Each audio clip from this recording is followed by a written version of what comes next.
Rich Dad, Poor Dad. What the Rich Teach Their Kids, About Money, That the Poor and Middle Class Do Not. By Robert T. Kiyosaki. Chapter 1. Rich Dad, Poor Dad. As narrated by Robert Kiyosaki. I had two fathers, a rich one and a poor one. One was highly educated and intelligent. He had a PhD, and completed 4 years of undergraduate work in less than 2 years. He then went on to Stanford University, the University of Chicago, and Northwestern University to do his advanced studies, all on full financial scholarships. The other father never finished the 8th grade. Both men were successful in their careers, working hard all their lives. Both earned substantial incomes. Yet one struggled financially all his life. The other would become one of the richest men in Hawaii. One died leaving tens of millions of dollars to his family, charities and his church. The other left bills to be paid. Both men were strong, charismatic and influential. Both men offered me advice, but they did not advise the same things. Both men believed strongly in education but did not recommend the same course of study. If I had had only one dad, I would have had to accept or reject his advice. Having two dads advising me offered me the choice of contrasting points of view, one of a rich man and one of a poor man. Instead of simply accepting or rejecting one or the other, I found myself thinking more, comparing and then choosing for myself. The problem was, the rich man was not rich yet and the poor man not yet poor. Both were just starting out on their careers, and both were struggling with money and families. But they had very different points of view about the subject of money. For example, one dad would say, the love of money is the root of all evil. The other, the lack of money is the root of all evil. As a young boy, having two strong fathers both influencing me was difficult. I wanted to be a good son and listen, but the two fathers did not say the same things. The contrast in their points of view, particularly where money was concerned, was so extreme that I grew curious and intrigued. I began to start thinking for long periods of time about what each was saying. Much of my private time was spent reflecting, asking myself questions such as, why does he say that? And then asking the same question of the other dad's statement. It would have been much easier to simply say, yeah, he's right. I agree with that, or to simply reject the point of view by saying, the old man doesn't know what he's talking about. Instead, having two dads whom I loved forced me to think and ultimately choose a way of thinking for myself. As a process, choosing for myself turned out to be much more valuable in the long run, rather than simply accepting or rejecting a single point of view. One of the reasons the rich get richer, the poor get poorer, and the middle class struggles in debt is because the subject of money is taught at home, not in school. Most of us learn about money from our parents. So what can a poor parent tell their child about money? They simply say, stay in school and study hard. The child may graduate with excellent grades but with a poor person's financial programming and mindset. It was learned while the child was young. This explains how smart bankers, doctors and accountants who earned excellent grades in school may still struggle. Money is not taught in schools. Schools focus on scholastic and professional skills, but not on financial skills. This explains how smart bankers, doctors and accountants who earned excellent grades in school may still struggle financially all of their lives. Our staggering national debt is due in large part to highly educated politicians and government officials making financial decisions with little or no training on the subject of money. I often look ahead to the new millennium and wonder what will happen when we have millions of people who will need financial and medical assistance. They will be dependent on their families or the government for financial support. What will happen when Medicare and Social Security run out of money? How will a nation survive if teaching children about money continues to be left to parents most of whom will be, or already are, poor? Because I had two influential fathers, I learned from both of them. I had to think about each dad's advice, and in doing so, I gained valuable insight into the power and effect of one's thoughts on one's life. For example, one dad had a habit of saying, I can't afford it. The other dad forbade those words to be used. He insisted I say, how can I afford it? One is a statement, and the other is a question. One lets you off the hook, and the other forces you to think. My soon-to-be rich dad would explain that by automatically saying the words, "I can't afford it," your brain stops working. By asking the question, "How can I afford it?" your brain is put to work. He did not mean buy everything you wanted. He was fanatical about exercising your mind, the most powerful computer in the world. My brain gets stronger every day because I exercise it. The stronger it gets, the more money I can make. He believed that automatically saying, "I can't afford it," was a sign of mental laziness. Although both dads worked hard, I noticed that one dad had a habit of putting his brain to sleep when it came to money matters, and the other had a habit of exercising his brain. The long-term result was that one dad grew stronger financially and the other grew weaker. It is not much different from a person who goes to the gym to exercise on a regular basis versus someone who sits on the couch watching television. Proper physical exercise increases your chances for health, and proper mental exercise increases your chances for wealth. Laziness decreases both health and wealth. My two dads had opposing attitudes in thought. One dad thought that the rich should pay more in taxes to take care of those less fortunate. The other said, taxes punish those who produce and reward those who don't produce. One dad recommended, study hard so you can find a good company to work for. The other recommended, study hard so you can find a good company to buy. One dad said, the reason I'm not rich is because I have you kids. The other said, the reason I must be rich is because I have you kids.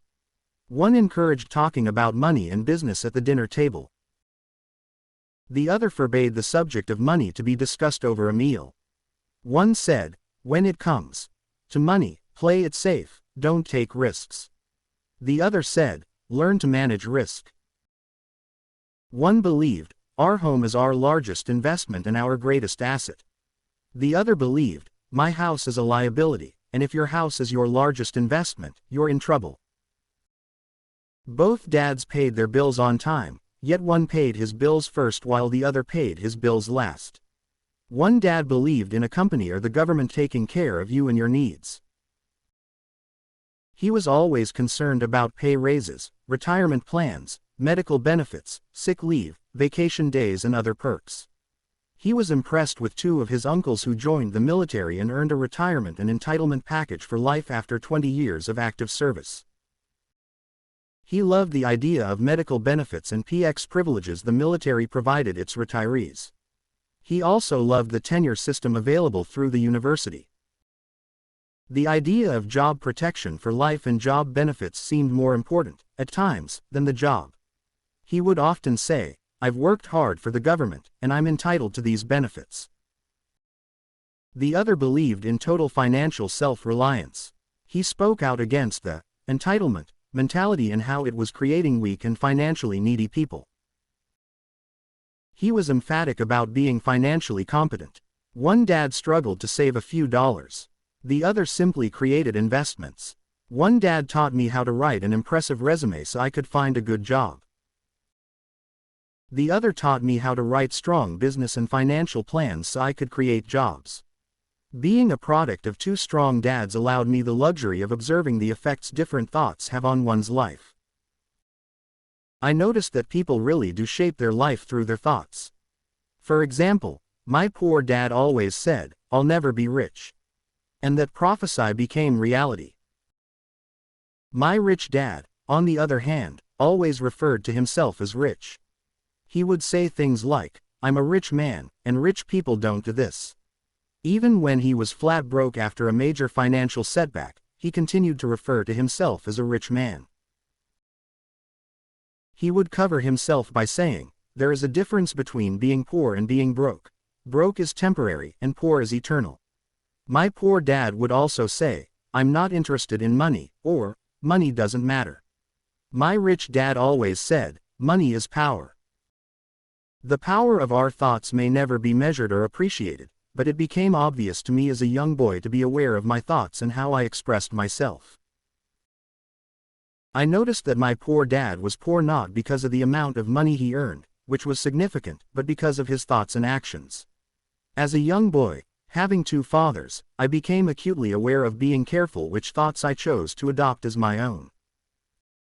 Whom should I listen to, my rich dad or my poor dad? Although both men had tremendous respect for education and learning, they disagreed in what they thought was important to learn. One wanted me to study hard, earn a degree and get a good job to work for money. He wanted me to study to become a professional, an attorney or an accountant, or to go to business school for my MBA. The other encouraged me to study to be rich, to understand how money works and to learn how to have it work for me. I don't work for money, were words he would repeat over and over. Money works for me. At the age of 9, I decided to listen to and learn from my rich dad about money. In doing so, I chose not to listen to my poor dad, even though he was the one with all the college degrees. A lesson from Robert Frost. Robert Frost is my favorite poet. Although I love many of his poems, my favorite is The Road Not Taken. I use its lesson almost daily. The road not taken. Two roads diverged in a yellow wood, and sorry I could not travel both. And be one traveler, long I stood, and looked down one as far as I could, to where it bent in the undergrowth. Then took the other, as just as fair, and having perhaps the better claim, because it was grassy and wanted wear. Though as for that the passing there had worn them really about the same. And both that morning equally lay in leaves no step had trodden black. Oh, I kept the first for another day, yet knowing how way leads on to way, I doubted if I should ever come back. I shall be telling this with a sigh. Somewhere ages and ages hence, two roads diverged in a wood, and I took the one less traveled by, and that has made all the difference. Robert Frost, 1916. And that made all the difference. Over the years, I have often reflected upon Robert Frost's poem. Choosing not to listen to my highly educated dad's advice and attitude about money was a painful decision, but it was a decision that shaped the rest of my life.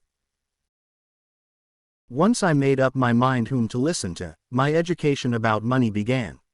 My rich dad taught me over a period of 30 years, until I was age 39. He stopped once he realized that I knew and fully understood what he had been trying to drum into my often thick skull. Money is one form of power. But what is more powerful is financial education. Money comes and goes, but if you have the education about how money works, you gain power over it and can begin building wealth. The reason positive thinking alone does not work is because most people went to school and never learned how money works, so they spend their lives working for money. Because I was only 9 years old when I started, the lessons my rich dad taught me were simple. And when it was all said and done, there were only 6 main lessons, repeated over 30 years. This book is about those 6 lessons, put as simply as possible as my rich dad put forth those lessons to me. The lessons are not meant to be answers but guideposts. Guideposts that will assist you and your children to grow wealthier no matter what happens in a world of increasing change and uncertainty. Lesson number 1: The rich don't work for money. Lesson number 2: Why teach financial literacy. Lesson number 3: Mind your own business. Lesson number 4: The history of taxes and the power of corporations. Lesson number 5: The rich invent money. Lesson number 6: Work to learn, don't work for money. Chapter 2. Lesson 1. The rich don't work for money. Dad, can you tell me how to get rich? My dad put down the evening paper. Why do you want to get rich, son? Because today Jimmy's mom drove up in their new Cadillac, and they were going to their beach house for the weekend. He took 3 of his friends, but Mike and I weren't invited. They told us we weren't invited because we were "poor kids." They did? My dad asked incredulously. Yeah, they did, I replied in a hurt tone. My dad silently shook his head, pushed his glasses up the bridge of his nose and went back to reading the paper. I stood waiting for an answer. The year was 1956. I was 9 years old. By some twist of fate, I attended the same public school where the rich people sent their kids. We were primarily a sugar plantation town. The managers of the plantation and the other affluent people of the town, such as doctors, business owners, and bankers, sent their children to this school, grades 1 to 6. After grade 6, their children were generally sent off to private schools. Because my family lived on one side of the street, I went to this school. Had I lived on the other side of the street, I would have gone to a different school, with kids from families more like mine. After grade 6, these kids and I would go on to the public intermediate and high school. There was no private school for them or for me. My dad finally put down the paper. I could tell he was thinking. Well, son, he began slowly. If you want to be rich, you have to learn to make money. How do I make money? I asked. Well, use your head, son. He said, smiling, which really meant, that's all I'm going to tell you, or, I don't know the answer, so don't embarrass me. A partnership is formed. The next morning, I told my best friend, Mike, what my dad had said. As best I could tell, Mike and I were the only poor kids in this school. Mike was like me in that he was in this school by a twist of fate. Someone had drawn a jog in the line for the school district, and we wound up in school with the rich kids. We weren't really poor, but we felt as if we were because all the other boys had new baseball gloves, new bicycles, new everything. Mom and Dad provided us with the basics, like food, shelter, clothes, but that was about it. My dad used to say, if you want something, work for it. We wanted things, but there was not much work available for 9-year-old boys. So what do we do to make money? Mike asked. I don't know, I said, but do you want to be my partner? He agreed, and so on that Saturday morning, Mike became my first business partner. We spent all morning coming up with ideas on how to make money. Occasionally we talked about all the cool guys at Jimmy's beach house having fun. It hurt a little, but that hurt was good, for it inspired us to keep thinking of a way to make money. Finally, that afternoon, a bolt of lightning came through our heads. It was an idea Mike had gotten from a science book he had read. Excitedly, we shook hands, and the partnership now had a business. For the next several weeks, Mike and I ran around our neighborhood, knocking on doors and asking our neighbors if they would save their toothpaste tubes for us. With puzzled looks, most adults consented with a smile. Some asked us what we were doing, to which we replied, we can't tell you. It's a business secret. My mom grew distressed as the weeks wore on. We had selected a site next to her washing machine as the place we would stockpile our raw materials. In a brown cardboard box that one time held catsup bottles, our little pile of used toothpaste tubes began to grow. Finally my mom put her foot down. The sight of her neighbor's messy, crumpled used toothpaste tubes had gotten to her. What are you boys doing? She asked. And I don't want to hear again that it's a business secret. Do something with this mess or I'm going to throw it out. Mike and I pleaded and begged, explaining that we would soon have enough and then we would begin production. We informed her that we were waiting on a couple of neighbors to finish using up their toothpaste so we could have their tubes. Mom granted us a 1-week extension. The date to begin production was moved up. The pressure was on. My first partnership was already being threatened with an eviction notice from our warehouse space by my own mom.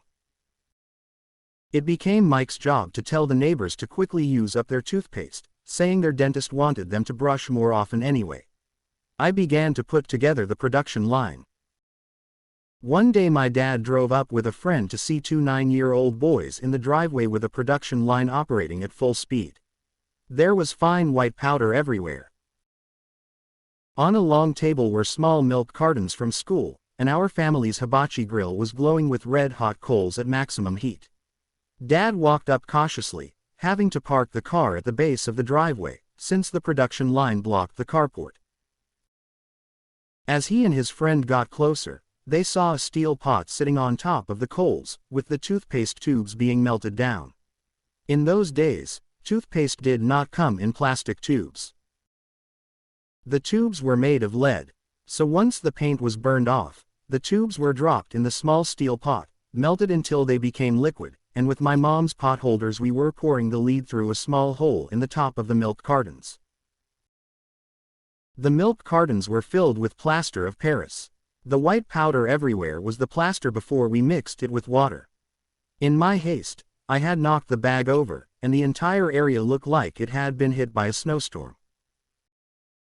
The milk cartons were the outer containers for plaster of Paris molds. My dad and his friend watched as we carefully poured the molten lead through a small hole in the top of the plaster of Paris cube. "Careful," my dad said. I nodded without looking up. Finally, once the pouring was through, I put the steel pot down and smiled at my dad. "What are you boys doing?" he asked with a cautious smile. "We're doing what you told me to do. We're going to be rich," I said. "Yup," said Mike, grinning and nodding his head. "We're partners." "And what is in those plaster molds?" Dad asked. "Watch," I said. "This should be a good batch." With a small hammer, I tapped at the seal that divided the cube in half. Cautiously, I pulled up the top half of the plaster mold and a lead nickel fell out. "Oh, my God," my dad said. "You're casting nickels out of lead." "That's right," Mike said. "We doing as you told us to do. We're making money." My dad's friend turned and burst into laughter. My dad smiled and shook his head. Along with a fire and a box of spent toothpaste tubes, in front of him were two little boys covered with white dust and smiling from ear to ear. He asked us to put everything down and sit with him on the front step of our house. With a smile, he gently explained what the word counterfeiting meant. Our dreams were dashed. "You mean this is illegal?" asked Mike in a quivering voice. "Let them go," my dad's friend said. "They might be developing a natural talent." My dad glared at him. "Yes, it is illegal," my dad said gently. "But you boys have shown great creativity and original thought. Keep going. I'm really proud of you." Disappointed, Mike and I sat in silence for about 20 minutes before we began cleaning up our mess. The business was over on opening day. Sweeping the powder up, I looked at Mike and said, "I guess Jimmy and his friends are right. We are poor." My father was just leaving as I said that. "Boys," he said, "you're only poor if you give up. The most important thing is that you did something. Most people only talk and dream of getting rich. You've done something. I'm very proud of the two of you. I will say it again. Keep going. Don't quit." Mike and I stood there in silence. They were nice words, but we still did not know what to do. "So how come you're not rich, Dad?" I asked. "Because I chose to be a school teacher. School teachers really don't think about being rich. We just like to teach.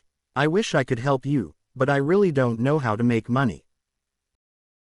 Mike and I turned and continued our clean up. "I know," said my dad. "If you boys want to learn how to be rich, don't ask me. Talk to your dad, Mike." "My dad?" asked Mike with a scrunched up face. "Yeah, your dad," repeated my dad with a smile. "Your dad and I have the same banker, and he raves about your father. He's told me several times that your father is brilliant when it comes to making money." "My dad?" Mike asked again in disbelief. "Then how come we don't have a nice car and a nice house like the rich kids at school?" "A nice car and a nice house does not necessarily mean you're rich or you know how to make money," my dad replied. "Jimmy's dad works for the sugar plantation. He's not much different from me. He works for a company, and I work for the government. The company buys the car for him. The sugar company is in financial trouble, and Jimmy's dad may soon have nothing. Your dad is different, Mike. He seems to be building an empire, and I suspect in a few years he will be a very rich man." With that, Mike and I got excited again. With new vigor, we began cleaning up the mess caused by our now defunct first business. As we were cleaning, we made plans on how and when to talk to Mike's dad. The problem was that Mike's dad worked long hours and often did not come home until late. His father owned warehouses, a construction company, a chain of stores, and 3 restaurants. It was the restaurants that kept him out late. Mike caught the bus home after we had finished cleaning up. He was going to talk to his dad when he got home that night and ask him if he would teach us how to become rich. Mike promised to call as soon as he had talked to his dad, even if it was late. The phone rang at 8:30 p.m. Okay, I said, next Saturday, and put the phone down. Mike's dad had agreed to meet with Mike and me at 7:30 Saturday morning. I caught the bus to the poor side of town. The lessons begin. I'll pay you 10 cents an hour. Quote. Even by 1956 pay standards, 10 cents an hour was low. Michael and I met with his dad that morning at 8 o'clock. He was already busy and had been at work for more than an hour. His construction supervisor was just leaving in his pickup truck as I walked up to his simple, small and tidy home. Mike met me at the door. Dad's on the phone, and he said to wait on the back porch. Mike said as he opened the door. The old wooden floor creaked as I stepped across the threshold of this aging house. There was a cheap mat just inside the door. The mat was there to hide the years of wear from countless footsteps that the floor had supported. Although clean, it needed to be replaced. I felt claustrophobic as I entered the narrow living room, which was filled with old musty overstuffed furniture that today would be collector's items. Sitting on the couch were two women, a little older than my mom. Across from the women sat a man in workman's clothes.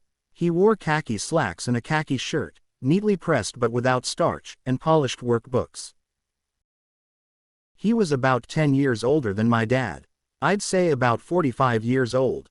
They smiled as Mike and I walked past them, heading for the kitchen, which led to the porch that overlooked the backyard. I smiled back shyly. Who are those people? I asked. Oh, they work for my dad. The older man runs his warehouses, and the women are the managers of the restaurants. And you saw the construction supervisor, who is working on a road project about 50 miles from here. His other supervisor, who is building a track of houses, had already left before you got here. Does this go on all the time? I asked. Not always, but quite often, said Mike, smiling as he pulled up a chair to sit down next to me. I asked him if he would teach us to make money, Mike said. Oh, and what did he say to that? I asked with cautious curiosity. Well, he had a funny look on his face at first, and then he said he would make us an offer. Oh, I said, rocking my chair back against the wall. I sat there perched on two rear legs of the chair. Mike did the same thing. Do you know what the offer is? I asked. No, but we'll soon find out. Suddenly, Mike's dad burst through the rickety screen door and onto the porch. Mike and I jumped to our feet, not out of respect but because we were startled. Ready, boys? Mike's dad asked as he pulled up a chair to sit down with us. We nodded our heads as we pulled our chairs away from the wall to sit in front of him. He was a big man, about 6 feet tall and 200 pounds. My dad was taller, about the same weight, and 5 years older than Mike's dad. They sort of looked alike, though not of the same ethnic makeup. Maybe their energy was similar. Mike says you want to learn to make money. Is that correct, Robert? I nodded my head quickly, but with a little intimidation. He had a lot of power behind his words. And smile. Okay, here's my offer. I'll teach you, but I won't do it classroom style. You work for me, I'll teach you. You don't work for me, I won't teach you. I can teach you faster if you work, and I'm wasting my time if you just want to sit and listen, like you do in school. That's my offer. Take it or leave it. May I ask a question first? I asked. No, take it or leave it. I've got too much work to do to waste my time. If you can't make up your mind decisively, then you'll never learn to make money anyway.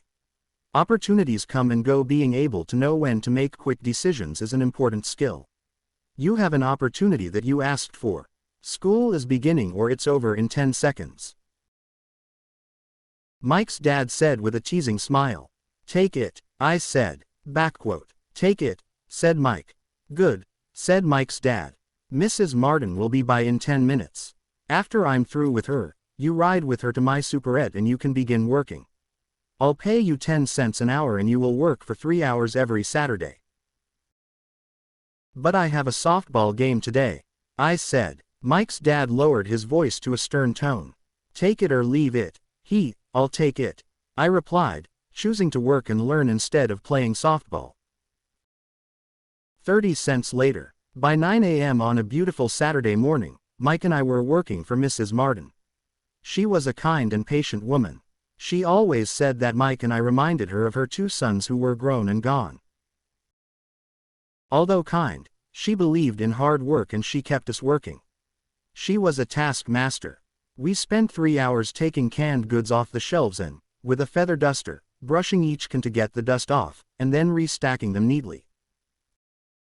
It was excruciatingly boring work. Mike's dad, whom I call my rich dad, owned 9 of these little superettes with large parking lots. They were the early version of the 7-Eleven convenience stores. Little neighborhood grocery stores where people bought items such as milk, bread, butter and cigarettes. The problem was, this was Hawaii before air conditioning, and the stores could not close its doors because of the heat.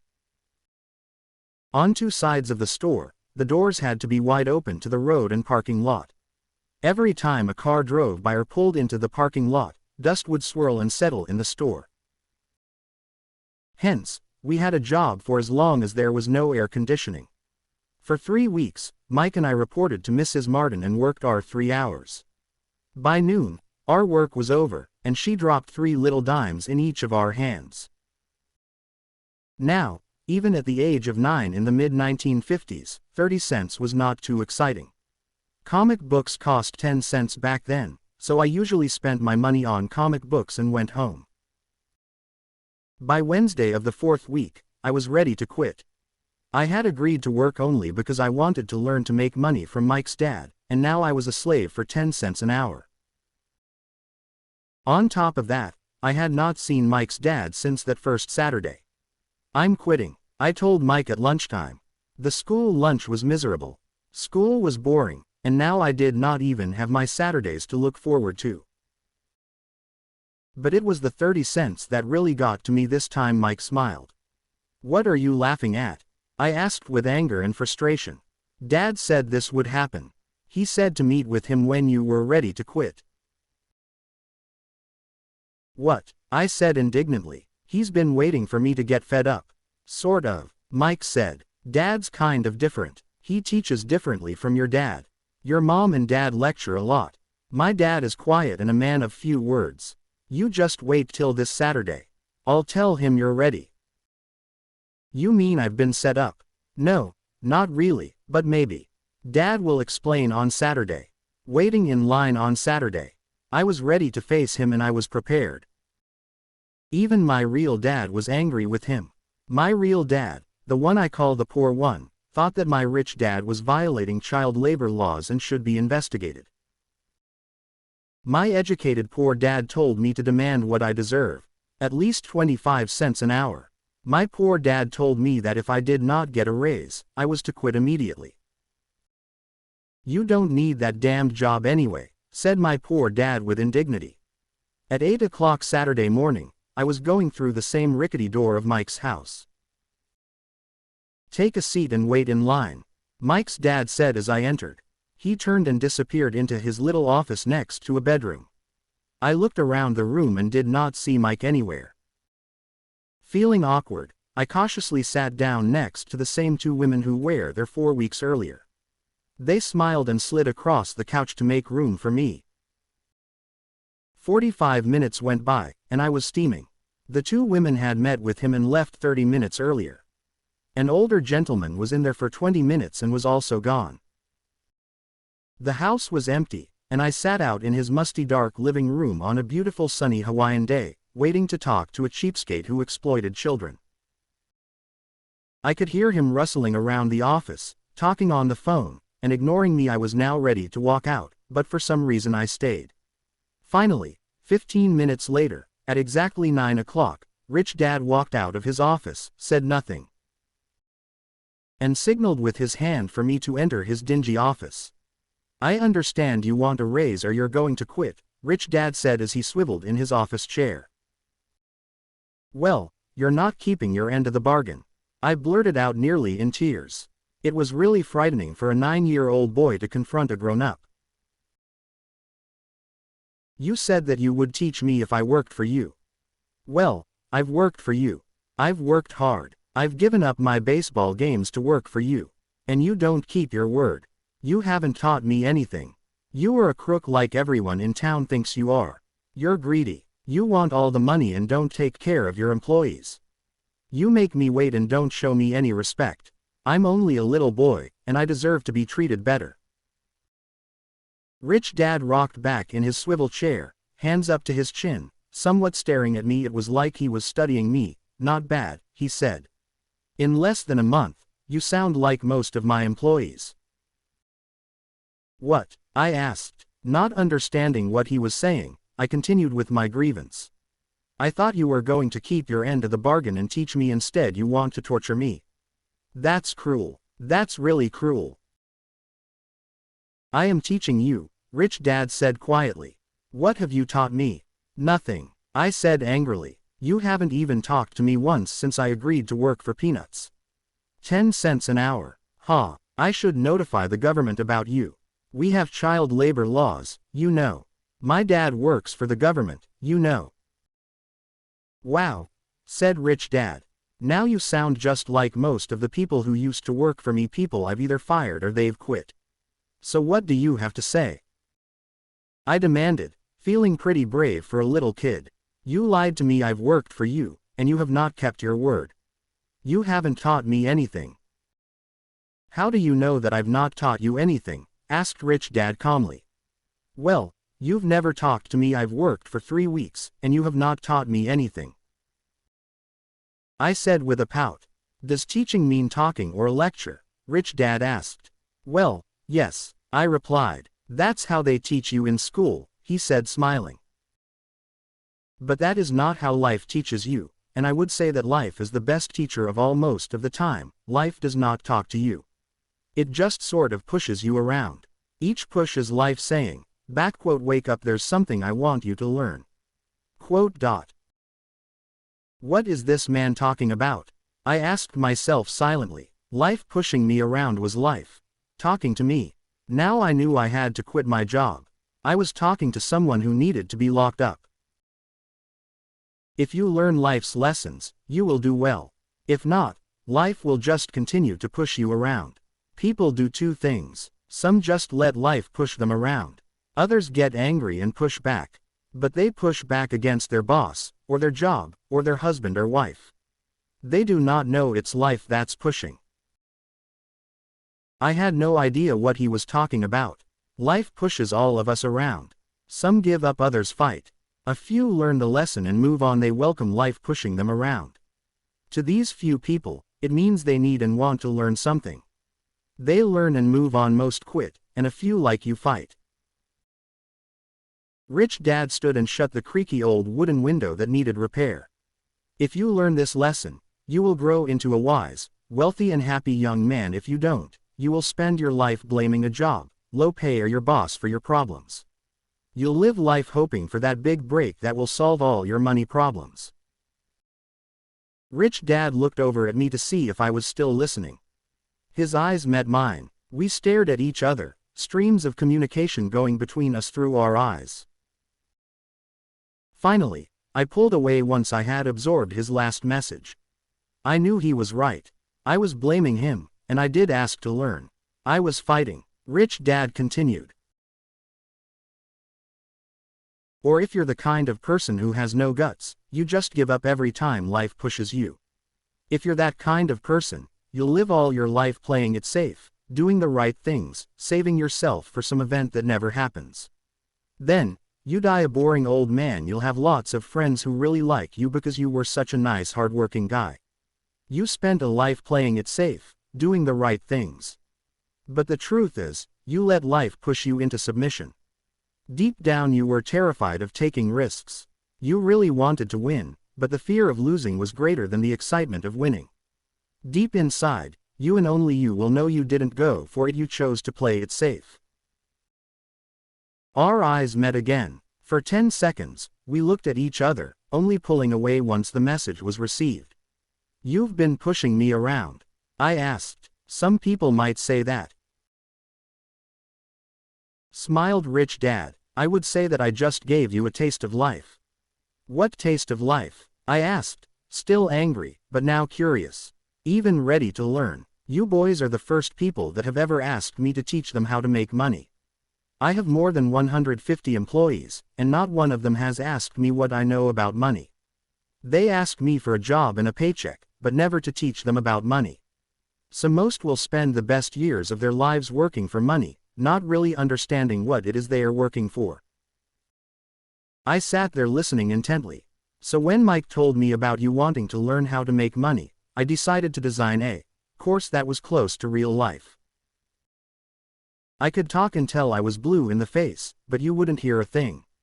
So I decided to let life push you around a bit so you could hear me. That's why I only paid you 10 cents. So what is the lesson I learned from working for only 10 cents an hour? I asked. That you're cheap and exploit your workers. Rich Dad rocked back and laughed heartily. Finally, after his laughing stopped, he said, "You'd best change your point of view. Stop blaming me, thinking I'm the problem. If you think I'm the problem, then you have to change me. If you realize that you're the problem, then you can change yourself, learn something and grow wiser.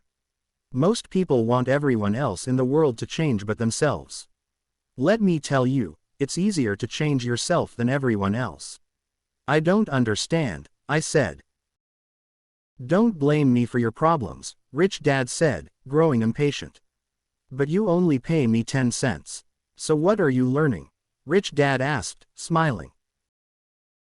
"That you're cheap," I said with a sly grin. "See, you think I'm the problem," said Rich Dad. "But you are. Well, keep that attitude and you learn nothing. Keep the attitude that I'm the problem, and what choices do you have?" "Well, if you don't pay me more or show me more respect and teach me, I'll quit." "Well put," Rich Dad said. "And that's exactly what most people do. They quit and go looking for another job, better opportunity, and higher pay, actually thinking that a new job or more pay will solve the problem. In most cases, it won't."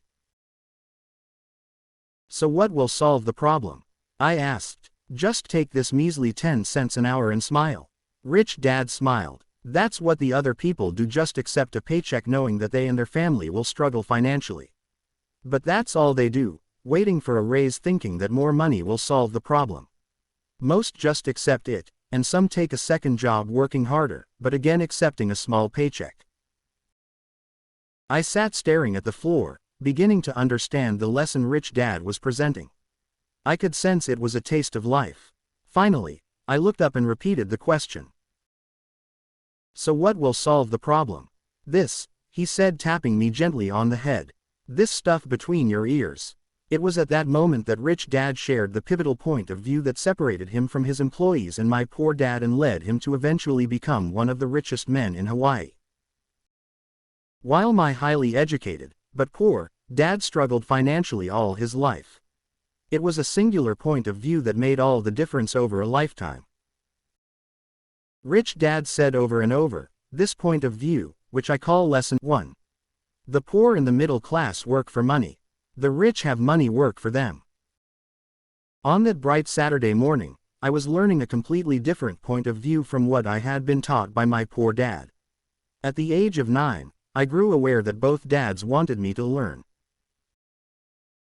Both dads encouraged me to study, but not the same things. My highly educated dad recommended that I do what he did. "Son, I want you to study hard, get good grades, so you can find a safe, secure job with a big company. And make sure it has excellent benefits." My rich dad wanted me to learn how money works so I could make it work for me. These lessons I would learn through life with his guidance, not because of a classroom. My rich dad continued my first lesson. "I'm glad you got angry about working for 10 cents an hour. If you had not gotten angry and had gladly accepted it, I would have to tell you that I could not teach you. You see, true learning takes energy, passion, a burning desire. Anger is a big part of that formula, for passion is anger and love combined. When it comes to money, most people want to play it safe and feel secure. So passion does not direct them, fear does. So is that why they'll take a job with low par?" I asked. "Yes," said Rich Dad. "Some people say I exploit people because I don't pay as much as the sugar plantation or the government. I say the people exploit themselves. It's their fear, not mine. But don't you feel you should pay them more? I asked. I don't have to, and besides, more money will not solve the problem. Just look at your dad. He makes a lot of money, and he still can't pay his bills. Most people, given more money, only get into more debt. So that's why the 10 cents an hour, I said, smiling. It's a part of the lesson. That's right, smiled Rich Dad. You see, your dad went to school and got an excellent education, so he could get a high-paying job. Which he did, but he still has money problems because he never learned anything about money at school. On top of that, he believes in working for money. And you don't? I asked. No, not really, said Rich Dad. If you want to learn to work for money, then stay in school. That is a great place to learn to do that. But if you want to learn how to have money work for you, then I will teach you that. But only if you want to learn. Wouldn't everyone want to learn that? I asked. No, said Rich Dad. Simply because it's easier to learn to work for money, especially if fear is your primary emotion when the subject of money is discussed. I don't understand, I said with a frown. Don't worry about that for now, just know that it's fear that keeps most people working at a job. The fear of not paying their bills. The fear of being fired. The fear of not having enough money. The fear of starting over. That's the price of studying to learn a profession or trade, and then working for money. Most people become a slave to money, and then get angry at their boss. Learning to have money work for you is a completely different course of study. I asked. Absolutely, Rich Dad answered, absolutely.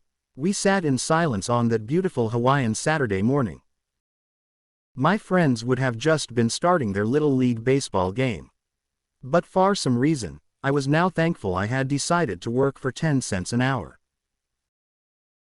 I sensed that I was about to learn something my friends would not learn in school. Ready to learn? Asked Rich Dad. Absolutely, I said with a grin. I have kept my promise. I've been teaching you from afar. My Rich Dad said. At 9 years old, you've gotten a taste of what it feels like to work for money. Just multiply your last month by 50 years and you will have an idea of what most people spend their life doing. I don't understand, I said. How did you feel waiting in line to see me? Once to get hired and once to ask for more money. Terrible, I said. If you choose to work for money, that is what life is like for many people. Said Rich Dad. And how did you feel when Mrs. Martin dropped 3 dimes in your hand for 3 hours work? I felt like it wasn't enough. It seemed like nothing. I was disappointed. I said. And that is how most employees feel when they look at their paychecks. Especially after all the tax and other deductions are taken out. At least you got 100%. You mean most workers don't get paid everything? I asked with amazement. Heavens no, said Rich Dad. The government always takes its share first. How do they do that? I asked. Taxes, said Rich Dad. You're taxed when you earn. You're taxed when you spend. You're taxed when you save. You're taxed when you die. Why do people let the government do that to them? The rich don't, said Rich Dad with a smile. The poor and the middle class do. I'll bet you that I earn more than your dad, yet he pays more in taxes. How can that be? I asked. As a 9-year-old boy, that made no sense to me. Why would someone let the government do that to them? Rich Dad sat there in silence. I guess he wanted me to listen instead of jabber away at the mouth.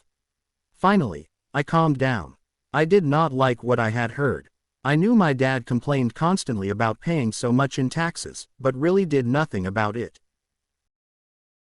Was that life pushing him around? Rich Dad rocked slowly and silently in his chair, just looking at me, ready to learn, he asked. I nodded my head slowly. As I said, there is a lot to learn. Learning how to have money work for you is a lifetime study. Most people go to college for 4 years, and their education ends. I already know that my study of money will continue over my lifetime, simply because the more I find out I need to know. Most people never study the subject. They go to work, get their paycheck, balance their checkbooks, and that's it. On top of that, they wonder why they have money problems. Then, they think that more money will solve the problem. Few realize that it's their lack of financial education that is the problem. So my dad has tax problems because he doesn't understand money. I asked, confused. Look, said Rich Dad. Taxes are just one small section on learning how to have money work for you. Today, I just wanted to find out if you still have the passion to learn about money. Most people don't. They want to go to school, learn a profession, have fun at their work, and earn lots of money. One day they wake up with big money problems, and then they can't stop working. That's the price of only knowing how to work for money instead of studying how to have money work for you. So do you still have the passion to learn? Asked Rich Dad. I nodded my head. Good, said Rich Dad. Now get back to work. This time, I will pay you nothing. What? I asked in amazement. You heard me, nothing. You will work the same 3 hours every Saturday, but this time you will not be paid 10 cents per hour. You said you wanted to learn to not work for money, so I'm not going to pay you anything. I couldn't believe what I was hearing. I've already had this conversation with Mike. He's already working, dusting and stacking canned goods for free. You'd better hurry and get back there. That's not fair, I shouted. You've got to pay something. You said you wanted to learn. If you don't learn this now, you'll grow up to be like the 2 women and the older man sitting in my living room, working for money and hoping I don't fire them. Or like your dad, earning lots of money only to be in debt up to his eyeballs, hoping more money will solve the problem. If that's what you want, I'll go back to our original deal of 10 cents an hour. Or you can do what most people grow up to do, complain that there is not enough pay, quit and go looking for another job. But what do I do? I asked. Rich Dad tapped me on the head. Use this, he said. If you use it well, you will soon thank me for giving you an opportunity, and you will grow into a rich man. I stood there still not believing what a raw deal I had been handed. Here I came to ask for a raise, and now I was being told to keep working for nothing. Rich Dad tapped me on the head again and said, use this. Now get out of here and get back to work. Lesson -L. The rich don't work for money. I didn't tell my poor dad I wasn't being paid. He would not have understood, and I did not want to try to explain something that I did not yet understand myself. For 3 more weeks, Mike and I worked for 3 hours, every Saturday, for nothing. The work didn't bother me, and the routine got easier. It was the missed baseball games and not being able to afford to buy a few comic books that got to me. Rich Dad stopped by at noon on the 3rd week. We heard his truck pull up in the parking lot and sputter when the engine was turned off. He entered the store and greeted Mrs. Martin with a hug. After finding out how things were going in the store, he reached into the ice cream freezer, pulled out 2 bars, paid for them, and signaled to Mike and me. Let's go for a walk, boys. We crossed the street, dodging a few cars, and walked across a large grassy field, where a few adults were playing softball. Sitting down at a remote picnic table, he handed Mike and me the ice cream bars.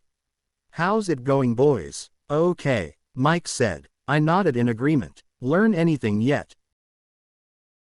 Rich Dad asked. Mike and I looked at each other, shrugged our shoulders and shook our heads in unison. Avoiding one of life's biggest traps. Well, you boys had better start thinking.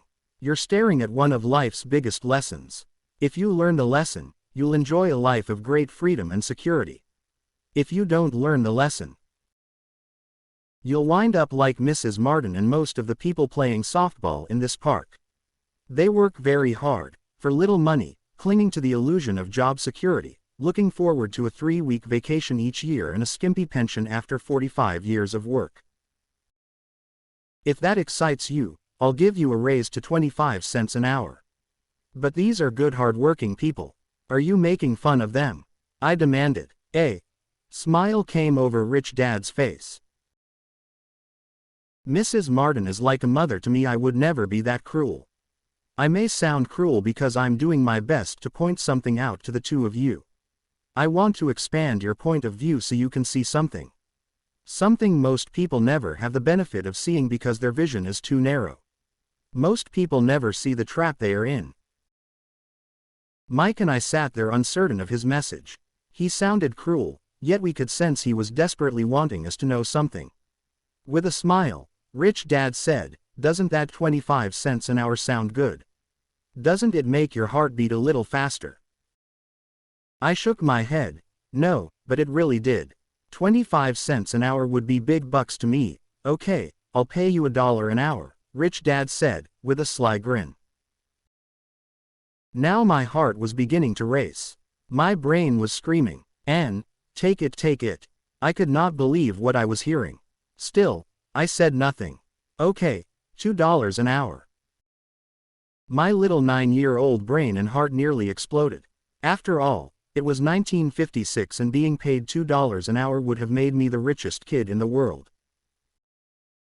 I couldn't imagine earning that kind of money. I wanted to say, yes. I wanted the deal. I could see a new bicycle, new baseball glove, and adoration of my friends when I flashed some cash. On top of that, Jimmy and his rich friends could never call me poor again. But somehow my mouth stayed silent. Maybe my brain had overheated and blown a fuse. But deep down, I badly wanted that $2 an hour. The ice cream had melted and was running down my hand. The ice cream stick was empty, and under it was a sticky mess of vanilla and chocolate that ants were enjoying. Rich Dad was looking at two boys staring back at him, eyes wide open and brains empty. He knew he was testing us, and he knew there was a part of our emotions that wanted to take the deal. He knew that each human being has a weak and needy part of their soul that can be bought. And he knew that each human being also had a part of their soul that was strong and filled with a resolve that could never be bought. It was only a question of which one was stronger. He had tested thousands of souls in his life. He tested souls every time he interviewed someone for a job. Okay, $5 an hour. Suddenly there was a silence from inside me. Something had changed. The offer was too big and had gotten ridiculous. Not too many grown-ups in 1956 made more than $5 an hour. The temptation disappeared, and a calm set in. Slowly I turned to my left to look at Mike. He looked back at me. The part of my soul that was weak and needy was silenced. The part of me that had no price took over. There was a calm and a certainty about money that entered my brain and my soul. I knew Mike had gotten to that point also. Good, Rich Dad said softly. Most people have a price. And they have a price because of human emotions named fear and greed. First, the fear of being without money motivates us to work hard, and then once we get that paycheck, greed or desire starts us thinking about all the wonderful things money can buy. The pattern is then set. What pattern? I asked. The pattern of get up, go to work, pay bills, get up, go to work, pay bills. Their lives are then run forever by two emotions, fear and greed. Offer them more money, and they continue the cycle by also increasing their spending. This is what I call the rat race. There is another way, Mike asked. Yes, said Rich Dad slowly. But only a few people find it. And what is that way? Mike asked. That's what I hope you boys will find out as you work and study with me. That is why I took away all forms of pay. Any hints? Mike asked. We're kind of tired of working hard, especially for nothing. Well, the first step is telling the truth, said Rich Dad. We haven't been lying. I said. I did not say you were lying. I said to tell the truth. Rich Dad came back. The truth about what? I asked. How you're feeling, Rich Dad said. You don't have to say it to anyone else. Just yourself. You mean the people in this park, the people who work for you, Mrs. Martin, they don't do that. I asked. I doubt it, said Rich Dad. Instead, they feel the fear of not having money. Instead of confronting the fear, they react instead of think. They react emotionally instead of using their heads. Rich Dad said, tapping us on our heads. Then, they get a few bucks in their hands, and again the emotion of joy and desire and greed take over, and again they react, instead of think. So their emotions do their thinking. Mike said. That's correct, said Rich Dad. Instead of telling the truth about how they feel, they react to their feeling, fail to think. They feel the fear, they go to work, hoping that money will soothe the fear, but it doesn't. That old fear haunts them, and they go back to work, hoping again that money will calm their fears, and again it doesn't. Fear has them in this trap of working, earning money, earning money, hoping the fear will go away. But every day they get up, and that old fear wakes up with them. For millions of people, that old fear keeps them awake all night, causing a night of turmoil and worry. So they get up and go to work, hoping that a paycheck will kill that fear gnawing at their soul. Money is running their lives, and they refuse to tell the truth about that. Money is in control of their emotions and hence their souls. Rich Dad sat quietly, letting his words sink in. Mike and I heard what he said, but really did not understand fully what he was talking about. I just knew that I often wondered why grown-ups hurried off to work. It did not seem like much fun, and they never looked that happy, but something kept them hurrying off to work. Realizing we had absorbed as much as possible of what he was talking about, Rich Dad said, I want you boys to avoid that trap. That is really what I want to teach you. Not just to be rich, because being rich does not solve the problem. It doesn't, I asked, surprised. No, it doesn't. Let me finish the other emotion, which is desire. Some call it greed, but I prefer desire. It is perfectly normal to desire something better, prettier, more fun or exciting. So people also work for money because of desire. They desire money for the joy they think it can buy. But the joy that money brings is often short-lived, and they soon need more money for more joy, more pleasure, more comfort, more security. So they keep working, thinking money will soothe their souls that is troubled by fear and desire. But money cannot do that. Even rich people, Mike asked. Rich people included, said Rich Dad. In fact, the reason many rich people are rich is not because of desire but because of fear. They actually think that money can eliminate that fear of not having money, of being poor, so they amass tons of it only to find out the fear gets worse. They now fear losing it. I have friends who keep working even though they have plenty. I know people who have millions who are more afraid now than when they were poor. They're terrified of losing all their money. The fears that drove them to get rich got worse. That weak and needy part of their soul is actually screaming louder. They don't want to lose the big houses, the cars, the high life that money has bought them. They worry about what their friends would say if they lost all their money. Many are emotionally desperate and neurotic, although they look rich and have more money. So is a poor man happier? I asked. No, I don't think so, replied Rich Dad. The avoidance of money is just as psychotic as being attached to money. As if on cue, the town derelict went past our table, stopping by the large rubbish can and rummaging around in it. The three of us watched him with great interest, when before we probably would have just ignored him. Rich Dad pulled $1 out of his wallet and gestured to the older man. Seeing the money, the derelict came over immediately, took the bill, thanked Rich Dad profusely and hurried off ecstatic with his good fortune.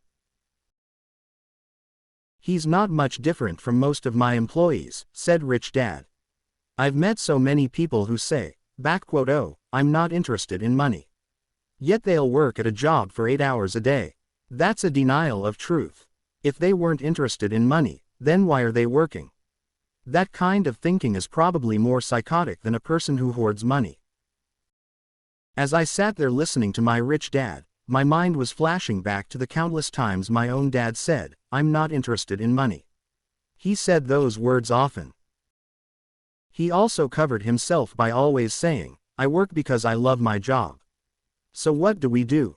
I asked. Not work for money until all traces of fear and greed are gone.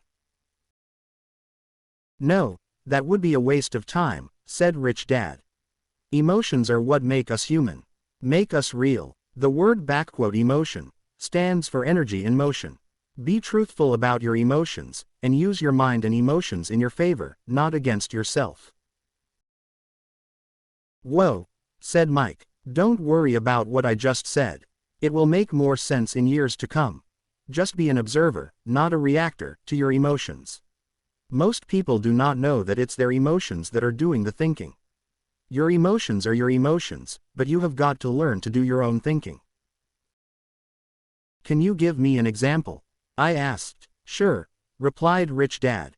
When a person says, I need to find a job, it's most likely an emotion doing the thinking. Fear of not having money generates that thought.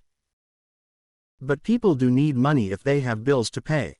I said. Sure they do, smiled Rich Dad. All I'm saying is that it's fear that is all too often doing the thinking. I don't understand, said Mike. For example, said Rich Dad, if the fear of not having enough money arises, instead of immediately running out to get a job so they can earn a few bucks to kill the fear, they instead might ask themselves this question. Will a job be the best solution to this fear over the long run? In my opinion, the answer is no, especially when you look over a person's lifetime. A job is really a short-term solution to a long-term problem. But my dad is always saying, stay in school, get good grades, so you can find a safe, secure job. I spoke out, somewhat confused. Yes, I understand he says that, said Rich Dad, smiling. Most people recommend that, and it's a good idea for most people. But people make that recommendation primarily out of fear. You mean my dad says that because he's afraid? Yes, said Rich Dad. He's terrified that you won't be able to earn money and won't fit into society. Don't get me wrong, he loves you and wants the best for you. And I think his fear is justified. An education and a job are important. But it won't handle the fear. You see, that same fear that makes him get up in the morning to earn a few bucks is the fear that is causing him to be so fanatical about you going to school. So what do you recommend? I asked. I want to teach you to master the power of money. Not be afraid of it, and they don't teach that in school. If you don't learn it, you become a slave to money. It was finally making sense. He did want us to widen our views. To see what Mrs. Martin could not see, his employees could not see, or my dad for that matter. He used examples that sounded cruel at the time, but I've never forgotten them. My vision widened that day, and I could begin to see the trap that lay ahead for most people. You see, we're all employees ultimately. We just work at different levels, said Rich Dad. I just want you boys to have a chance to avoid the trap. The trap caused by those two emotions, fear and desire. Use them in your favor, not against you. That's what I want to teach you. I'm not interested in just teaching you to make a pile of money. That won't handle the fear or desire. If you don't first handle fear and desire, and you get rich, you'll only be a high-paid slave. So how do we avoid the trap? I asked. The main cause of poverty or financial struggle is fear and ignorance, not the economy or the government or the rich. It's self-inflicted fear and ignorance that keeps people trapped. So you boys go to school and get your college degrees. I'll teach you how to stay out of the trap. The pieces of the puzzle were appearing. My highly educated dad had a great education and a great career. But school never told him how to handle money or his fears. It became clear that I could learn different and important things from two fathers. So you've been talking about the fear of not having money. How does the desire of money affect our thinking? Mike asked. How did you feel when I tempted you with a pay raise? Did you notice your desires rising? We nodded our heads. By not giving in to your emotions, you were able to delay your reactions and think. That is most important. We will always have emotions of fear and greed. From here on in, it is most important for you to use those emotions to your advantage and for the long term, and not simply let your emotions run you by controlling your thinking. Most people use fear and greed against themselves. That's the start of ignorance. Most people live their lives chasing paychecks, pay raises and job security because of the emotions of desire and fear, not really questioning where those emotion-driven thoughts are leading them. It's just like the picture of a donkey, dragging a cart, with its owner dangling a carrot just in front of the donkey. Knows the donkey owner may be going where he wants to go, but the donkey is chasing an illusion. Tomorrow there will only be another carrot for the donkey. You mean the moment I began to picture a new baseball glove, candy and toys, that's like a carrot to a donkey? Mike asked. Yeah, and as you get older, your toys get more expensive. A new car, a boat and a big house to impress your friends. Said Rich Dad with a smile. Fear pushes you out the door, and desire calls to you, enticing you toward the rocks. That's the trap. So what's the answer? Mike asked. What intensifies fear and desire is ignorance. That is why rich people with lots of money often have more fear the richer they get. Money is the carrot, the illusion. If the donkey could see the whole picture, it might rethink its choice to chase the carrot. Rich Dad went on to explain that a human's life is a struggle between ignorance and illumination. He explained that once a person stops searching for information and knowledge of oneself, ignorance sets in. That struggle is a moment-to-moment decision to learn to open or close one's mind. Look, school is very, very important. You go to school to learn a skill or profession so as to be a contributing member of society. Every culture needs teachers, doctors, mechanics, artists, cooks, business people, police officers, firefighters, soldiers. Schools train them so our culture can thrive and flourish. Said Rich Dad. Unfortunately, for many people, school is the end, not the beginning. There was a long silence. Rich Dad was smiling. I did not comprehend everything he said that day. But as with most great teachers, whose words continue to teach for years, often long after they're gone, his words are still with me today. I've been a little cruel today. Said Rich Dad. Cruel for a reason. I want you to always remember this talk. I want you to always think of Mrs. Martin. I want you always to think of the donkey. Never forget, because your two emotions, fear and desire, can lead you into life's biggest trap, if you're not aware of them controlling your thinking. To spend your life living in fear, never exploring your dreams, is cruel. To work hard for money, thinking that money will buy you things that will make you happy, is also cruel. To wake up in the middle of the night terrified about paying bills is a horrible way to live. To live a life dictated by the size of a paycheck is not really a life. Thinking that a job will make you feel secure is lying to yourself. That's cruel, and that's the trap I want you to avoid, if possible. I've seen how money runs people's lives.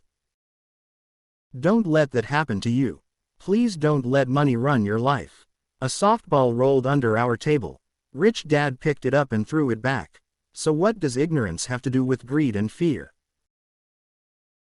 I asked. Because it is ignorance about money that causes so much greed and so much fear, said Rich Dad. Let me give you some examples. A doctor, wanting more money to better provide for his family, raises his fees.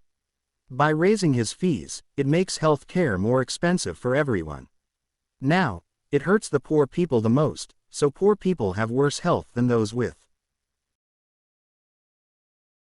money. Because the doctors raise their rates, the attorneys raise their rates. Because the attorneys' rates have gone up, school teachers want a raise, which raises our taxes, and on and on and on. Soon, there will be such a horrifying gap between the rich and the poor that chaos will break out and another great civilization will collapse. Great civilizations collapsed when the gap between the haves and have-nots was too great. America is on the same course, proving once again that history repeats itself, because we do not learn from history. We only memorize historical dates and names, not the lesson. Aren't prices supposed to go up? I asked. Not in an educated society with a well-run government. Prices should actually come down. Of course, that is often only true in theory. Prices go up because of greed and fear caused by ignorance.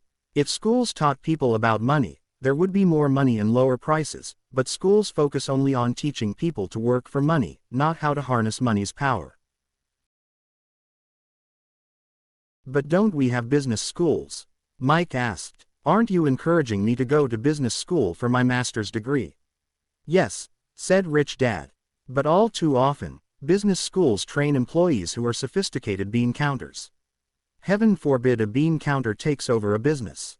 All they do is look at the numbers, fire people and kill the business. I know because I hire bean counters. All they think about is cutting costs and raising prices, which cause more problems. Bean counting is important. I wish more people knew it, but it, too, is not the whole picture. Added Rich Dad angrily. So is there an answer? Asked Mike. Yes, said Rich Dad. Learn to use your emotions to think, not think with your emotions. When you boys mastered your emotions, first by agreeing to work for free, I knew there was hope. When you again resisted your emotions when I tempted you with more money, you were again learning to think in spite of being emotionally charged. That's the first step. Why is that step so important? I asked. Well, that's up to you to find out. If you want to learn, I'll take you boys into the briar patch. That place where almost everyone else avoids. I'll take you to that place where most people are afraid to go. If you go with me, you'll let go of the idea of working for money and instead learn to have money work for you. And what will we get if we go with you? What if we agree to learn from you? What will we get? I asked. The same thing Briar Rabbit got, said Rich Dad. Freedom from the tar baby. Is there a briar patch? I asked. Yes, said Rich Dad. The briar patch is our fear and our greed. Going into our fear and confronting our greed, our weaknesses, our neediness is the way out. And the way out is through the mind, by choosing our thoughts. Choosing our thoughts? Mike asked, puzzled. Yes, choosing what we think rather than reacting to our emotions. Instead of just getting up and going to work to solve your problems, just because the fear of not having the money to pay your bills is scaring you. Thinking would be taking the time to ask yourself a question. A question like, is working harder at this the best solution to this problem? Most people are so terrified at not telling themselves the truth that fear is in control that they cannot think, and instead run out the door. Tar baby is in control. That's what I mean by choosing your thoughts. And how do we do that? Mike asked. That's what I will be teaching you. I'll be teaching you to have a choice of thoughts to consider, rather than knee-jerk reacting, like gulping down your morning coffee and running out the door. Remember what I said before. A job is only a short-term solution to a long-term problem. Most people have only one problem in mind, and it's short-term. It's the bills at the end of the month, the tar baby. Money now runs their lives. Or should I say the fear and ignorance about money. So they do as their parents did, get up every day and go work for money. Not having the time to say, is there another way? Their emotions now control their thinking, not their heads. Can you tell the difference between emotions thinking and the head thinking? Mike asked. Oh, yes, I hear it all the time, said Rich Dad. I hear things like, well, everyone has to work. Or the rich are crooks. Or I'll get another job. I deserve this raise. You can't push me around. Or I like this job because it's secure. Instead of, is there something I'm missing here? Which breaks the emotional thought, and gives you time to think clearly. I must admit, it was a great lesson to be getting. To know when someone was speaking out of emotions or out of clear thought. It was a lesson that served me well for life. Especially when I was the one speaking out of reaction and not from clear thought. As we headed back to the store, Rich Dad explained that the rich really did make money. They did not work for it. He went on to explain that when Mike and I were casting 5-cent pieces out of lead, thinking we were making money, we were very close to thinking the way the rich think. The problem was that it was illegal for us to do it. It was legal for the government and banks to do it, but not us. He explained that there are legal ways to make money in illegal ways. Rich Dad went on to explain that the rich know that money is an illusion, truly like the carrot for the donkey. It's only out of fear and greed that the illusion of money is held together by billions of people thinking that money is real. Money is really made up. It was only because of the illusion of confidence and the ignorance of the masses that the house of cards stood standing. In fact, he said, in many ways the donkey carrot was more valuable than money. He talked about the gold standard that America was on, and that each dollar bill was actually a silver certificate. What concerned him was the rumor that we would someday go off the gold standard and our dollars would no longer be silver certificates.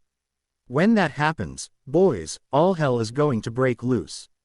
The poor, the middle class and the ignorant will have their lives ruined simply because they will continue to believe that money is real and that the company they work for, or the government, will look after them. We really did not understand what he was saying that day, but over the years it made more and more sense. Seeing what others miss. As he climbed into his pickup truck, outside of his little convenience store, he said, "Keep working, boys, but the sooner you forget about needing a paycheck, the easier your adult life will be. Keep using your brain, work for free, and soon your mind will show you ways of making money far beyond what I could ever pay you. You will see things that other people never see, opportunities right in front of their noses. Most people never see these opportunities because they're looking for money and security, so that's all they get. The moment you see one opportunity, you will see them for the rest of your life.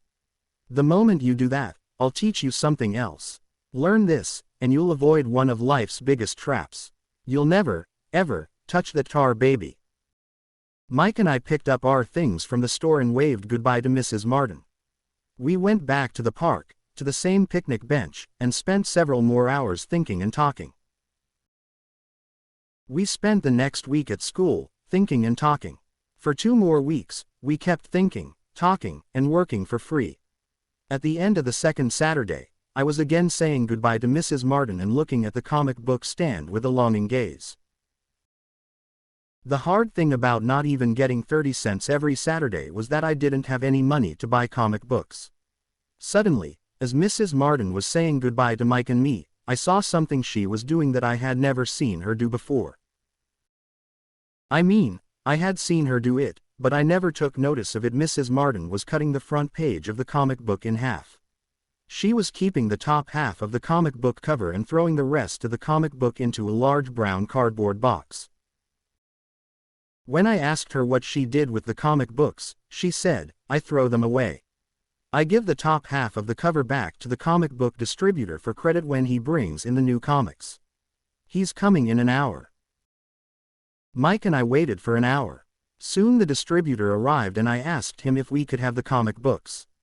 To which he replied, "You can have them if you work for this store and do not resell them." Our partnership was revived. Mike's mom had a spare room in the basement that no one used. We cleaned it out, and began piling hundreds of comic books in that room. Soon our comic book library was open to the public. We hired Mike's younger sister, who loved to study, to be head librarian. She charged each child 10 cents admission to the library, which was open from 2:30 to 4:30 p.m. every day after school. The customers, the children of the neighborhood, could read as many comics as they could in 2 hours. It was a bargain for them since a comic costs 10 cents each, and they could read 5 or 6 in 2 hours. Mike's sister would check the kids as they left, to make sure they weren't borrowing any comic books. She also kept the books, logging in how many kids showed up each day, who they were, and any comments they might have. Mike and I averaged $9.50 per week over a 3-month period. We paid his sister $1 a week and allowed her to read the comics for free, which she rarely did since she was always studying. Mike kept our agreement by working in the store every Saturday and collecting all the comic books from the different stores. We kept our agreement to the distributor by not selling any comic books. We burned them once they got too tattered. We tried opening a branch office, but we could never quite find someone as dedicated as Mike's sister we could trust. At an early age, we found out how hard it was to find good staff. 3 months after the library first opened, a fight broke out in the room. Some bullies from another neighborhood pushed their way in and started it. Mike's dad suggested we shut down the business. So our comic book business shut down, and we stopped working on Saturdays at the convenience store. Anyway, Rich Dad was excited because he had new things he wanted to teach us. He was happy because we had learned our first lesson so well. We had learned to have money work for us by not getting paid for our work at the store. We were forced to use our imaginations to identify an opportunity to make money. By starting our own business, the comic book library, we were in control of our own finances, not dependent on an employer. The best part was that our business generated money for us, even when we weren't physically there. Our money worked for us instead of paying us money. Rich Dad had given us so much more. Chapter 3. Lesson 2. Why teach financial literacy? In 1990, my best friend, Mike, took over his father's empire and is, in fact, doing a better job than his dad did. We see each other once or twice a year on the golf course. He and his wife are wealthier than you could imagine. Rich Dad's empire is in great hands, and Mike is now grooming his son to take his place, as his dad had groomed us. In 1994, I retired at the age of 47, and my wife, Kim, was 37. Retirement does not mean not working. To my wife and me, it means that barring unforeseen cataclysmic changes, we can work or not work, and our wealth grows automatically, staying way ahead of inflation. I guess it means freedom. The assets are large enough to grow by themselves. It's like planting a tree. You water it for years and then one day it doesn't need you anymore. Its roots have gone down deep enough. Then, the tree provides shade for your enjoyment. Mike chose to run the empire and I chose to retire. Whenever I speak to groups of people, they often ask what I would recommend or what could they do. How do they get started? Is there a good book I would recommend? What should they do to prepare their children? What is the secret to success? How do I make millions? I am always reminded of this article one was once given. It goes as follows. The richest businessmen. In 1923, a group of our greatest leaders and richest businessmen held a meeting at the Edgewater Beach Hotel in Chicago.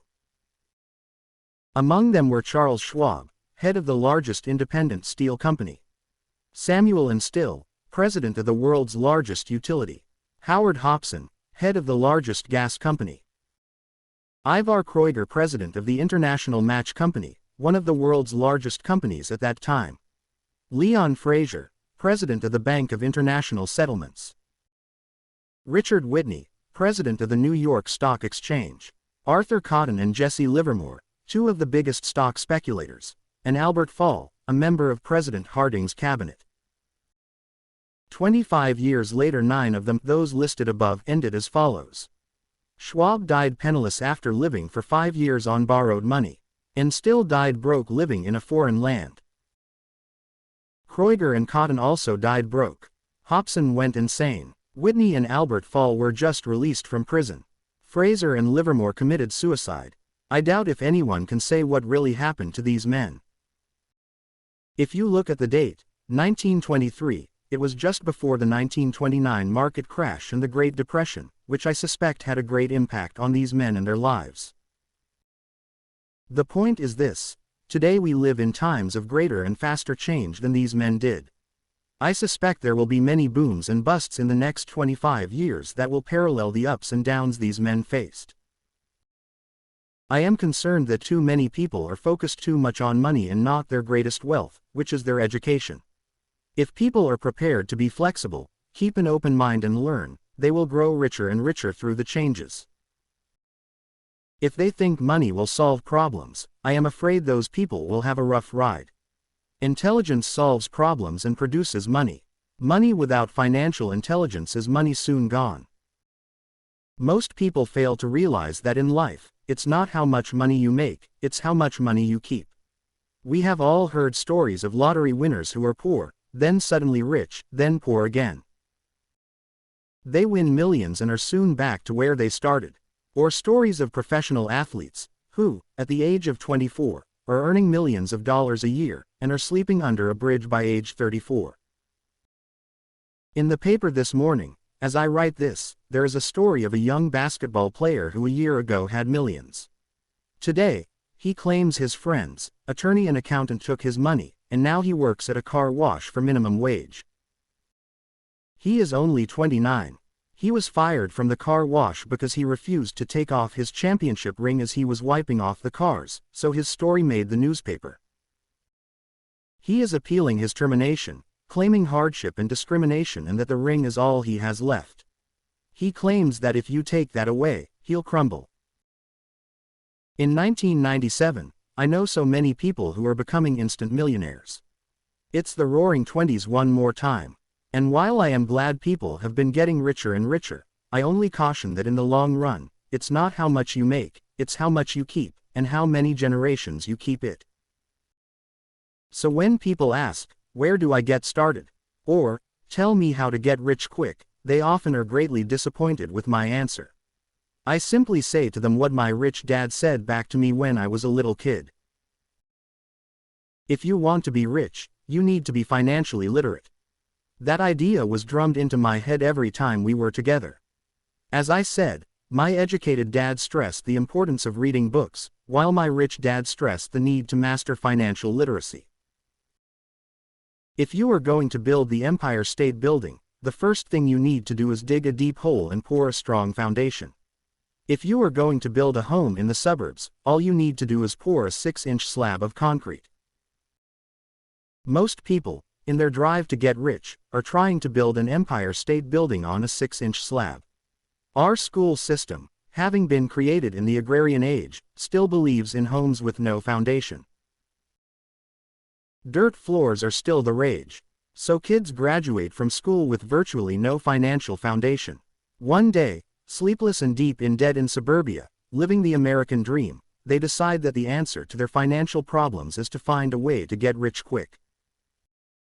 Construction on the skyscraper begins. It goes up quickly, and soon, instead of the Empire State Building, we have the Leaning Tower of suburbia.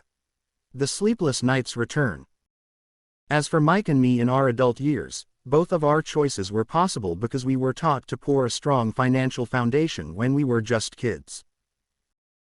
Now, accounting is possibly the most boring subject in the world. It also could be the most confusing. But if you want to be rich, long term, it could be the most important subject. The question is, how do you take a boring and confusing subject and teach it to kids? The answer is, make it simple. Teach it first in pictures. My rich dad poured a strong financial foundation for Mike and me. Since we were just kids, he created a simple way to teach us. For years he only drew pictures and used words. Mike and I understood the simple drawings, the jargon, the movement of money, and then in later years, rich dad began adding numbers. Today, Mike has gone on to master much more complex and sophisticated accounting analysis because he has a $1 billion empire to run. I am not as sophisticated because my empire is smaller, yet we come from the same simple foundation. In the following pages, I offer to you the same simple line drawings Mike's dad created for us. Though simple, those drawings helped guide two little boys in building great sums of wealth on a solid and deep foundation. Rule 1. You must know the difference between an asset and a liability, and buy assets. If you want to be rich, this is all you need to know. It is rule number 1. It is the only rule. This may sound absurdly simple, but most people have no idea how profound this rule is. Most people struggle financially because they do not know the difference between an asset and a liability. Rich people acquire assets. The poor and middle class acquire liabilities, but they think they are assets. When Rich Dad explained this to Mike and me, we thought he was kidding.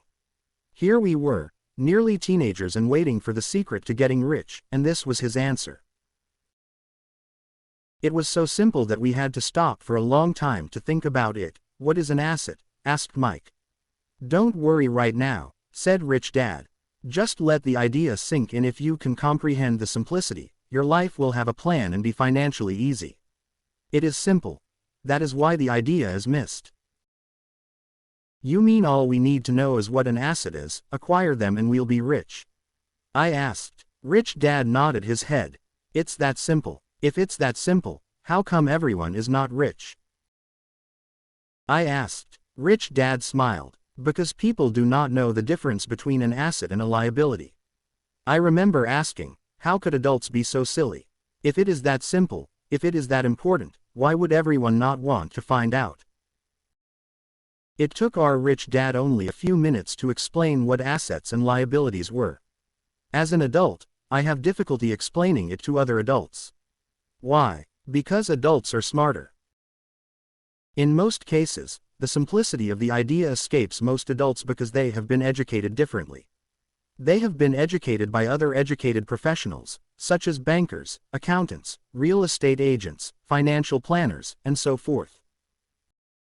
The difficulty comes in asking adults to unlearn, or become children again. An intelligent adult often feels it is demeaning to pay attention to simplistic definitions. Rich Dad believed in the KISS principle, keep it simple stupid, so he kept it simple for two young boys, and that made the financial foundation strong. So what causes the confusion?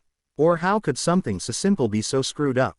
Why would someone buy an asset that was really a liability? The answer is found in basic education. We focus on the word literacy and not financial literacy. What defines something to be an asset or something to be a liability are not words.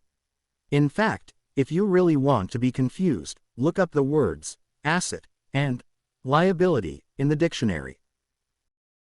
I know the definition may sound good to a trained accountant, but for the average person it makes no sense. But we adults are often too proud to admit that something does not make sense. As young boys, Rich Dad said, what defines an asset is not words but numbers.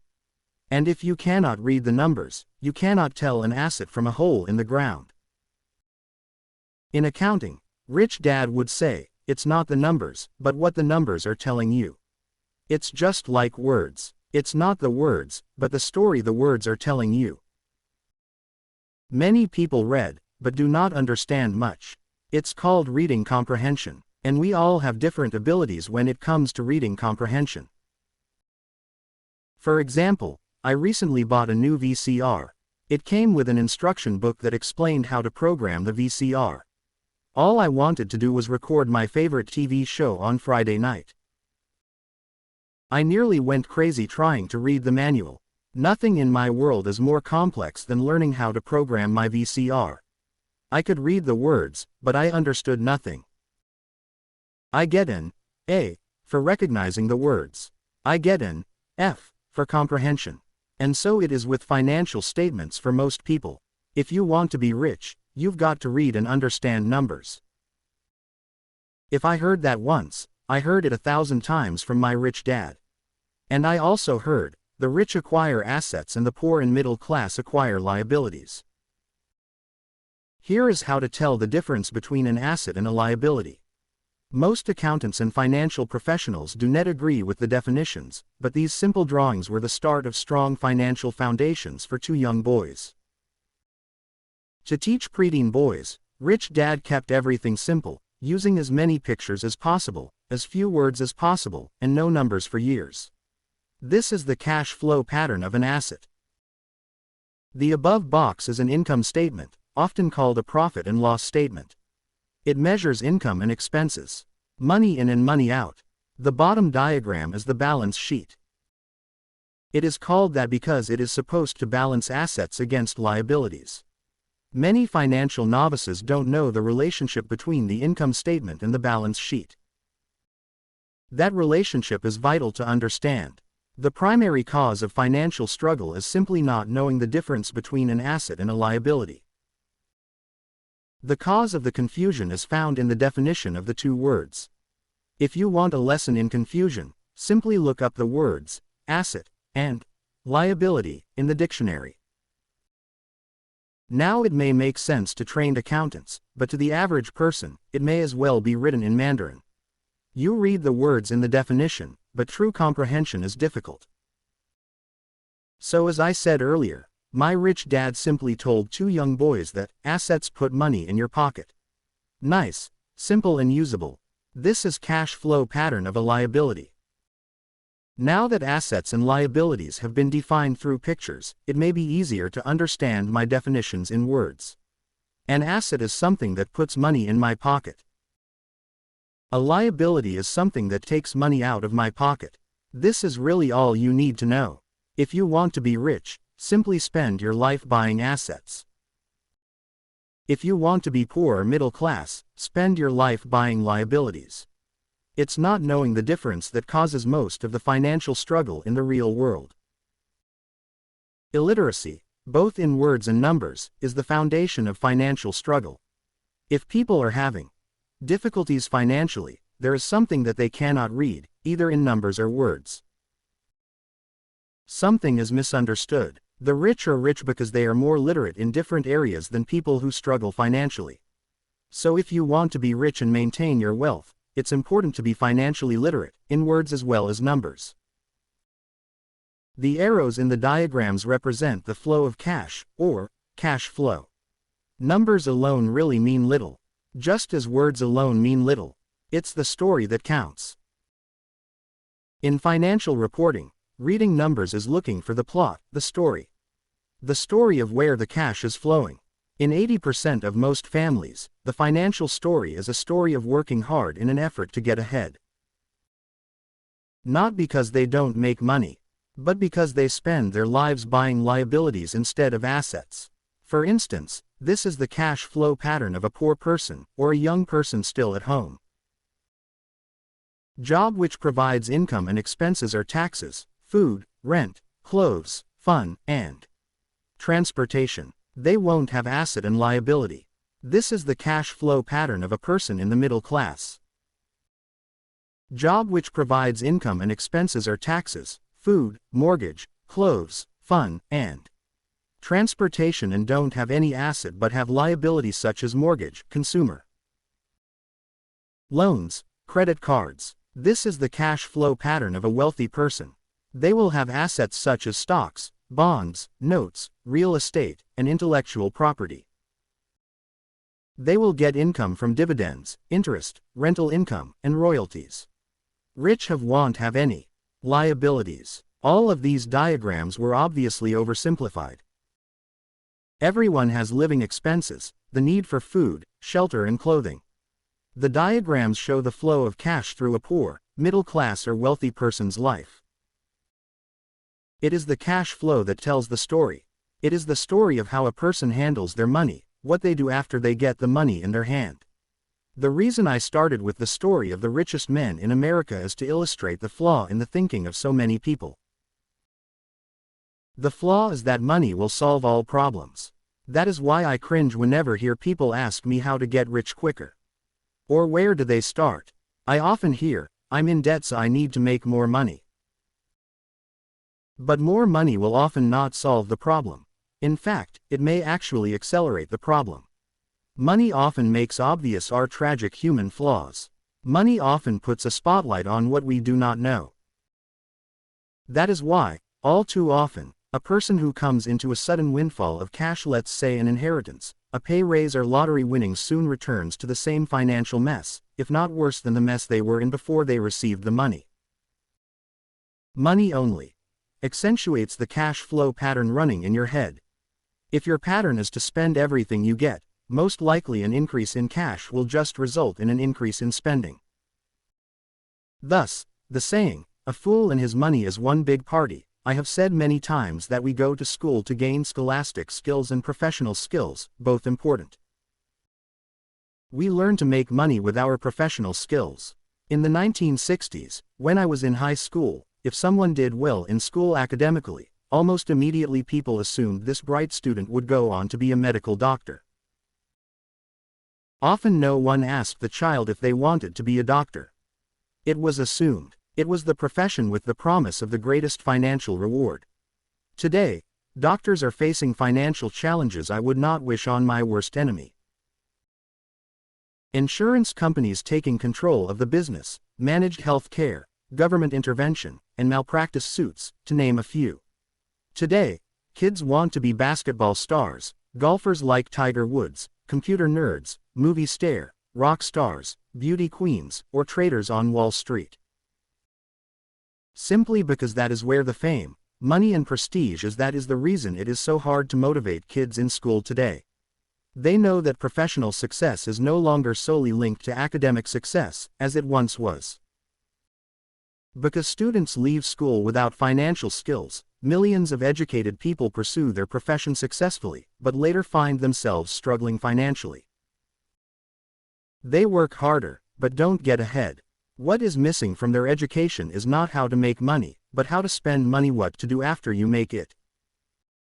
It's called financial aptitude: what you do with the money once you make it, how to keep people from taking it from you, how long you keep it, and how hard that money works for you. Most people cannot tell why they struggle financially because they don't understand cash flow. A person can be highly educated, professionally successful, and financially illiterate. These people often work harder than they need to because they learned how to work hard, but not how to have their money work for them. The story of Bo: the quest for a financial dream turns into a financial nightmare. The moving picture show of hardworking people has a set pattern.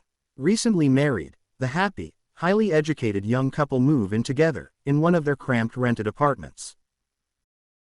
Immediately, they realize that they are saving money because two can live as cheaply as one.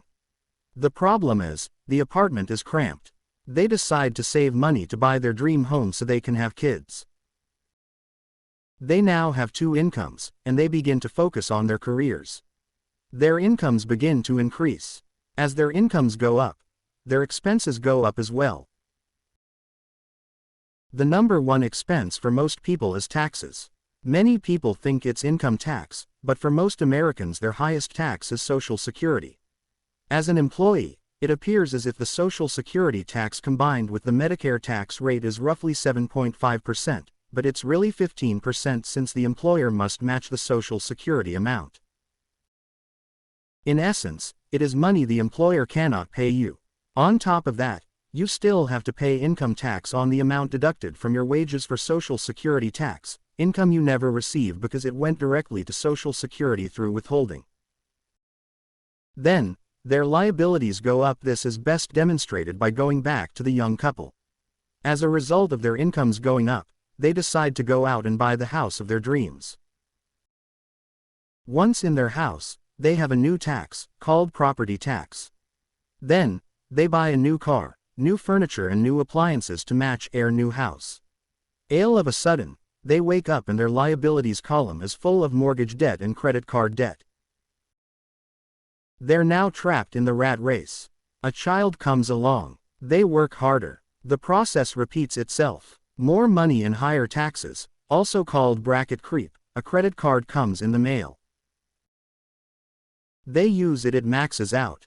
A loan company calls and says their greatest asset, their home, has appreciated in value. The company offers a bill consolidation loan because their credit is so good, and tells them the intelligent thing to do is clear off the high-interest consumer debt by paying off their credit card. And besides, interest on their home is a tax deduction. They go for it, and pay off those high-interest credit cards. They breathe a sigh of relief. Their credit cards are paid off. They've now folded their consumer debt into their home mortgage. Their payments go down because they extend their debt over 30 years. It is the smart thing to do. Their neighbor calls to invite them to go shopping. The Memorial Day sale is on, a chance to save some money. They say to themselves, I won't buy anything. I'll just go look. But just in case they find something, they tuck that clean credit card inside their wallet. I run into this young couple all the time. Their names change, but their financial dilemma is the same. They come to one of my talks to hear what I have to say. They ask me, can you tell us how to make more money? Their spending habits have caused them to seek more income. They don't even know that the trouble is really how they choose to spend the money they do have, and that is the real cause of their financial struggle. It is caused by financial illiteracy and not understanding the difference between an asset and a liability. More money seldom solves someone's money problems. Intelligence solves problems. There is a saying a friend of mine says over and over to people in debt. If you find you have dug yourself into a hole, stop digging. As a child, my dad often told us that the Japanese were aware of three powers. The power of the sword, the jewel and the mirror. The sword symbolizes the power of weapons. America has spent trillions of dollars on weapons and, because of this, is the supreme military presence in the world. The jewel symbolizes the power of money. There is some degree of truth to the saying, remember the golden rule. He who has the gold makes the rules. The mirror symbolizes the power of self-knowledge. This self-knowledge, according to Japanese legend, was the most treasured of the three. The poor and middle class often allow the power of money to control them.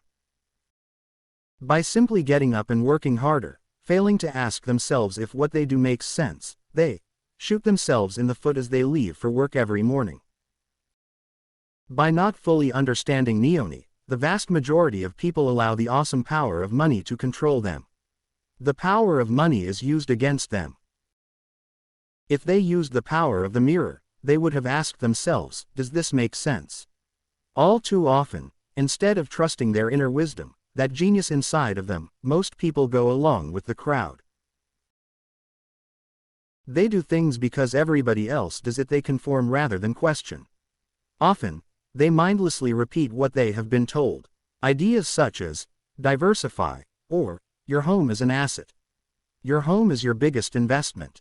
You get a tax break for going one into greater debt. Get a safe job. Don't make mistakes. Don't take risks. It is said that the fear of public speaking is a fear greater than death for most people. According to psychiatrists, the fear of public speaking is caused by the fear of ostracism, the fear of standing out, the fear of criticism, the fear of ridicule, the fear of being an outcast. The fear of being different prevents most people from seeking new ways to solve their problems. That is why my educated dad said the Japanese valued the power of the mirror the most, for it is only when we as humans look into the mirror do we find truth. And the main reason that most people say, play it safe, is out of fear. That goes for anything, be it sports, relationships, career, money. It is that same fear, the fear of ostracism, that causes people to conform and not question commonly accepted opinions or popular trends. Your home is an asset. Get a bill consolidation loan and get out of debt. Work harder. It's a promotion. Someday I'll be a vice president. Save money. Get a raise, I'll buy us a bigger house. Mutual funds are safe. Tickle Me Elmo dolls are out of stock, but I just happen to have one in back that another customer has not come by for yet. Many great financial problems are caused by going along with the crowd and trying to keep up with the Joneses. Occasionally, we all need to look in the mirror and be true to our inner wisdom rather than our fears. By the time Mike and I were 16 years old, we began to have problems in school. We were not bad kids. We just began to separate from the crowd. We worked for Mike's dad after school and on the weekends. Mike and I often spent hours after work just sitting at a table with his dad while he held meetings with his bankers, attorneys, accountants, brokers, investors, managers and employees. Here was a man who had left school at the age of 13, now directing, instructing, ordering and asking questions of educated people. They came at his beck and call, and cringed when he did not approve of them. Here was a man who had not gone along with the crowd. He was a man who did his own thinking and detested the words, "We have to do it this way because that's the way everyone else does it." He also hated the word, "can't." If you wanted him to do something, just say, "I don't think you can do it." Mike and I learned more sitting at his meetings than we did in all our years of school, college included. Mike's dad was not school educated, but he was financially educated and successful as a result. He used to tell us over and over again, an intelligent person hires people who are more intelligent than they are. So Mike and I had the benefit of spending hours listening to and, in the process, learning from intelligent people. But because of this, both Mike and I just could not go along with the standard dogma that our teachers preached, and that caused the problems. Whenever the teacher said, "If you don't get good grades, you won't do well in the real world," Mike and I just raised our eyebrows. When we were told to follow set procedures and not deviate from the rules, we could see how this schooling process actually discouraged creativity. We started to understand why our rich dad told us that schools were designed to produce good employees instead of employers. Occasionally Mike or I would ask our teachers how what we studied was applicable, or we asked why we never studied money and how it worked. To the later question, we often got the answer that money was not important, that if we excelled in our education, the money would follow. The more we knew about the power of money, the more distant we grew from the teachers and our classmates. My highly educated dad never pressured me about my grades. I often wondered why, but we did begin to argue about money. By the time I was 16, I probably had a far better foundation with money than both my mom and dad. I could keep books. I listened to tax accountants, corporate attorneys, bankers, real estate brokers, investors, and so forth. My dad talked to teachers. One day, my dad was telling me why our home was his greatest investment. A not too pleasant argument took place when I showed him why I thought a house was not a good investment. The following diagram illustrates the difference in perception between my rich dad and my poor dad when it came to their homes. One dad thought his house was an asset, and the other dad thought it was a liability. I remember when I drew a diagram for my dad showing him the direction of cash flow. I also showed him the ancillary expenses that went along with owning the home. A bigger home meant bigger expenses, and the cash flow kept going out through the expense column. Today, I am still challenged on the idea of a house not being an asset. And I know that for many people, it is their dream as well as their largest investment. And owning your own home is better than nothing. I simply offer an alternate way of looking at this popular dogma. If my wife and I were to buy a bigger, more flashy house, we realize it would not be an asset, it would be a liability, since it would take money out of our pocket. So here is the argument I put forth. I really do not expect most people to agree with it because a nice home is an emotional thing.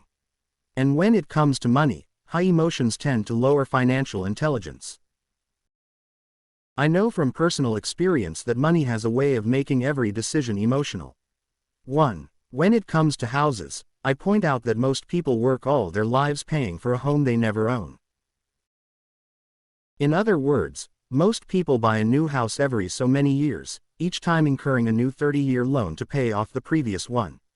2. Even though people receive a tax deduction for interest on mortgage payments, they pay for all their other expenses with after-tax dollars,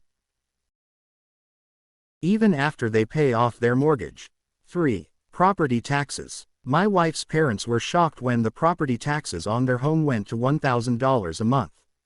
This was after they had retired, so the increase put a strain on their retirement budget, and they felt forced to move.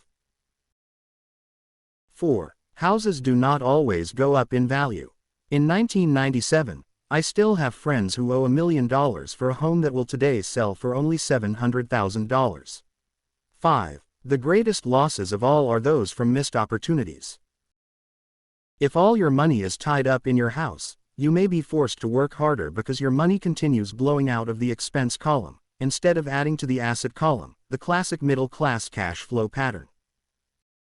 If a young couple would put more money into their asset column early on, their later years would get easier, especially as they prepared to send their children to college. Their assets would have grown and would be available to help cover expenses. All too often, a house only serves as a vehicle for incurring a home equity loan to pay for mounting expenses. In summary, the end result in making a decision to own a house that is too expensive in lieu of starting an investment portfolio early on impacts an individual in at least the following 3 ways. 1. Loss of time, during which other assets could have grown in value. 2. Loss of additional capital, which could have been invested instead of paying for high-maintenance expenses related directly to the home. 3. Loss of education. Too often, people count their house, savings and retirement plan as all they have in their asset column. Because they have no money to invest, they simply do not invest. This costs them investment experience. Most never become what the investment world calls a sophisticated investor, and the best investments are usually first sold to sophisticated investors, who then turn around and sell them to the people playing it safe. I am not saying don't buy a house. I am saying, understand the difference between an asset and a liability. When I want a bigger house, I first buy assets that will generate the cash flow to pay for the house. My educated dad's personal financial statement best demonstrates the life of someone in the rat race. His expenses seem to always keep up with his income, never allowing him to invest in assets.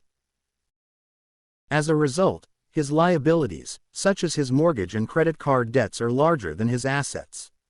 The following picture is worth 1,000 words. Educated dad's financial statement is that the income is same as the expense, but the asset is greater than the liability. My rich dad's personal financial statement, on the other hand, reflects the results of a life dedicated to investing and minimizing liabilities.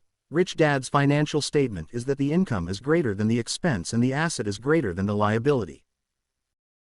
A review of my rich dad's financial statement is why the rich get richer. The asset column generates more than enough income to cover expenses, with the balance reinvested into the asset column. The asset column continues to grow and, therefore, the income it produces grows with it, the result being, the rich get richer. Why the rich get richer is that more income and expenses are low, also liabilities are low. The middle class finds itself in a constant state of financial struggle. Their primary income is through wages, and as their wages increase, so do their taxes. Their expenses tend to increase in equal increments as their wages increase. Hence the phrase, the rat race. They treat their home as their primary asset, instead on investing in income-producing assets. Why the middle class struggle? Income goes up, expenses go up, assets do not increase, liabilities do increase. This pattern of treating your home as an investment and the philosophy that a pay raise means you can buy a larger home or spend more is the foundation of today's debt-ridden society. This process of increased spending throws families into greater debt and into more financial uncertainty, even though they may be advancing in their jobs and receiving pay raises on a regular basis. This is high-risk living caused by weak financial education. The massive loss of jobs in the 1990s, the downsizing of businesses has brought to light how shaky the middle class really is financially. Suddenly, company pension plans are being replaced by 401k plans. Social Security is obviously in trouble and cannot be looked at as a source for retirement. Panic has set in for the middle class. The good thing today is that many of these people have recognized these issues and have begun buying mutual funds. This increase in investing is largely responsible for the huge rally we have seen in the stock market. Today, there are more and more mutual funds being created to answer the demand by the middle class. Mutual funds are popular because they represent safety. Average mutual fund buyers are too busy working to pay taxes and mortgages, save for their children's college and pay off credit cards. They do not have time to study to learn how to invest, so they rely on the expertise of the manager of a mutual fund. Also, because the mutual fund includes many different types of investments, they feel their money is safer because it is diversified. This group of educated middle class subscribes to the diversify dogma put out by mutual fund brokers and financial planners. Play it safe. Avoid risk. The real tragedy is that the lack of early financial education is what creates the risk faced by average middle-class people. The reason they have to play it safe is because their financial positions are tenuous at best. Their balance sheets are not balanced. They are loaded with liabilities, with no real assets that generate income. Typically, their only source of income is their paycheck. Their livelihood becomes entirely dependent on their employer. So when genuine deals of a lifetime come along, those same people cannot take advantage of the opportunity. They must play it safe, simply because they are working so hard, are taxed to the max, and are loaded with debt. As I said at the start of this section, the most important rule is to know the difference between an asset and a liability. Once you understand the difference, concentrate your efforts on only buying income-generating assets. That's the best way to get started on a path to becoming rich.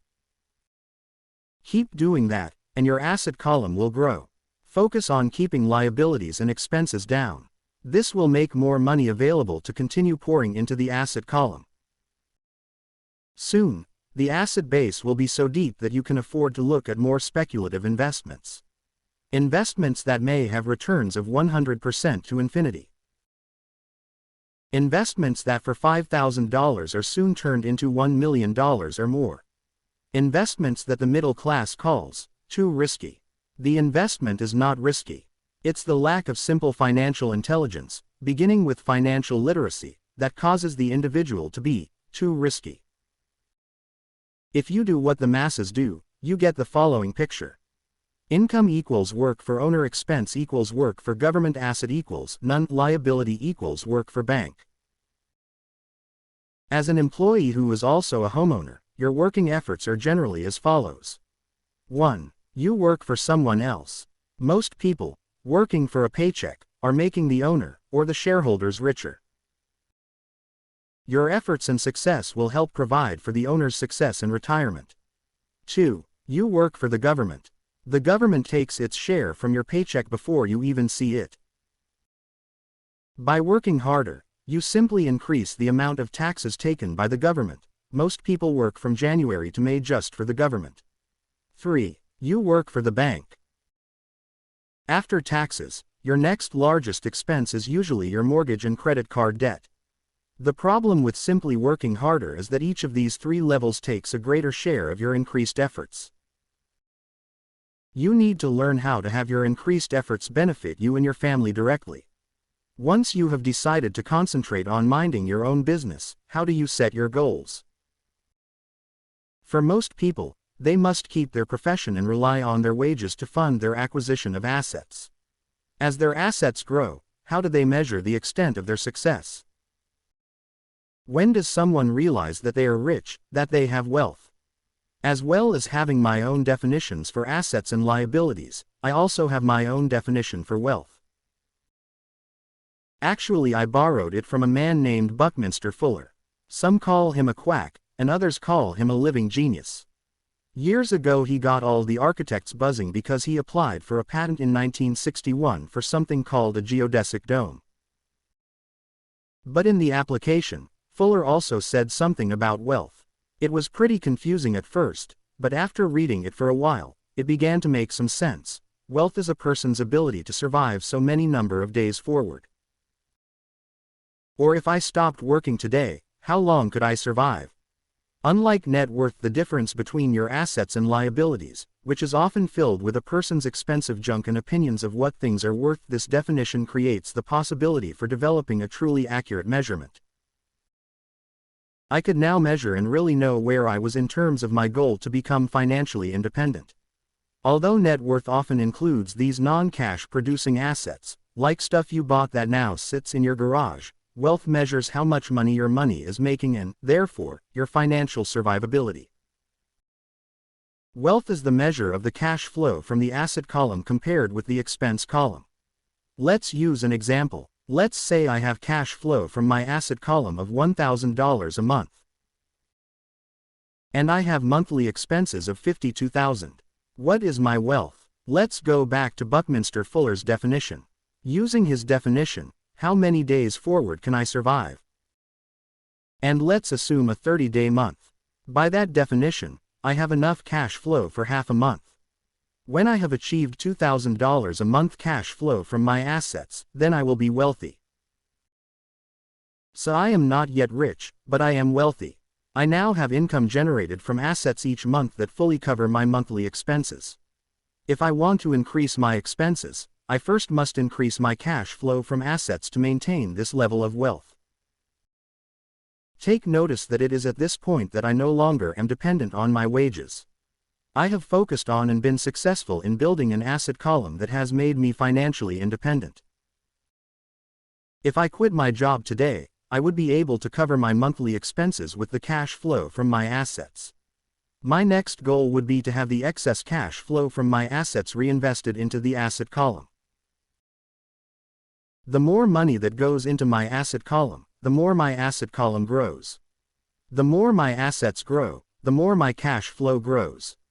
And as long as I keep my expenses less than the cash flow from these assets, I will grow richer, with more and more income from sources other than my physical labor. As this reinvestment process continues, I am well on my way to being rich. The actual definition of rich is in the eye of the beholder. You can never be too rich. Just remember this simple observation: the rich buy assets. The poor only have expenses. The middle class buys liabilities they think are assets. So how do I start minding my own business? What is the answer? Listen to the founder of McDonald's. Chapter 4. Lesson 3. Mind your own business. In 1974, Ray Kroc, the founder of McDonald's, was asked to speak to the MBA class at the University of Texas at Austin. A dear friend of mine, Keith Cunningham, was a student in that MBA class. After a powerful and inspiring talk, the class adjourned and the students asked Ray if he would join them at their favorite hangout to have a few beers. Ray graciously accepted. What business am I in? Ray asked, once the group had all their beers in hand. Everyone laughed, said Keith. Most of the MBA students thought Ray was just fooling around. No one answered, so Ray asked the question again. What business do you think I'm in? The students laughed again, and finally one brave soul yelled out, Ray, who in the world does not know that you're in the hamburger business? Ray chuckled. That is what I thought you would say. He paused and then quickly said, ladies and gentlemen, I'm not in the hamburger business. My business is real estate. Keith said that Ray spent a good amount of time explaining his viewpoint. In their business plan, Ray knew that the primary business focus was to sell hamburger franchises, but what he never lost sight of was the location of each franchise. He knew that the real estate and its location was the most significant factor in the success of each franchise. Basically, the person that bought the franchise was also paying for, buying, the land under the franchise for Ray Kroc's organization. McDonald's today is the largest single owner of real estate in the world, owning even more than the Catholic Church. Today, McDonald's owns some of the most valuable intersections and street corners in America, as well as in other parts of the world. Keith said it was one of the most important lessons in his life. Today, Keith owns car washes, but his business is the real estate under those car washes. The previous chapter ended with the diagrams illustrating that most people work for everyone else but themselves. They work first for the owners of the company, then for the government through taxes, and finally for the bank that owns their mortgage. As a young boy, we did not have a McDonald's nearby. Yet, my rich dad was responsible for teaching Mike and me the same lesson that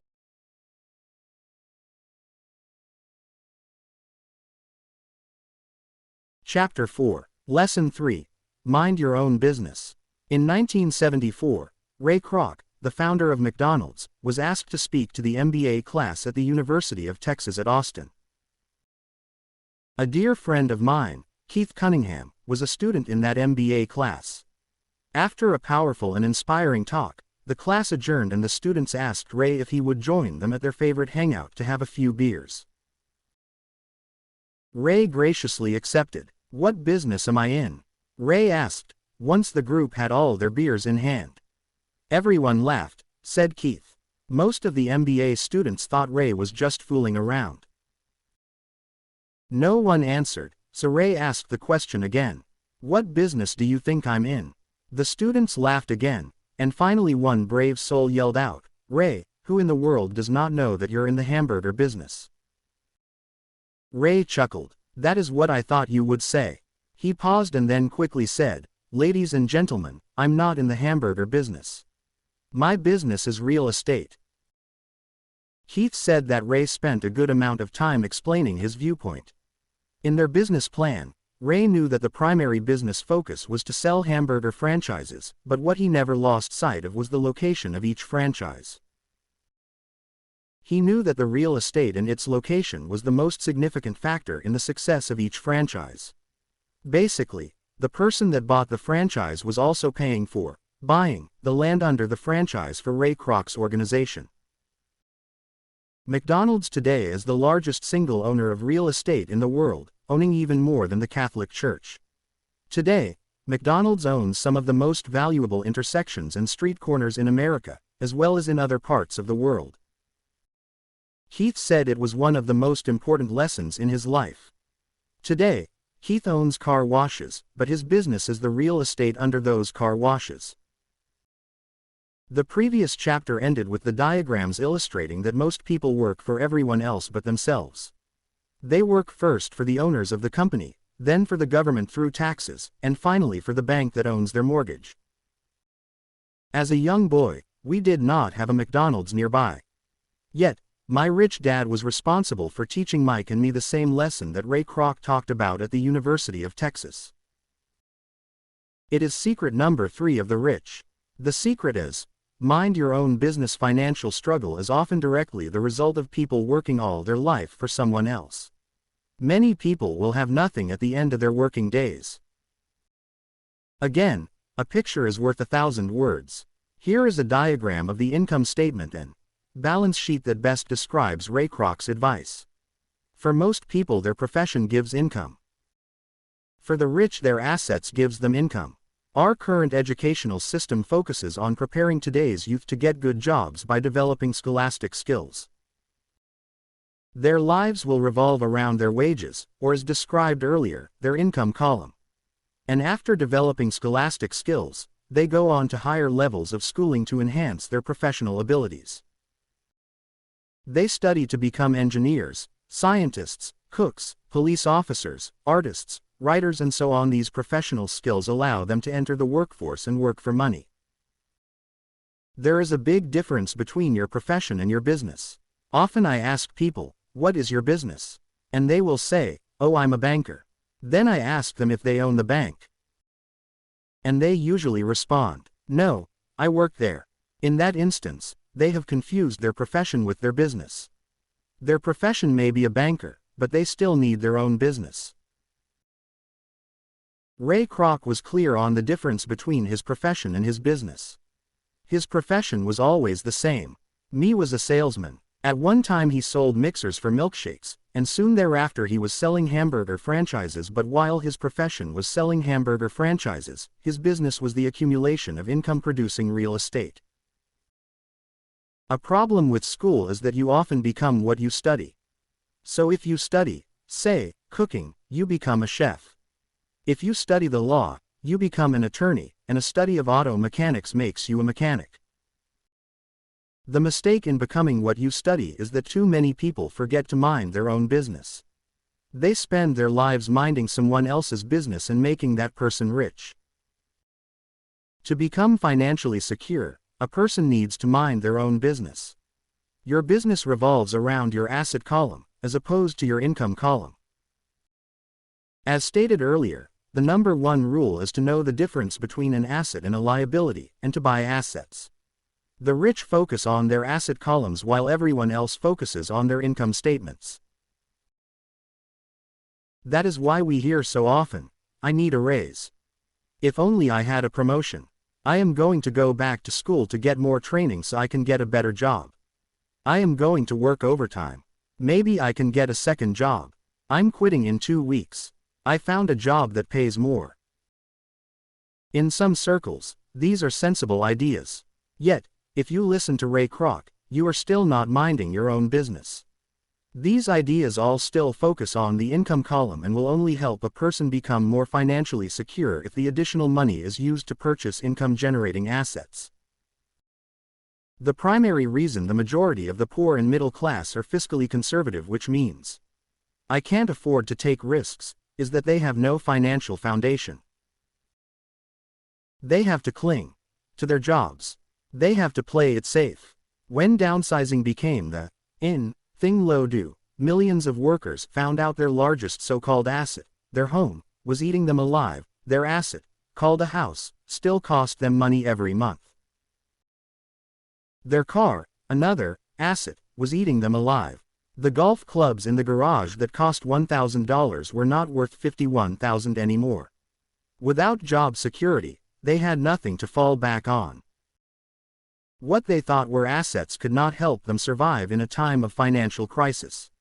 I assume most of us have filled out a credit application for a banker to buy a house or to buy a car.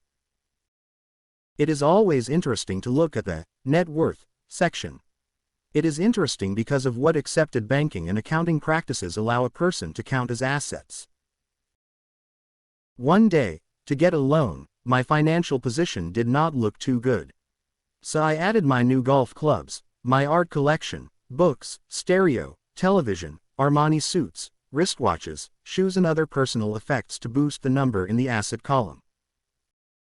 But I was turned down for the loan because I had too much investment real estate. The loan committee did not like that I made so much money off of apartment houses. They wanted to know why I did not have a normal job, with a salary. They did not question the Armani suits, golf clubs or art collection. Life is sometimes tough when you do not fit the standard profile.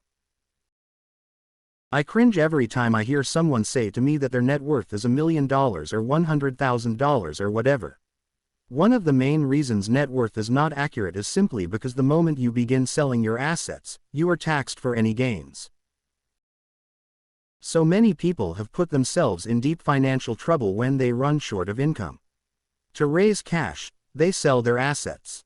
First, their personal assets can generally be sold for only a fraction of the value that is listed in their personal balance sheet. Or if there is a gain on the sale of the assets, they are taxed on the gain. So again, the government takes its share of the gain, thus reducing the amount available to help them out. Of debt. That is why I say someone's net worth is often worth less than they think. Start minding your own business. Keep your daytime job, but start buying real assets, not liabilities or personal effects that have no real value once you get them home. A new car loses nearly 25% of the price you pay for it the moment you drive it off the lot. It is not a true asset even if your banker lets you list it as one. My $400 new titanium driver was worth $150 the moment I teed off. For adults, keep your expenses low, reduce your liabilities and diligently build a base of solid assets. For young people who have not yet left home, it is important for parents to teach them the difference between an asset and a liability. Get them to start building a solid asset column before they leave home, get married, buy a house, have kids and get stuck in a risky financial position, clinging to a job and buying everything on credit. I see so many young couples who get married and trap themselves into a lifestyle that will not let them get out of debt for most of their working years. For most people, just as the last child leaves home, the parents realize they have not adequately prepared for retirement and they begin to scramble to put some money away. Then, their own parents become ill and they find themselves with new responsibilities. So what kind of assets am I suggesting that you or your children acquire? In my world, real assets fall into several different categories. 1. Businesses that do not require my presence. I own them, but they are managed or run by other people.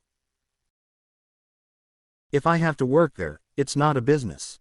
It becomes my job. 2. Stocks. 3. Bonds. 4. Mutual funds. 5. Income-generating real estate. 6. Notes, loose. 7. Royalties from intellectual property such as music, scripts, patents. 8. And anything else that has value, produces income or appreciates and has a ready market. As a young boy, my educated dad encouraged me to find a safe job. My rich dad, on the other hand, encouraged me to begin acquiring assets that I loved. If you don't love it, you won't take care of it. I collect real estate simply because I love buildings and land. I love shopping for them. I could look at them all day long. When problems arise, the problems are not so bad that it changes my love for real estate. For people who hate real estate, they shouldn't buy it. I love stocks of small companies, especially startups. The reason is that I am an entrepreneur, not a corporate person.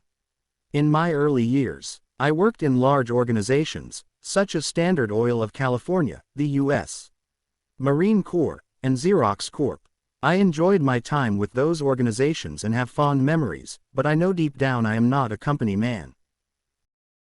I like starting companies, not running them. So my stock buys are usually of small companies, and sometimes I even start the company and take it public. Fortunes are made in new stock issues, and I love the game.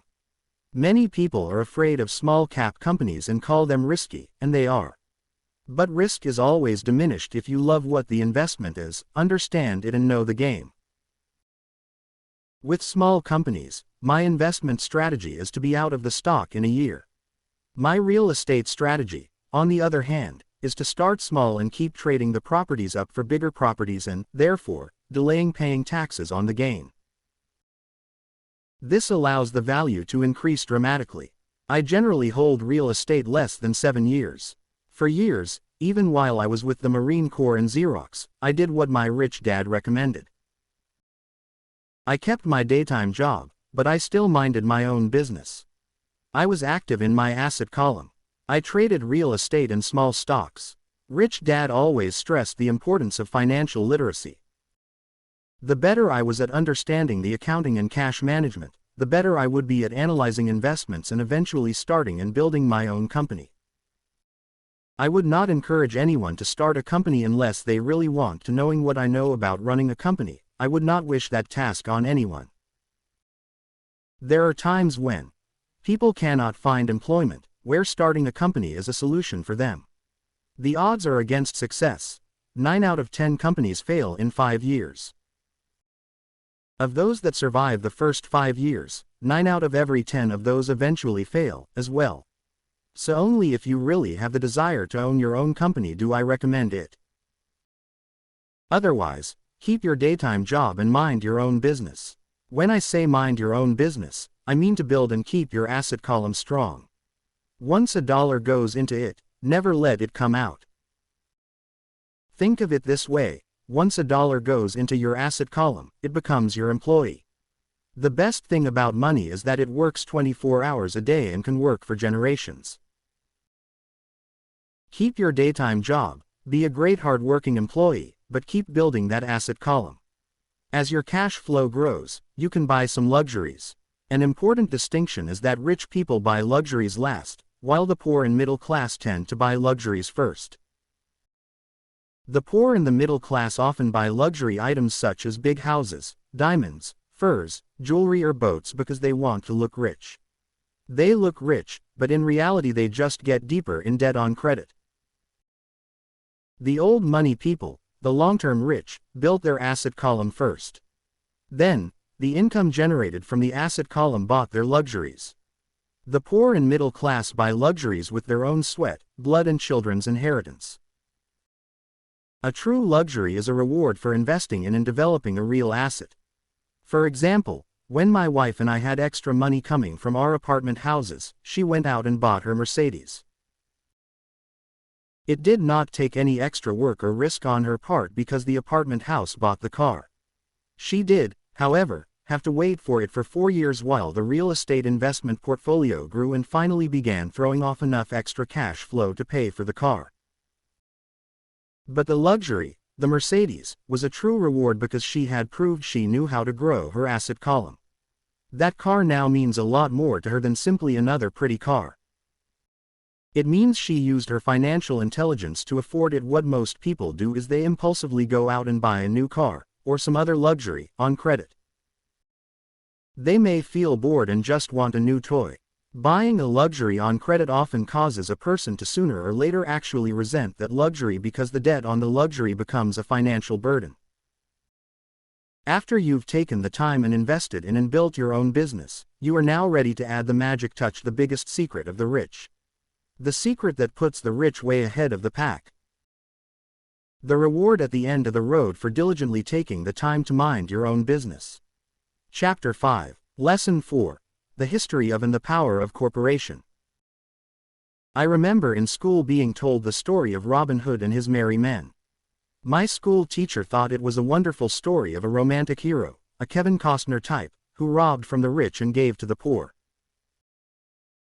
My rich dad did not see Robin Hood as a hero. He called Robin Hood a crook. Robin Hood may be long gone, but his followers live on. How often I still hear people say, "Why don't the rich pay for it?" Or, "The rich should pay more in taxes and give it to the poor." It is this idea of Robin Hood, or taking from the rich to give to the poor, that has caused the most pain for the poor and the middle class. The reason the middle class is so heavily taxed is because of the Robin Hood ideal. The real reality is that the rich are not taxed. It's the middle class who pays for the poor, especially the educated upper-income middle class. Again, to understand fully how things happen, we need to look at the historical perspective. We need to look at the history of taxes. Although my highly educated dad was an expert on the history of education, my rich dad fashioned himself as an expert on the history of taxes. Rich Dad explained to Mike and me that in England and America originally, there were no taxes. Occasionally there were temporary taxes levied in order to pay for wars. The king or the president would put the word out and ask everyone to chip in. Taxes were levied in Britain for the fight against Napoleon from 1799 to 1816, and in America taxes were levied to pay for the Civil War from 1861 to 1865. In 1874, England made income tax a permanent levy on its citizens. In 1913, an income tax became permanent in the United States with the adoption of the 16th Amendment to the Constitution. At one time, Americans were anti-tax. It had been the excessive tax on tea that led to the famous Tea Party in Boston Harbor, an incident that helped ignite the Revolutionary War. It took approximately 50 years in both England and the United States to sell the idea of a regular income tax. What these historical dates fail to reveal is that both of these taxes were initially levied against only the rich. It was this point that Rich Dad wanted Mike and me to understand. He explained that the idea of taxes was made popular and accepted by the majority by telling the poor and the middle class that taxes were created only to punish the rich. This is how the masses voted for the law, and it became constitutionally legal. Although it was intended to punish the rich, in reality it wound up punishing the very people who voted for it, the poor and middle class. Once government got a taste of money, the appetite grew, said Rich Dad. Your dad and I are exactly opposite. He's a government bureaucrat, and I am a capitalist. We get paid, and our success is measured on opposite behaviors. He gets paid to spend money and hire people. The more he spends and the more people he hires, the larger his organization becomes. In the government, the larger his organization, the more he is respected. On the other hand, within my organization, the fewer people I hire and the less money I spend, the more I am respected by my investors. That's why I don't like government people. They have different objectives from most business people. As the government grows, more and more tax dollars will be needed to support it. My educated dad sincerely believed that government should help people. He loved John F. Kennedy and especially the idea of the Peace Corps. He loved the idea so much that both he and my mom worked for the Peace Corps training volunteers to go to Malaysia, Thailand and the Philippines. He always strived for additional grants and increases in his budget so he could hire more people, both in his job with the Education Department and in the Peace Corps.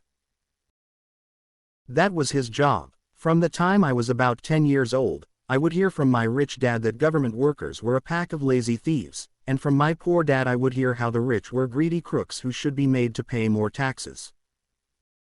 Both sides have valid points. It was difficult to go to work for one of the biggest capitalists in town and come home to a father who was a prominent government leader. It was not easy knowing who to believe. Yet, when you study the history of taxes, an interesting perspective emerges. As I said, the passage of taxes was only possible because the masses believed in the Robin Hood theory of economics, which was to take from the rich and give to everyone else. The problem was that the government's appetite for money was so great that taxes soon needed to be levied on the middle class, and from there it kept trickling down. The rich, on the other hand, saw an opportunity. They do not play by the same set of rules. As I've stated, the rich already knew about corporations, which became popular in the days of sailing ships.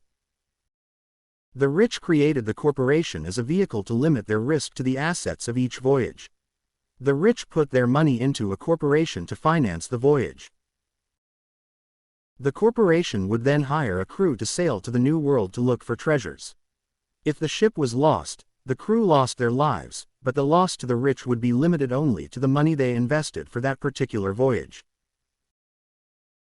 The diagram that follows shows how the corporate structure sits outside your personal income statement and balance sheet. How the rich play the game is diminished by expenses assets greater than income through personal corporation. It is the knowledge of the power of the legal structure of the corporation that really gives the rich a vast advantage over the poor and the middle class. Having two fathers teaching me, one a socialist and the other a capitalist, I quickly began to realize that the philosophy of the capitalist made more financial sense to me. It seemed to me that the socialists ultimately penalized themselves, due to their lack of financial education. No matter what the take from the rich crowd came up with, the rich always found a way to outsmart them. That is how taxes were eventually levied on the middle class. The rich outsmarted the intellectuals, solely because they understood the power of money, a subject not taught in schools. How did the rich outsmart the intellectuals? Once the take from the rich tax was passed, cash started flowing into government coffers. Initially, people were happy. Money was handed out to government workers and the rich. It went to government workers in the form of jobs and pensions. It went to the rich via their factories receiving government contracts. The government became a large pool of money, but the problem was the fiscal management of that money. There really is no recirculation. In other words, the government policy, if you were a government bureaucrat, was to avoid having excess money. If you failed to spend your allotted funding, you risked losing it in the next budget. You would certainly not be recognized for being efficient. Business people, on the other hand, are rewarded for having excess money and are recognized for their efficiency. As this cycle of growing government spending continued, the demand for money increased and the tax the rich idea was now being adjusted to include lower income levels, down to the very people who voted it in, the poor and the middle class. True capitalists used their financial knowledge to simply find a way to escape. They headed back to the protection of a corporation. A corporation protects the rich. But what many people who have never formed a corporation do not know is that a corporation is not really a thing. A corporation is merely a file folder with some legal documents in it, sitting in some attorney's office registered with a state government agency. It's not a big building with the name of the corporation on it. It's not a factory or a group of people. A corporation is merely a legal document that creates a legal body without a soul. The wealth of the rich was once again protected. Once again, the use of corporations became popular once the permanent income laws were passed because the income tax rate of the corporation was less than the individual income tax rates. In addition, as described earlier, certain expenses could be paid with pre-tax dollars within the corporation. This war between the haves and have-nots has been going on for hundreds of years. It is the take from the rich crowd versus the rich. The battle is waged whenever and wherever laws are made. The battle will go on forever. The problem is, the people who lose are the uninformed. The ones who get up every day and diligently go to work and pay taxes. If they only understood the way the rich play the game, they could play it too. Then, they would be on their way to their own financial independence. This is why I cringe every time I hear a parent advise their children to go to school, so they can find a safe, secure job. An employee with a safe, secure job, without financial aptitude, has no escape. Average Americans today work 5 to 6 months for the government before they make enough to cover their taxes. In my opinion, that is a long time. The harder you work, the more you pay the government. That is why I believe that the idea of take from the rich backfired on the very people who voted it in. Every time people try to punish the rich don't simply comply. They react. They have the money, power and intent to change things. They do not just sit there and voluntarily pay more taxes. They search for ways to minimize their tax burden. They hire smart attorneys and accountants, and persuade politicians to change laws or create legal loopholes. They have the resources to effect change. The tax code of the United States also allows other ways to save on taxes. Most of these vehicles are available to anyone, but it is the rich who usually look for them because they are minding their own business. For example, 1031 is jargon for Section 1031 of the Internal Revenue Code, which allows a seller to delay paying taxes on a piece of real estate that is sold for a capital gain through an exchange for a more expensive piece of real estate. Real estate is one investment vehicle that allows such a great tax advantage. As long as you keep trading up in value, you will not be taxed on the gains until you liquidate. People who do not take advantage of these tax savings offered legally are missing a great opportunity to build their asset columns. The poor and middle class do not have the same resources. They sit there and let the government's needles enter their arm and allow the blood donation to begin. Today, I am constantly shocked at the number of people who pay more taxes, or take fewer deductions, simply because they are afraid of the government.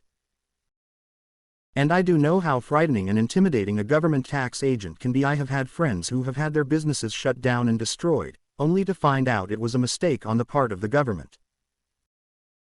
I realize all that, but the price of working from January to mid-May is a high price to pay for that intimidation.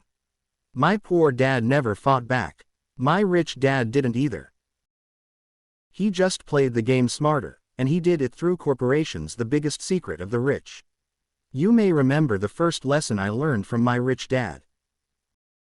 I was a little boy of 9 who had to sit and wait for him to choose to talk to me. I often sat in his office waiting for him to get to me. He was ignoring me on purpose. He wanted me to recognize his power and desire to have that power for myself one day. For all the years I studied Jay and learned from him, he always reminded me that knowledge was power. And with money comes great power that requires the right knowledge to keep it and make it multiply. Without that knowledge, the world pushes you around. Rich Dad constantly reminded Mike and me that the biggest bully was not the boss or the supervisor, but the tax man. The tax man will always take more if you let him. The first lesson of having money work for me, as opposed to working for money, is really all about power.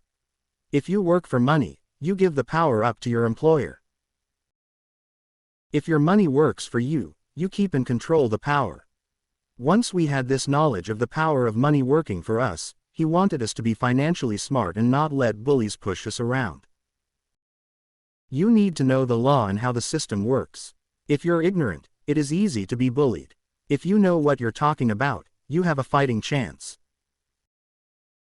That is why he paid so much for smart tax accountants and attorneys. It was less expensive to pay them than pay the government. His best lesson to me, which I have used most of my life, is, be smart and you won't be pushed around as much. He knew the law because he was a law-abiding citizen. He knew the law because it was expensive to not know the law. If you know you're right, you're not afraid of fighting back. Even if you are taking on Robin Hood and his band of merry men. My highly educated dad always encouraged me to seek a good job with a strong corporation. He spoke of the virtues of working your way up the corporate ladder. He didn't understand that, by relying solely on a paycheck from a corporate employer, I would be a docile cow ready for milking.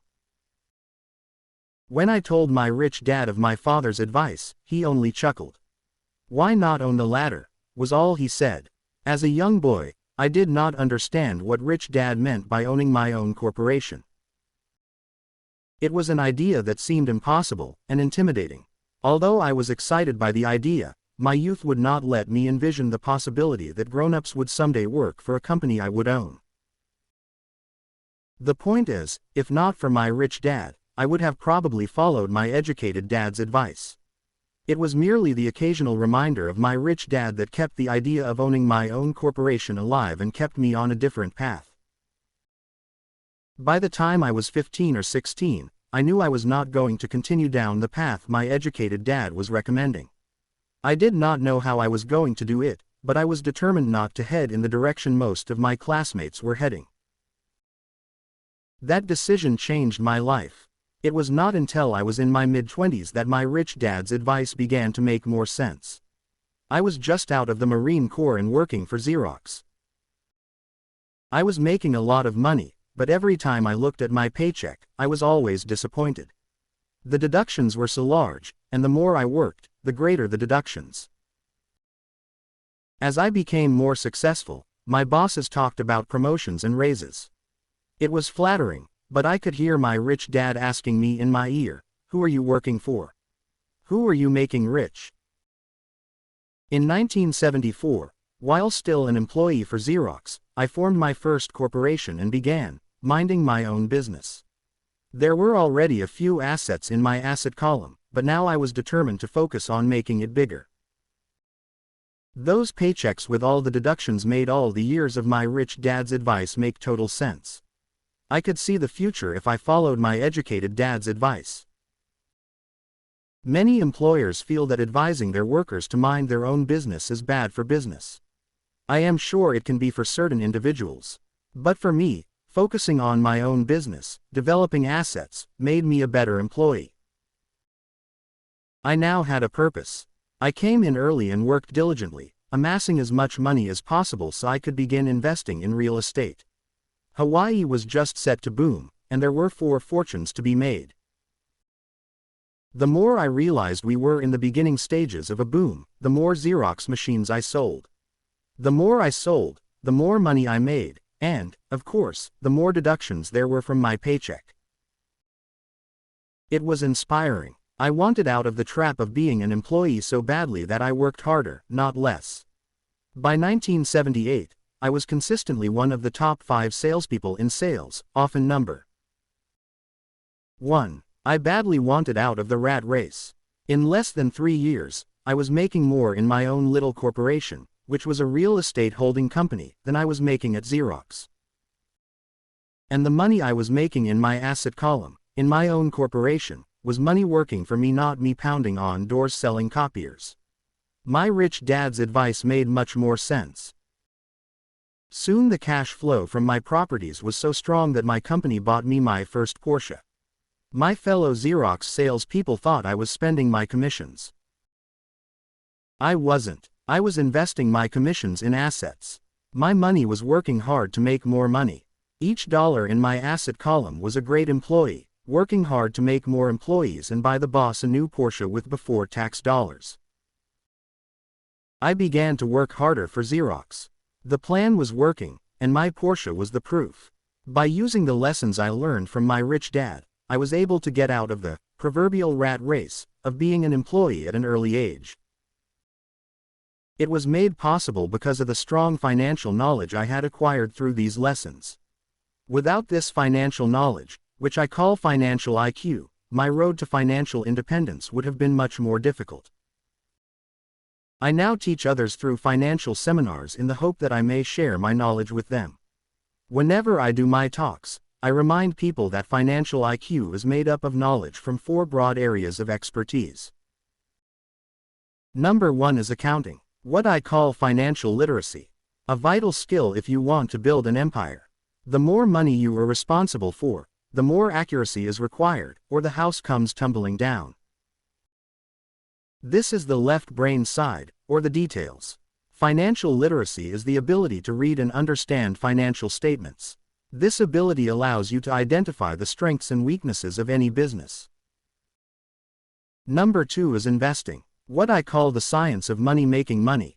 This involves strategies and formulas. This is the right brain side, or the creative side. Number 3 is understanding markets, the science of supply and demand. There is a need to know the technical aspects of the market, which is emotion-driven. The Tickle Me Elmo doll during Christmas 1996 is a case of a technical or emotion-driven market.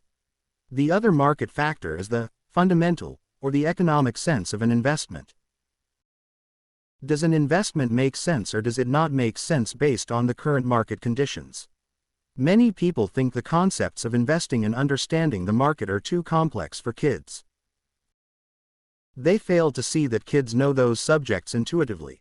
For those not familiar with the Elmo doll, it was a Sesame Street character that was highly touted to the kids just before Christmas. Most all kids wanted one, and put it at the top of their Christmas list. Many parents wondered if the company intentionally held the product off the market, while continuing to advertise it for Christmas. A panic set in due to high demand and lack of supply. Having no dolls to buy in the stores, scalpers saw an opportunity to make a small fortune from desperate parents. The unlucky parents who did not find a doll were forced to buy another toy for Christmas. The incredible popularity of the Tickle Me Elmo doll made no sense to me, but it serves as an excellent example of supply and demand economics. The same thing goes on in the stock, bond, real estate and baseball card markets. Number 4 is the law. For instance, utilizing a corporation wrapped around the technical skills of accounting, investing in markets can aid explosive growth. An individual with the knowledge of the tax advantages and protection provided by a corporation can get rich so much faster than someone who is an employee or a small business sole proprietor. It's like the difference between someone walking and someone flying. The difference is profound when it comes to long-term wealth. Number 5. Tax advantages. A corporation can do so many things that an individual cannot. Like pay for expenses before it pays taxes. That is a whole area of expertise that is so exciting, but not necessary to get into unless you have sizable assets or a business. Employees earn and get taxed and they try to live on what is left. A corporation earns, spends everything it can, and is taxed on anything that is left. It's one of the biggest legal tax loopholes that the rich use. They're easy to set up and are not expensive if you own investments that are producing good cash flow. For example, by owning your own corporation, vacations are board meetings in Hawaii. Car payments, insurance, repairs are company expenses. Health club membership is a company expense. Most restaurant meals are partial expenses. And on, but do it legally with pre-tax dollars. Number 6. Protection from lawsuits. We live in a litigious society. Everybody wants a piece of your action. The rich hide much of their wealth using vehicles such as corporations and trusts to protect their assets from creditors. When someone sues a wealthy individual, they are often met with layers of legal protection, and often find that the wealthy person actually owns nothing. They control everything, but own nothing. The poor and middle class try to own everything and lose it to the government or to fellow citizens who like to sue the rich. They learned it from the Robin Hood story. Take from the rich, give to the poor. It is not the purpose of this book to go into the specifics of owning a corporation. But I will say that if you own any kind of legitimate assets, I would consider finding out more about the benefits and protection offered by a corporation as soon as possible. There are many books written on the subject that will detail the benefits and even walk you through the steps necessary to set up a corporation. One book in particular, Inc. and Grow Rich, provides a wonderful insight into the power of personal corporations. Financial IQ is actually the synergy of many skills and talents. But I would say it is the combination of the 4 technical skills listed above that make up basic financial intelligence. If you aspire to great wealth, it is the combination of these skills that will greatly amplify an individual's financial intelligence. In summary, business owners with corporations first earn the money, then they spend money, and at last they pay taxes. Whereas, employees who work for corporations first earn the money, then pay taxes, and at last spend the money. As part of your overall financial strategy, we strongly recommend owning your own corporation wrapped around your assets. Chapter 6. Lesson 5. The rich invent money. Last night, I took a break from writing and watched a TV program on the history of a young man named Alexander Graham Bell. Bell had just patented his telephone, and was having growing pains because the demand for his new invention was so strong. Needing a bigger company, he then went to the giant at that time, Western Union, and asked them if they would buy his patent and his tiny company. He wanted $100,000 for the whole package. The president of Western Union scoffed at him and turned him down, saying the price was ridiculous. The rest is history. A multi-billion-dollar industry emerged, and AT&T was born. The evening news came on right after the story of Alexander Graham Bell ended. On the news was a story of another downsizing at a local company. The workers were angry and complained that the company ownership was unfair. A terminated manager of about 45 years of age had his wife and 2 babies at the plant and was begging the guards to let him talk to the owners to ask if they would reconsider his termination. He had just bought a house and was afraid of losing it. The camera focused in on his pleading for all the world to see. Needless to say, it held my attention. I have been teaching professionally since 1984. It has been a great experience and rewarding. It is also a disturbing profession, for I have taught thousands of individuals, and I see one thing in common in all of us, myself included. We all have tremendous potential, and we all are blessed with gifts. Yet, the one thing that holds all of us back is some degree of self-doubt. It is not so much the lack of technical information that holds us back, but more the lack of self-confidence. Some are more affected than others. Once we leave school, most of us know that it is not as much a matter of college degrees or good grades that count. In the real world outside of academics, something more than just grades is required. I have heard it called guts, chutzpah, balls, audacity, bravado, cunning, daring, tenacity, and brilliance. This factor, whatever it is labeled, ultimately decides one's future much more than school grades. Inside each of us is one of these brave, brilliant and daring characters. There is also the flip side of that character, people who could get down on their knees and beg if necessary.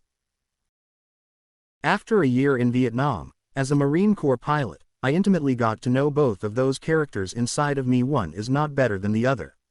Yet, as a teacher, I recognized that it was excessive fear and self-doubt that were the greatest detractors of personal genius. It broke my heart to see students know the answers, yet lack the courage to act on the answer. Often in the real world, it's not the smart that get ahead but the bold. In my personal experience, your financial genius requires both technical knowledge as well as courage. If fear is too strong, the genius is suppressed.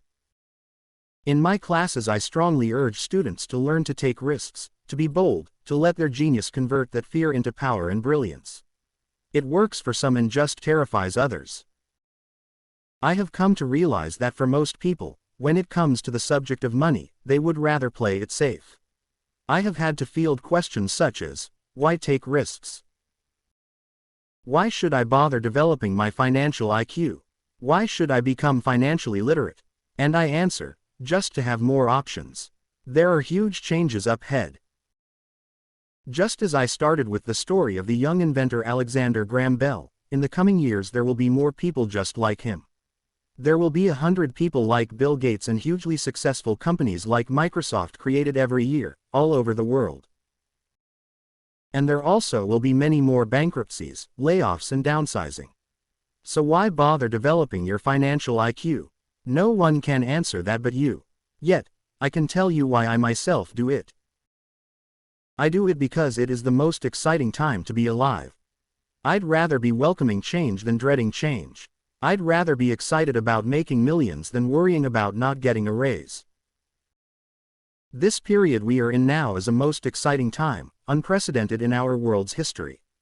Generations from now, people will look back at this period of time and remark at what an exciting era it must have been.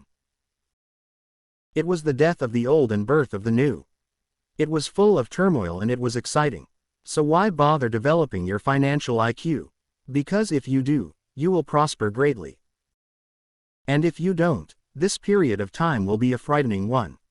It will be a time of watching people move boldly forward while others cling to decaying life rings. Land was wealth 300 years ago. So the person who owned the land owned the wealth. Then, it was factories and production, and America rose to dominance. The industrialist owned the wealth. Today, it is information. And the person who has the most timely information owns the wealth. The problem is, information flies all around the world at the speed of light. The new wealth cannot be contained by boundaries and borders as land and factories were. The changes will be faster and more dramatic. There will be a dramatic increase in the number of new multimillionaires. There also will be those who are left behind. Today, I find so many people struggling, often working harder, simply because they cling to old ideas. They want things to be the way they were. They resist change. I know people who are losing their jobs or their houses, and they blame technology or the economy or their boss. Sadly, they fail to realize that they might be the problem. Old ideas are their biggest liability. It is a liability simply because they fail to realize that while that idea or way of doing something was an asset yesterday, yesterday is gone. One afternoon I was teaching investing using a board game I had invented, Cashflow, as a teaching tool. A friend had brought someone along to attend the class. This friend of a friend was recently divorced, had been badly burned in the divorce settlement, and was now searching for some answers. Her friend thought the class might help. The game was designed to help people learn how money works. In playing the game, they learn about the interaction of the income statement with the balance sheet. They learn how cash flows between the two and how the road to wealth is through striving to increase your monthly cash flow from the asset column to the point that it exceeds your monthly expenses. Once you accomplish this, you are able to get out of the rat race and out onto the fast track. As I have said, some people hate the game, some love it, and others miss the point. This woman missed a valuable opportunity to learn something. In the opening round, she drew a doodad card with the boat on it. At first she was happy. "Oh, I've got a boat." Then, as her friend tried to explain how the numbers worked on her income statement and balance sheet, she got frustrated because she had never liked math. The rest of her table waited while her friend continued explaining the relationship between the income statement, balance sheet and monthly cash flow. Suddenly, when she realized how the numbers worked, it dawned on her that her boat was eating her alive. Later on in the game, she was also downsized and had a child. It was a horrible game for her. After the class, her friend came by and told me that she was upset. She had come to the class to learn about investing and did not like the idea that it took so long to play a silly game. Her friend attempted to tell her to look within herself to see if the game reflected on herself in any way. With that suggestion, the woman demanded her money back. She said that the very idea that a game could be a reflection of her was ridiculous. Her money was promptly refunded and she left. Since 1984, I have made millions simply by doing what the school system does not. In school, most teachers lecture. I hated lectures as a student. I was soon bored and my mind would drift. In 1984, I began teaching via games and simulations.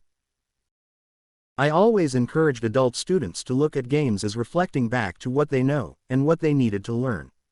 Most importantly, a game reflects back on one's behavior. It's an instant feedback system. Instead of the teacher lecturing you, the game is feeding back a personalized lecture, custom-made just for you. The friend of the woman who left later called to give me an update.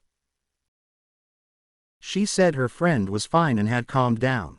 In her cooling-off period, she could see some slight relationship between the game and her life. Although she and her husband did not own a boat, they did own everything else imaginable. She was angry after their divorce, both because he had run off with a younger woman and because after 20 years of marriage, they had accumulated little in the way of assets. There was virtually nothing for them to split. Their 20 years of married life had been incredible fun, but all they had accumulated was a ton of doodads. She realized that her anger at doing the numbers, the income statement and balance sheet, came from her embarrassment of not understanding them. She had believed that finances were the man's job. She maintained the house and did the entertaining, and he handled the finances. She was now quite certain that in the last 5 years of their marriage, he had hidden money from her. She was angry at herself for not being more aware of where the money was going, as well as for not knowing about the other woman. Just like a board game, the world is always providing us with instant feedback. We could learn a lot if we tuned in more. One day not long ago, I complained to my wife that the cleaners must have shrunk my pants. My wife gently smiled and poked me in the stomach to inform me that the pants had not shrunk, something else had expanded me. The game Cashflow was designed to give every player personal feedback. Its purpose is to give you options.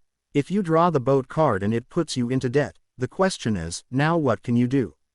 How many different financial options can you come up with? That is the purpose of the game, to teach players to think and create new and various financial options. I have watched this game played by more than 1,000 people. The people who get out of the rat race in the game the quickest are the people who understand numbers and have creative financial minds. They recognize different financial options. People who take the longest are people who are not familiar with numbers and often do not understand the power of investing. Rich people are often creative and take calculated risks. There have been people playing cash flow who gain lots of money in the game, but they don't know what to do with it. Most of them have not been financially successful in real life either. Everyone else seems to be getting ahead of them, even though they have money. And that is true in real life. There are a lot of people who have a lot of money and do not get ahead financially. Chapter 7. Lesson 6. Work to learn. Don't work for money. In 1995, I granted an interview with a newspaper in Singapore. The young female reporter was on time, and the interview got underway immediately. We sat in the lobby of a luxurious hotel, sipping coffee and discussing the purpose of my visit to Singapore. I was to share the platform with Zig Ziglar. He was speaking on motivation, and I was speaking on the secrets of the rich. Someday, I would like to be a best-selling author like you, she said. I had seen some of the articles she had written for the paper, and I was impressed. She had a tough, clear style of writing. Her articles held a reader's interest. You have a great style, I said in reply. What holds you back from achieving your dream? My work does not seem to go anywhere, she said quietly. Everyone says that my novels are excellent, but nothing happens. So I keep my job with the paper. At least it pays the bills. Do you have any suggestions? Yes, I do, I said brightly. A friend of mine here in Singapore runs a school that trains people to sell. He runs sales training courses for many of the top corporations here in Singapore, and I think attending one of his courses would greatly enhance your career. She stiffened. Are you saying I should go to school to learn to sell?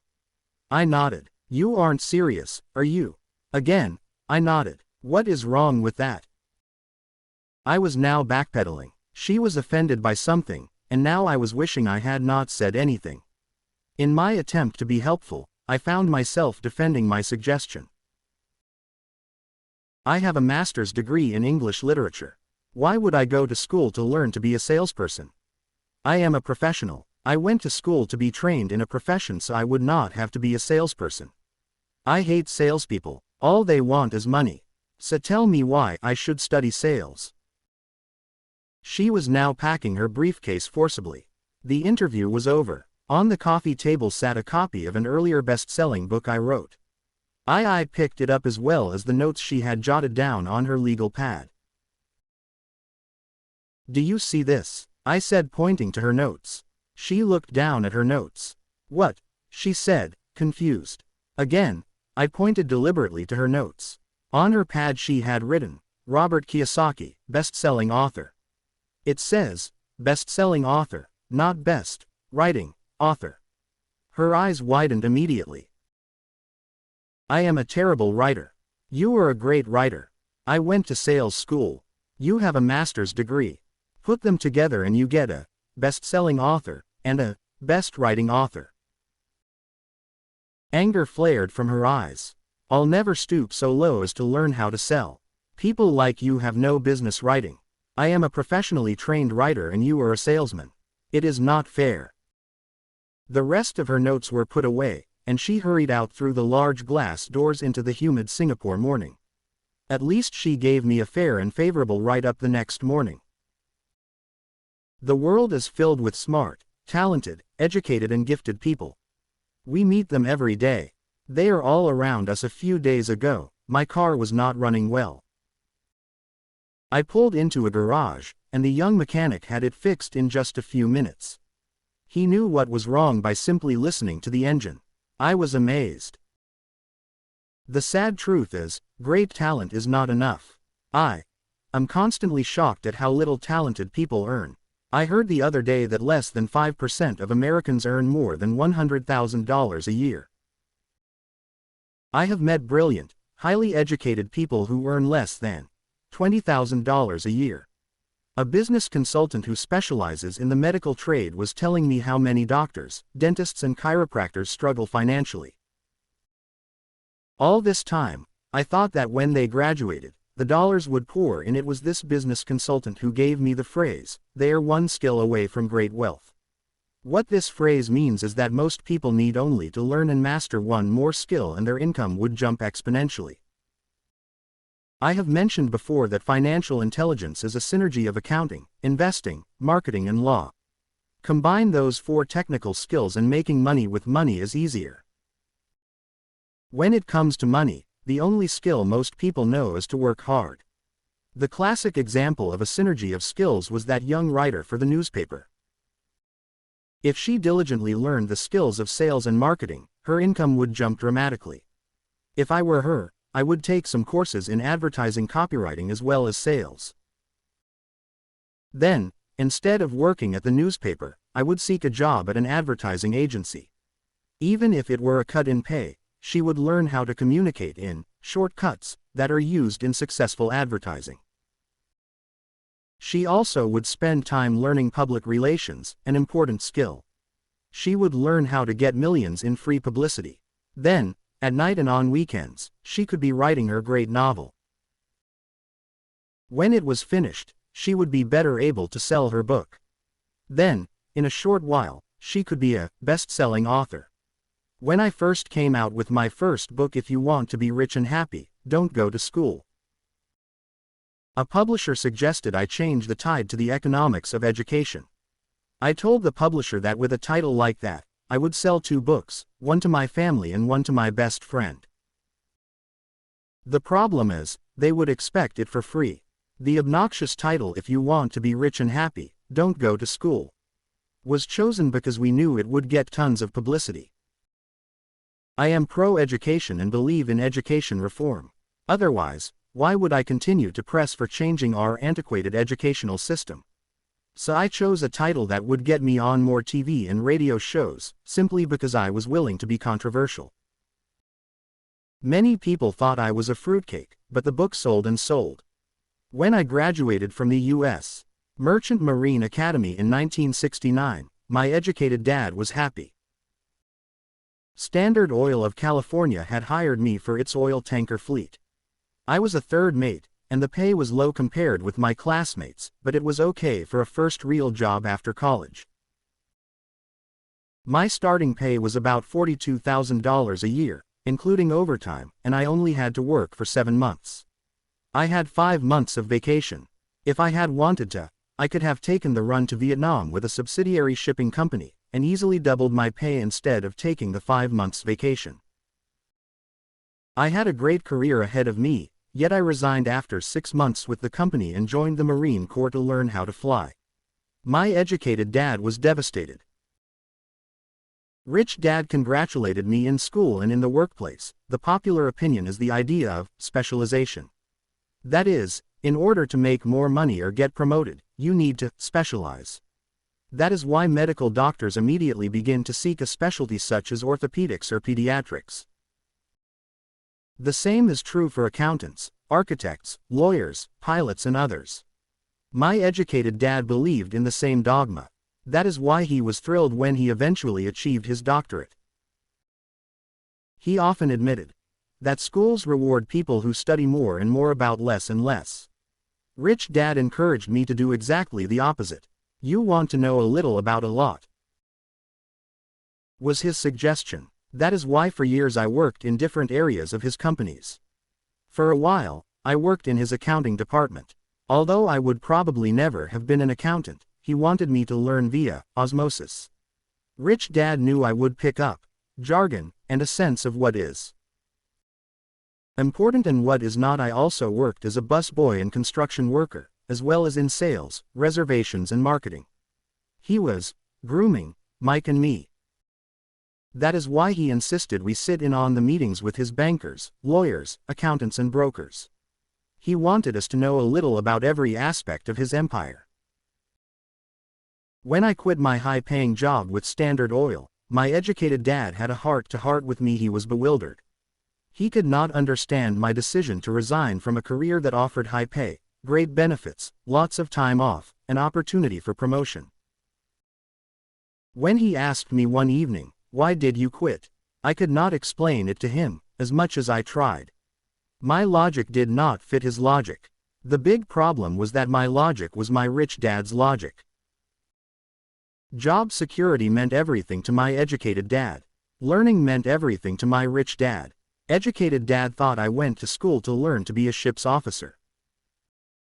Rich dad knew that I went to school to study international trade. So as a student, I made cargo runs, navigating large freighters, oil tankers and passenger ships to the Far East and the South Pacific.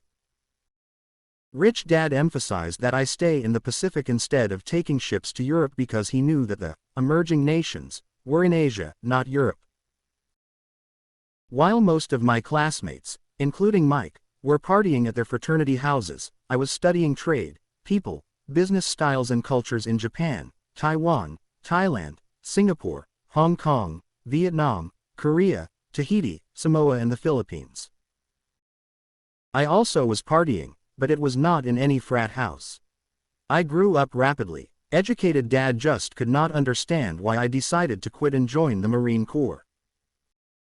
I told him I wanted to learn to fly, but really I wanted to learn to lead troops. Rich dad explained to me that the hardest part of running a company is managing people.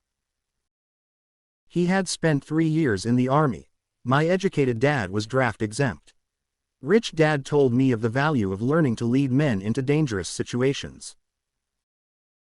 Leadership is what you need to learn next, he said. If you're not a good leader, you'll get shot in the back, just like they do in business. Returning from Vietnam in 1973, I resigned my commission, even though I loved flying. I found a job with Xerox Corp. I joined it for one reason, and it was not for the benefits. I was a shy person, and the thought of selling was the most frightening subject in the world. Xerox has one of the best sales training programs in America. Rich dad was proud of me. My educated dad was ashamed.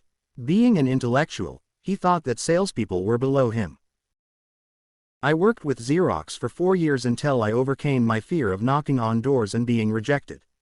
Once I could consistently be in the top 5 in sales, I again resigned and moved on, leaving behind another great career with an excellent company. In 1977, I formed my first company. Rich dad had groomed Mike and me to take over companies, so I now had to learn to form them and put them together. My first product, the nylon and Velcro wallet, was manufactured in the Far East and shipped to a warehouse in New York, near where I had gone to school. My formal education was complete, and it was time to test my wings. If I failed, I went broke. Rich dad thought it best to go broke before 30.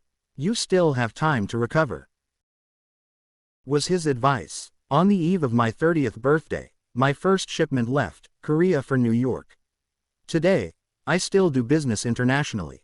And as my rich dad encouraged me to do, I keep seeking the emerging nations. Today my investment company invests in South America, Asia, Norway and Russia. There is an old cliché that goes, job is an acronym for, just over broke. And unfortunately, I would say that the saying applies to millions of people.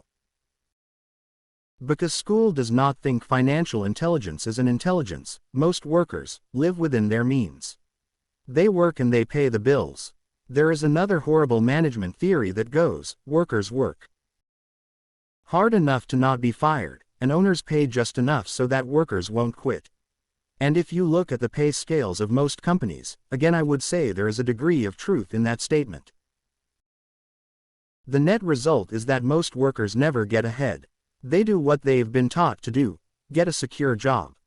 Most workers focus on working for pay and benefits that reward them in the short term, but is often disastrous in the long.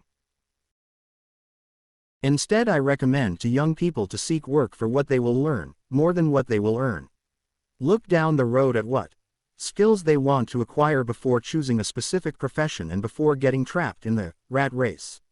Once people are trapped in the lifelong process of bill paying, they become like those little hamsters running around in those little metal wheels. Their little furry legs are spinning furiously, the wheel is turning furiously, but come tomorrow morning, they'll still be in the same cage. Great job. In the movie Jerry Maguire, starring Tom Cruise, there are many great one-liners. Probably the most memorable is, "Show me the money." But there is one line I thought most truthful. It comes from the scene where Tom Cruise is leaving the firm. He has just been fired, and he is asking the entire company, "Who wants to come with me?" And the whole place is silent and frozen. Only one woman speaks up and says, "I'd like to, but I'm due for a promotion in 3 months." That statement is probably the most truthful statement in the whole movie. It is the type of statement that people use to keep themselves busy working away to pay bills. I know my educated dad looked forward to his pay raise every year, and every year he was disappointed. So he would go back to school to earn more qualifications so he could get another raise, but again, it would be another disappointment. The question I often ask people is, where is this daily activity taking you? Just like the little hamster, I wonder if people look at where their hard work is taking them. What does the future hold? Cyril Brickfield, the former executive director of the American Association of Retired People, reports that private pensions are in a state of chaos. First of all, 50% of the workforce today has no pension. That alone should be of great concern. And 75 to 80% of the other 50% have ineffective pensions that pay $55 or $150 or $300 a month. In his book The Retirement Myth, Craig S. Carpel writes, "I visited the headquarters of a major national pension consulting firm and met with a managing director who specializes in designing lush retirement plans for top management. When I asked her what people who don't have corner offices will be able to expect in the way of pension income, she said with a confident smile, 'The silver bullet.' 'What,' I asked, 'is the silver bullet?' She shrugged. 'If baby boomers discover they don't have enough money to live on when they're older, they can always blow their brains out.'" Carpel goes on to explain the difference between the old defined benefit retirement plans and the new 401k plans, which are riskier. It is not a pretty picture for most people working today. And that is just for retirement. When medical fees and long-term nursing home care are added to the picture is frightening. In his 1995 book, he indicates that nursing home fees run from $30,000 to $125,000 per year. He went to a clean no-frills nursing home in his area and found the price to be $88,000 a year in 1995. Already, many hospitals in countries with socialized medicine need to make tough decisions such as, who will live and who will die. They make those decisions purely on how much money they have and how old the patients are. If the patient is old, they often will give the medical care to someone younger. The older poor patient gets put to the back of the line. So just as the rich can afford better education, the rich will be able to keep themselves alive, while those who have little wealth will die. So I wonder, are workers looking into the future or just until their next paycheck, never questioning where they are headed? When I speak to adults who want to earn more money, I always recommend the same thing. I suggest taking a long view of their life. Instead of simply working for the money and security, which I admit are important, I suggest they take a second job that will teach them a second skill. Often I recommend joining a network marketing company, also called multi-level marketing, if they want to learn sales skills. Some of these companies have excellent training programs that help people get over their fear of failure and rejection, which are the main reasons people are unsuccessful. Education is more valuable than money, in the long run. When I offer this suggestion, I often hear in response, "Oh, that is too much hassle," or, "I only want to do what I am interested in," to the statement of, "It's too much a hassle." I ask, so you would rather work all your life giving 50% of what you earn to the government? To the other statement, "I only do what I am interested in," I say, I'm not interested in going to the gym, but I go because I want to feel better and live longer. Unfortunately, there is some truth to the old statement, you can't teach an old dog new tricks. Unless a person is used to changing, it's hard to change. But for those of you who might be on the fence when it comes to the idea of working to learn something new, I offer this word of encouragement: life is much like going to the gym. The most painful part is deciding to go. Once you get past that, it's easy. There have been many days I have dreaded going to the gym, but once I am there and in motion, it is a pleasure. After the workout is over, I am always glad I talked myself into going. If you are unwilling to work to learn something new and insist on, instead, becoming highly specialized within your field, make sure the company you work for is unionized. Labor unions are designed to protect specialists. My educated dad, after falling from grace with the governor, became the head of the teachers' union in Hawaii. He told me that it was the hardest job he ever held. My rich dad, on the other hand, spent his life doing his best to keep his companies from becoming unionized. He was successful. Although the unions came close, Rich Dad was always able to fight them off. Personally, I take no sides because I can see the need for and the benefits of both sides. If you do as school recommends, become highly specialized, then seek union protection. For example, had I continued on with my flying career, I would have sought a company that had a strong pilots union. Why? Because my life would be dedicated to learn a skill that was valuable in only one industry. If I were pushed out of that industry, my life's skills would not be as valuable to another industry. A displaced senior pilot with 100,000 hours of heavy airline transport time, earning $150,000 a year would have a hard time finding an equivalent high-paying job in school teaching. The skills do not necessarily transfer from industry to industry, because the skills the pilots are paid for in the airline industry are not as important in, say, the school system. The same is true even for doctors today. With all the changes in medicine, many medical specialists are needing to conform to medical organizations such as HMOs. Schoolteachers definitely need to be union members.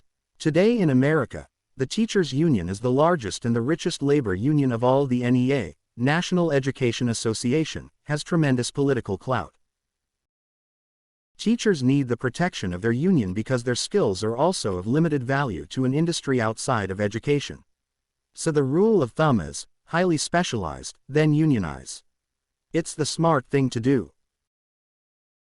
When I ask the classes I teach, how many of you can cook a better hamburger than McDonald's? Almost all the students raise their hands. I then ask, so if most of you can cook a better hamburger, how come McDonald's makes more money than you? The answer is obvious. McDonald's is excellent at business systems. The reason so many talented people are poor is because they focus on building a better hamburger and know little to nothing about business systems. A friend of mine in Hawaii is a great artist. He makes a sizable amount of money. One day his mother's attorney called to tell him that she had left him $35,000. That is what was left of her estate after the attorney and the government took their shares. Immediately, he saw an opportunity to increase his business by using some of this money to advertise. 2 months later, his first 4-color, full-page ad appeared in an expensive magazine that targeted the very rich. The ad ran for 3 months. He received no replies from the ad, and all of his inheritance is now gone. He now wants to sue the magazine for misrepresentation. This is a common case of someone who can build a beautiful hamburger, but knows little about business. When I asked him what he learned, his only reply was that, advertising salespeople are crooks. I then asked him if he would be willing to take a course in sales and a course in direct marketing. His reply, I don't have the time, and I don't want to waste my money. The world is filled with talented poor people. All too often, they're poor or struggle financially or earn less than they are capable of, not because of what they know but because of what they do not know. They focus on perfecting their skills at building a better hamburger rather than the skills of selling and delivering the hamburger. Maybe McDonald's does not make the best hamburger, but they are the best at selling and delivering a basic average burger. Poor Dad wanted me to specialize. That was his view on how to be paid more. Even after being told by the governor of Hawaii that he could no longer work in state government, my educated dad continued to encourage me to get specialized. Educated Dad then took up the cause of the teachers' union, campaigning for further protection and benefits for these highly skilled and educated professionals. We argued often, but I know he never agreed that overspecialization is what caused the need for union protection. He never understood that the more specialized you become, the more you are trapped and dependent on that specialty. Rich Dad advised that Mike and I groom ourselves. Many corporations do the same thing. They find a young bright student out of business school and begin grooming that person to someday take over the company. So these bright young employees do not specialize in one department. They are moved from department to department to learn all the aspects of business systems. The rich often groom, their children or the children of others.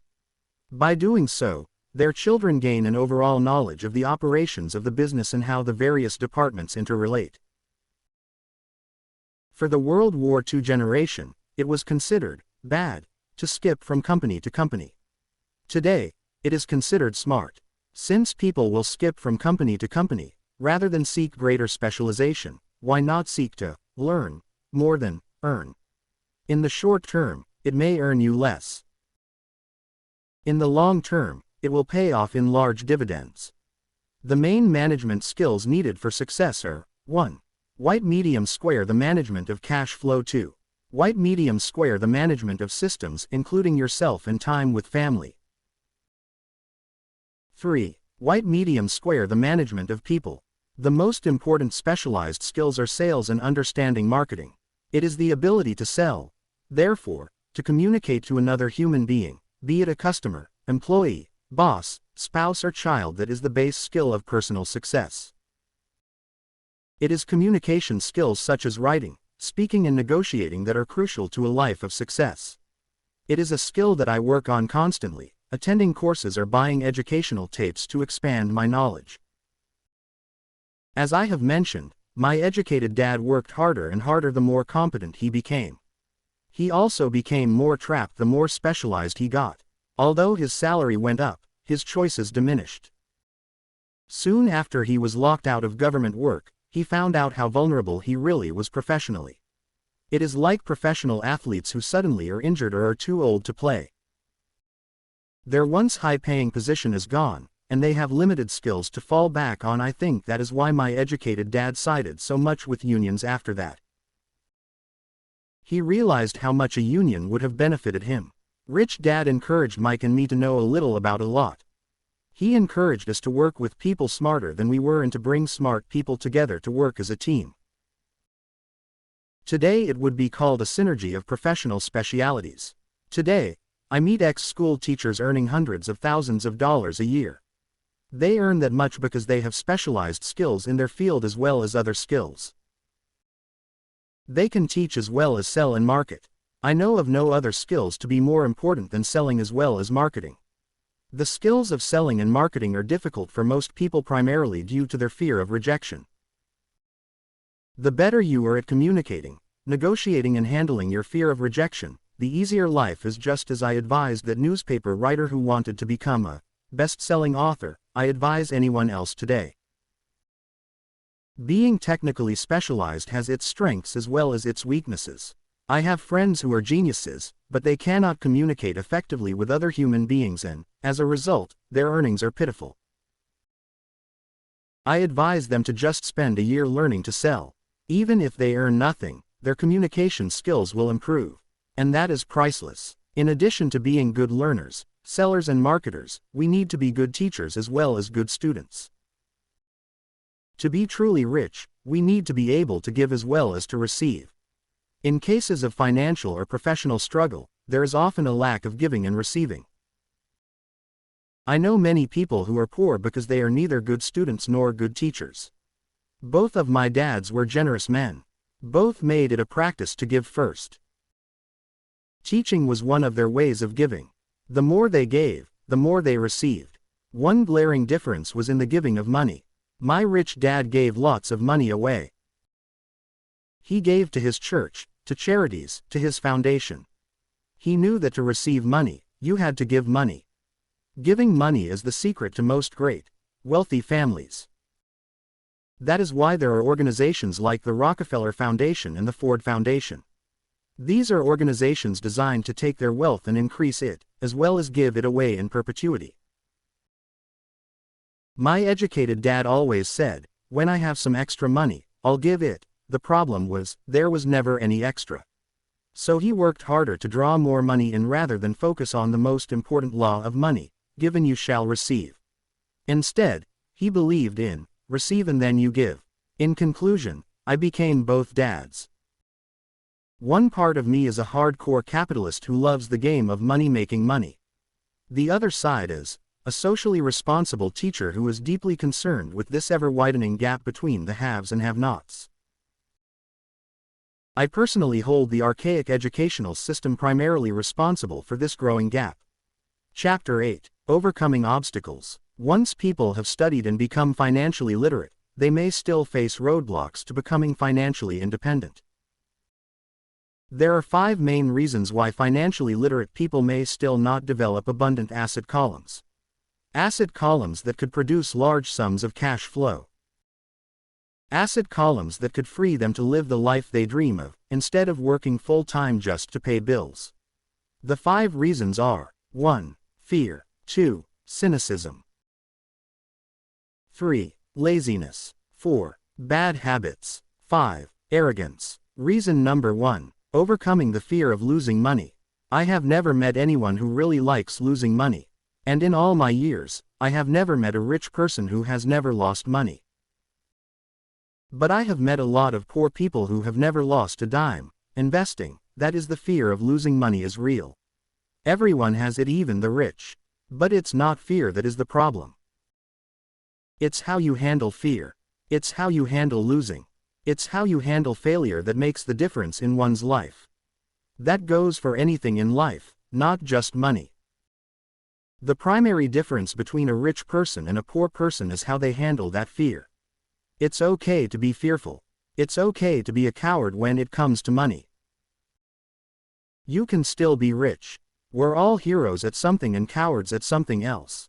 My friend's wife is an emergency room nurse. When she sees blood, she flies into action. When I mention investing, she runs away. When I see blood, I don't run. I pass out. My rich dad understood phobias about money. Some people are terrified of snakes. Some people are terrified about losing money. Both are phobias.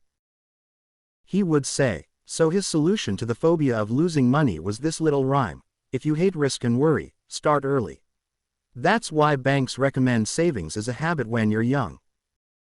If you start young, it's easy to be rich. I won't go into it here, but there is a large difference between a person who starts saving at age 20 versus age 30. A staggering difference. It is said that one of the wonders of the world is the power of compound interest. The purchase of Manhattan Island is said to be one of the greatest bargains of all time. New York was purchased for $24 in trinkets and beads.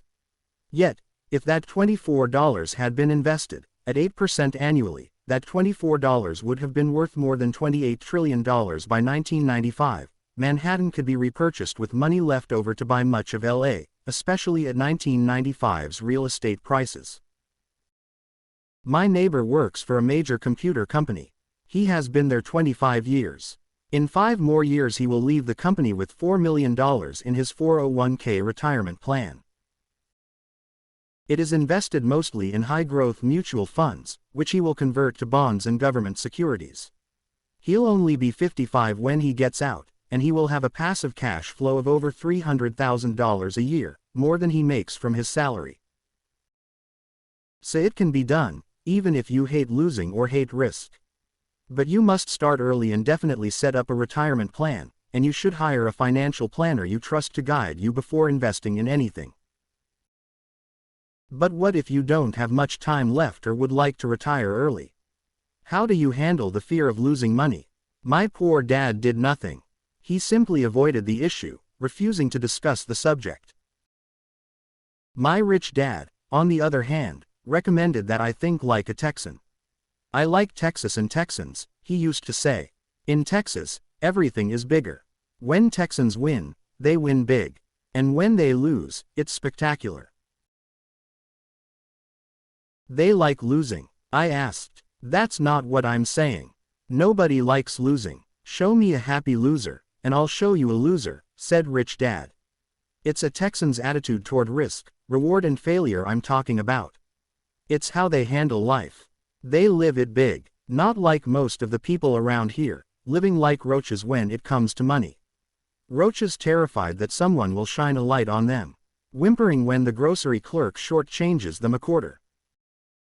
Rich Dad went on to explain. What I like best is the Texas attitude. They're proud when they win, and they brag when they lose. Texans have a saying. If you're going to go broke, go big. You don't want to admit you went broke over a duplex.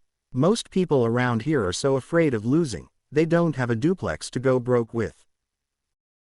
He constantly told Mike and me that the greatest reason for lack of financial success was because most people played it too safe. People are so afraid of losing that they lose. Were his words. Fran Tarkenton, a one-time great NFL quarterback, says it's still another way. Winning means being unafraid to lose.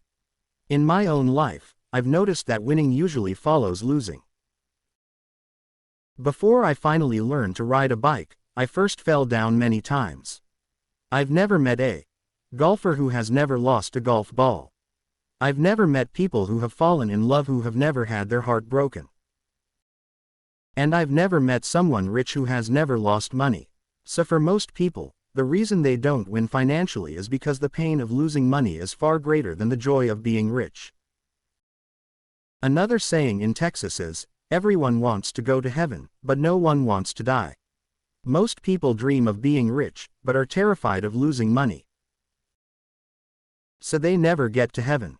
Rich Dad used to tell Mike and me stories about his trips to Texas.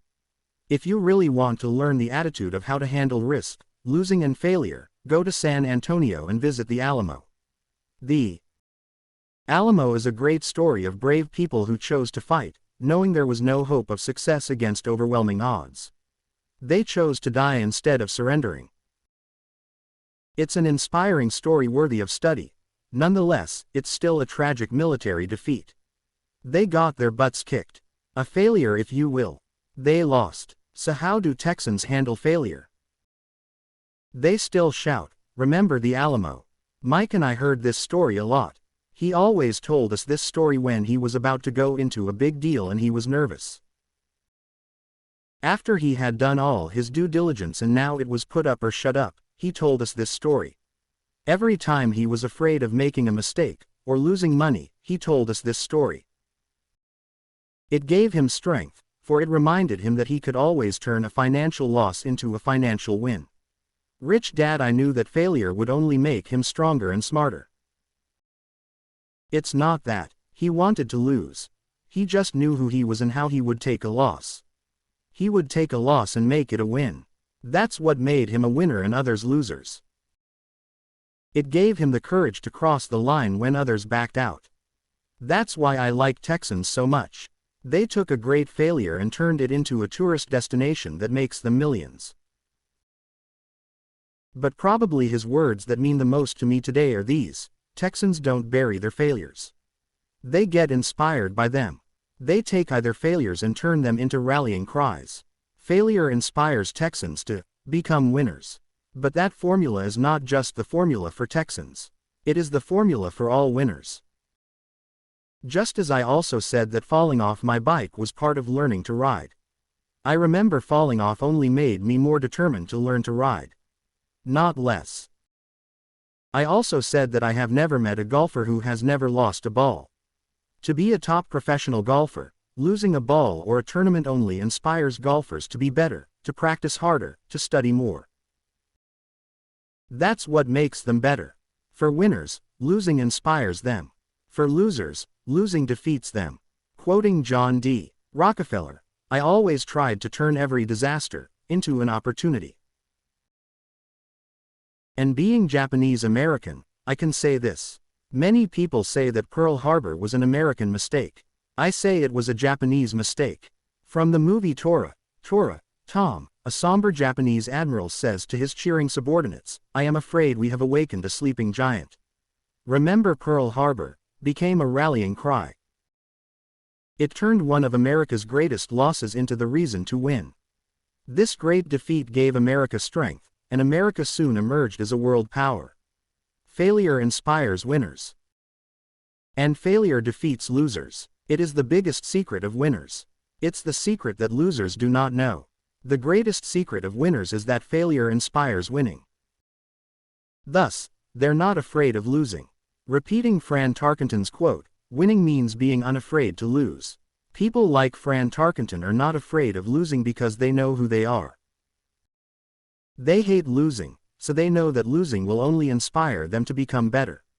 There is a big difference between hating losing and being afraid to lose. Most people are so afraid of losing money that they lose. They go broke over a duplex. Financially, they play life too safe and too small. They buy big houses and big cars, but not big investments. The main reason that over 90% of the American public struggles financially is because they play not to lose. They don't play to win. They go to their financial planners or accountants or stockbrokers and buy a balanced portfolio. Most have lots of cash in CDs, low-yield bonds, mutual funds that can be traded within a mutual fund family, and a few individual stocks. It is a safe and sensible portfolio. But it is not a winning portfolio. It is a portfolio of someone playing not to lose. Don't get me wrong. It's probably a better portfolio than more than 70% of the population, and that's frightening. Because a safe portfolio is a lot better than no portfolio. It's a great portfolio for someone who loves safely. But playing it safe and going balanced on your investment portfolio is not the way successful investors play the game. If you have little money and you want to be rich, you must first be focused, not balanced. If you look at anyone successful, at the start they were not balanced. Balanced people go nowhere. They stay in one spot. To make progress, you must first go unbalanced. Just look at how you make progress walking. Thomas Edison was not balanced. He was focused. Bill Gates was not balanced. He was focused. Donald Trump is focused. George Soros is focused. George Patton did not take his tanks wide. He focused them and blew through the weak spots in the German line. The French went wide with the Maginot Line, and you know what happened to them. If you have any desire of being rich, you must focus.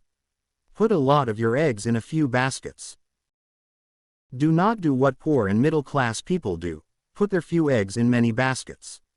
If you hate losing, play it safe. If losing makes you weak, play it safe. Go with balanced investments. If you're over 25 years old and are terrified of taking risks, don't change. Play it safe, but start early. Start accumulating your nest egg early because it will take time. But if you have dreams of freedom, of getting out of the rat race, the first question to ask yourself is, how do I respond to failure? If failure inspires you to win, maybe you should go for it, but only maybe. If failure makes you weak or causes you to throw temper tantrums like spoiled brats who call an attorney to file a lawsuit every time something does not go their way, then play it safe. Keep your daytime job, or buy bonds or mutual funds. But remember, there is risk in those financial instruments also, even though they are safer. I say all this, mentioning Texas and Fran Tarkenton, because stacking the asset column is easy. It's really a low aptitude game. It doesn't take much education. 5th grade math will do, but staking the asset column, J, is a high attitude game. It takes guts, patience, and a great attitude toward failure. Losers avoid failing, and failure turns losers into winners. Just remember the Alamo. Reason number 2, overcoming cynicism. The sky is falling. The sky is falling. Most of us know the story of Chicken Little, who ran around warning the barnyard of impending doom. We all know people who are that way. But we all have a Chicken Little inside each of us. And as I stated earlier, the cynic is really a little chicken. We all get a little chicken when fear and doubt cloud our thoughts. All of us have doubts. I'm not smart. I'm not good enough. So and so is better than me. Or our doubts often paralyze us. We play that what if game. What if the economy crashes right after I invest? Or, what if I lose control and I can't pay the money back? What if things don't go as I planned? Or we have friends or loved ones who will remind us of our shortcomings regardless of whether we ask. They often say, "What makes you think you can do that?" Or, "If it's such a good idea, how come someone else hasn't done it?" Or, "That will never work. You don't know what you're talking about." These words of doubt often get so loud that we fail to act. A horrible feeling builds in our stomach. Sometimes we can't sleep. We fail to move forward. So we stay with what is safe and opportunities pass us by. We watch life passing by as we sit immobilized with a cold knot in our body. We have all felt this at one time in our lives, some more than others. Peter Lynch of Fidelity Magellan Mutual Fund fame refers to warnings about the sky falling as noise, and we all hear it. Noise is either created inside our heads or comes from outside. Often from friends, family, co-workers and the media. Lynch recalls the time during the 1950s when the threat of nuclear war was so prevalent in the news that people began building fallout shelters and storing food and water. If they had invested that money wisely in the market, instead of building a fallout shelter, they'd probably be financially independent today. When the riots broke out in Los Angeles a few years ago, gun sales went up all over the country. A person dies from rare hamburger meat in Washington state and the Arizona Health Department orders restaurants to have all beef cooked well done. A drug company runs a national TV commercial showing people catching the flu. The ad runs in February. Colds go up as well as sales of their cold medicine. Most people are poor because when it comes to investing, the world is filled with chicken littles running around yelling, "The sky is falling. The sky is falling." And chicken littles are effective because every one of us is a little chicken. It often takes great courage to not let rumors and talk of doom and gloom affect your doubts and fears. In 1992, a friend named Richard came from Boston to visit my wife and me in Phoenix. He was impressed with what we had done through stocks and real estate. The prices of real estate in Phoenix were depressed. We spent 2 days with him showing him what we thought were excellent opportunities for cash flow and capital appreciation. My wife and I are not real estate agents. We are strictly investors. After identifying a unit in a resort community, we called an agent who sold it to him that afternoon. The price was a mere $42,000 for a 2-bedroom townhome. Similar units were going for $65,000. He had found a bargain. Excited, he bought it and returned to Boston. 2 weeks later, the agent called to say that our friend had backed out. I called immediately to find out why. All he said was that he talked to his neighbor, and his neighbor told him it was a bad deal. He was paying too much. I asked Richard if his neighbor was an investor. Richard said, no. When I asked why he listened to him, Richard got defensive and simply said he wanted to keep looking. The real estate market in Phoenix turned, and by 1994, that little unit was renting for $1,000 a month minus $2,500 in the peak winter months. The unit was worth $95,000 in 1995. All Richard had to put down was $5,000 and he would have had a start at getting out of the rat race. Today, he still has done nothing. And the bargains in Phoenix are still here. You just have to look a lot harder. Richard's backing out did not surprise me. It's called buyer's remorse, and it affects all of us. It's those doubts that get us. The little I chicken won, and a chance at freedom was lost. In another example, I hold a small portion of my assets in tax lien certificates instead of CDs. I earn 16% per year on my money, which certainly beats the 5% the bank offers. The certificates are secured by real estate and enforced by state law, which is also better than most banks. The formula they're bought on makes them safe. They just lack liquidity, so I look at them as 2 to 7 year CDs. Almost every time I tell someone, especially if they have money in CDs, that I hold my money this way, they will tell me it's risky. They tell me why I should not do it. When I ask them where they get their information, they say from a friend or an investment magazine. They've never done it, and they're telling someone who's doing it why they shouldn't. The lowest yield I look for is 16%, but people who are filled with doubt are willing to accept 5%. Doubt is expensive. My point is that it's those doubts and cynicism that keep most people poor in playing it safe. The real world is simply waiting for you to get rich. Only a person's doubts keep them poor. As I said, getting out of the rat race is technically easy. It doesn't take much education, but those doubts are cripplers for most people. Cynics never win, said Rich Dad. Unchecked doubt and fear creates a cynic. Cynics criticize, and winners analyze, was another of his favorite sayings. Rich Dad explained that criticism blinded while analysis opened less than eyes. Analysis allowed winners to see that critics were blind, and to see opportunities that everyone else missed. And finding what people miss is key to any success. Real estate is a powerful investment tool for anyone seeking financial independence or freedom. It is a unique investment tool. Yet, every time I mention real estate as a vehicle, I often hear, "I don't want to fix toilets." That's what Peter Lynch calls noise. That's what my rich dad would say as the cynic talking.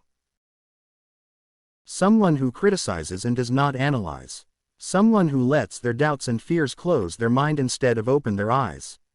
So when someone says, "I don't want to fix toilets, I want to fire back," what makes you think I want to?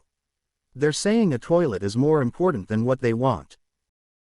I talk about freedom from the rat race, and they focus on toilets. That is the thought pattern that keeps most people poor. They criticize instead of analyze. "I don't once hold the key to your success," Rich Dad would say. "Because I, too, do not want to fix toilets, I shop hard for a property manager who does fix toilets. And by finding a great property manager who runs houses or apartments, well, my cash flow goes up, but more importantly, a great property manager allows me to buy a lot more real estate since I don't have to fix toilets." A great property manager is key to success in real estate. Finding a good manager is more important to me than the real estate. A great property manager often hears of great deals before real estate agents do, which makes them even more valuable. That is what Rich Dad meant by, "I don't once hold the key to your success." Because I do not want to fix toilets either, I figured out how to buy more real estate and expedite my getting out of the rat race. The people who continue to say, "I don't want to fix toilets," often deny themselves the use of this powerful investment vehicle. Toilets are more important than their freedom. In the stock market, I often hear people say, "I don't want to lose money." Well, what makes them think I or anyone else likes losing money? They don't make money because they chose to not lose money. Instead of analyzing, they close their minds to another powerful investment vehicle, the stock market. In December 1996, I was riding with a friend past our neighborhood gas station. He looked up and saw that the price of oil was going up. My friend is a worrywart or a Chicken Little. To him, the sky is always going to fall, and it usually does, on him. When we got home, he showed me all the stats as to why the price of oil was going to go up over the next few years. Statistics I had never seen before, even though I already owned a substantial share block of an existing oil company. With that information, I immediately began looking for and found a new undervalued oil company that was about to find some oil deposits. My broker was excited about this new company, and I bought 15,000 shares for 65 cents per share. In February 1997, this same friend and I drove by the same gas station, and sure enough, the price per gallon had gone up nearly 15%. Again, the Chicken Little worried and complained. I smiled because in January 1997, that little oil company hit oil and those 15,000 shares went up to more than $3 per share since he had first given me the tip. And the price of gas will continue to go up if what my friend says is true. Instead of analyzing, their little chicken closes their mind. If most people understood how a stop worked in stock market investing, there would be more people investing to win instead of investing not to lose. A stop is simply a computer command that sells your stock automatically if the price begins to drop, helping to minimize your losses and maximize some gains. It's a great tool for those who are terrified of losing.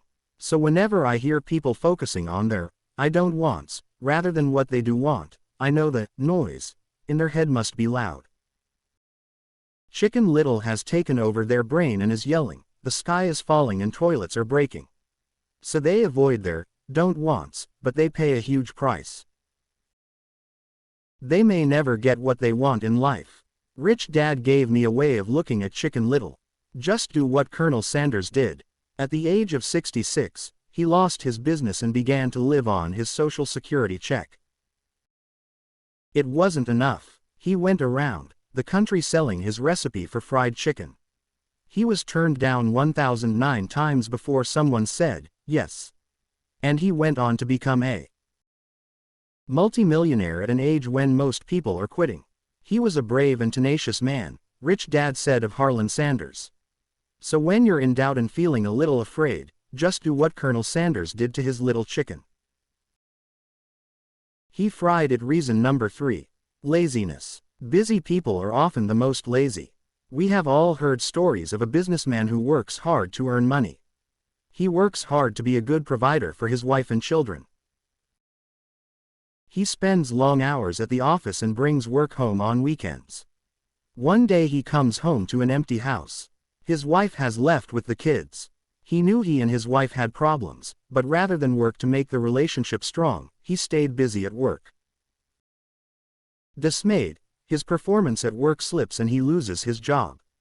Today, I often meet people who are too busy to take care of their wealth. And there are people too busy to take care of their health. The cause is the same.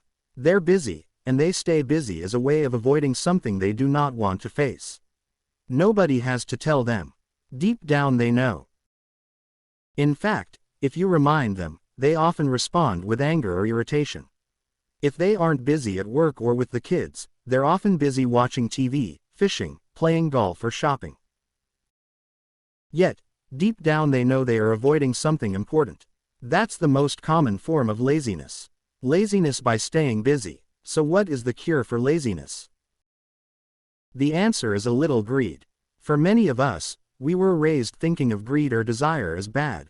Greedy people are bad people, my mom used to say. Yet, we all have inside of us this yearning to have nice things, new things or exciting things. So to keep that emotion of desire under control, often parents found ways of suppressing that desire with guilt. You only think about yourself. Don't you know you have brothers and sisters? Was one of my mom's favorites. Or, you want me to buy you what? Was a favorite of my dad. Do you think we're made of money? Do you think money grows on trees? We're not rich people, you know. It wasn't so much the words but the angry guilt trip that went with the words that got to me, or the reverse guilt trip was the, I'm sacrificing my life to buy this for you. I'm buying this for you because I never had this advantage when I was a kid. I have a neighbor who is stone broke, but can't park his car in his garage. The garage is filled with toys for his kids. Those spoiled brats get everything they ask for.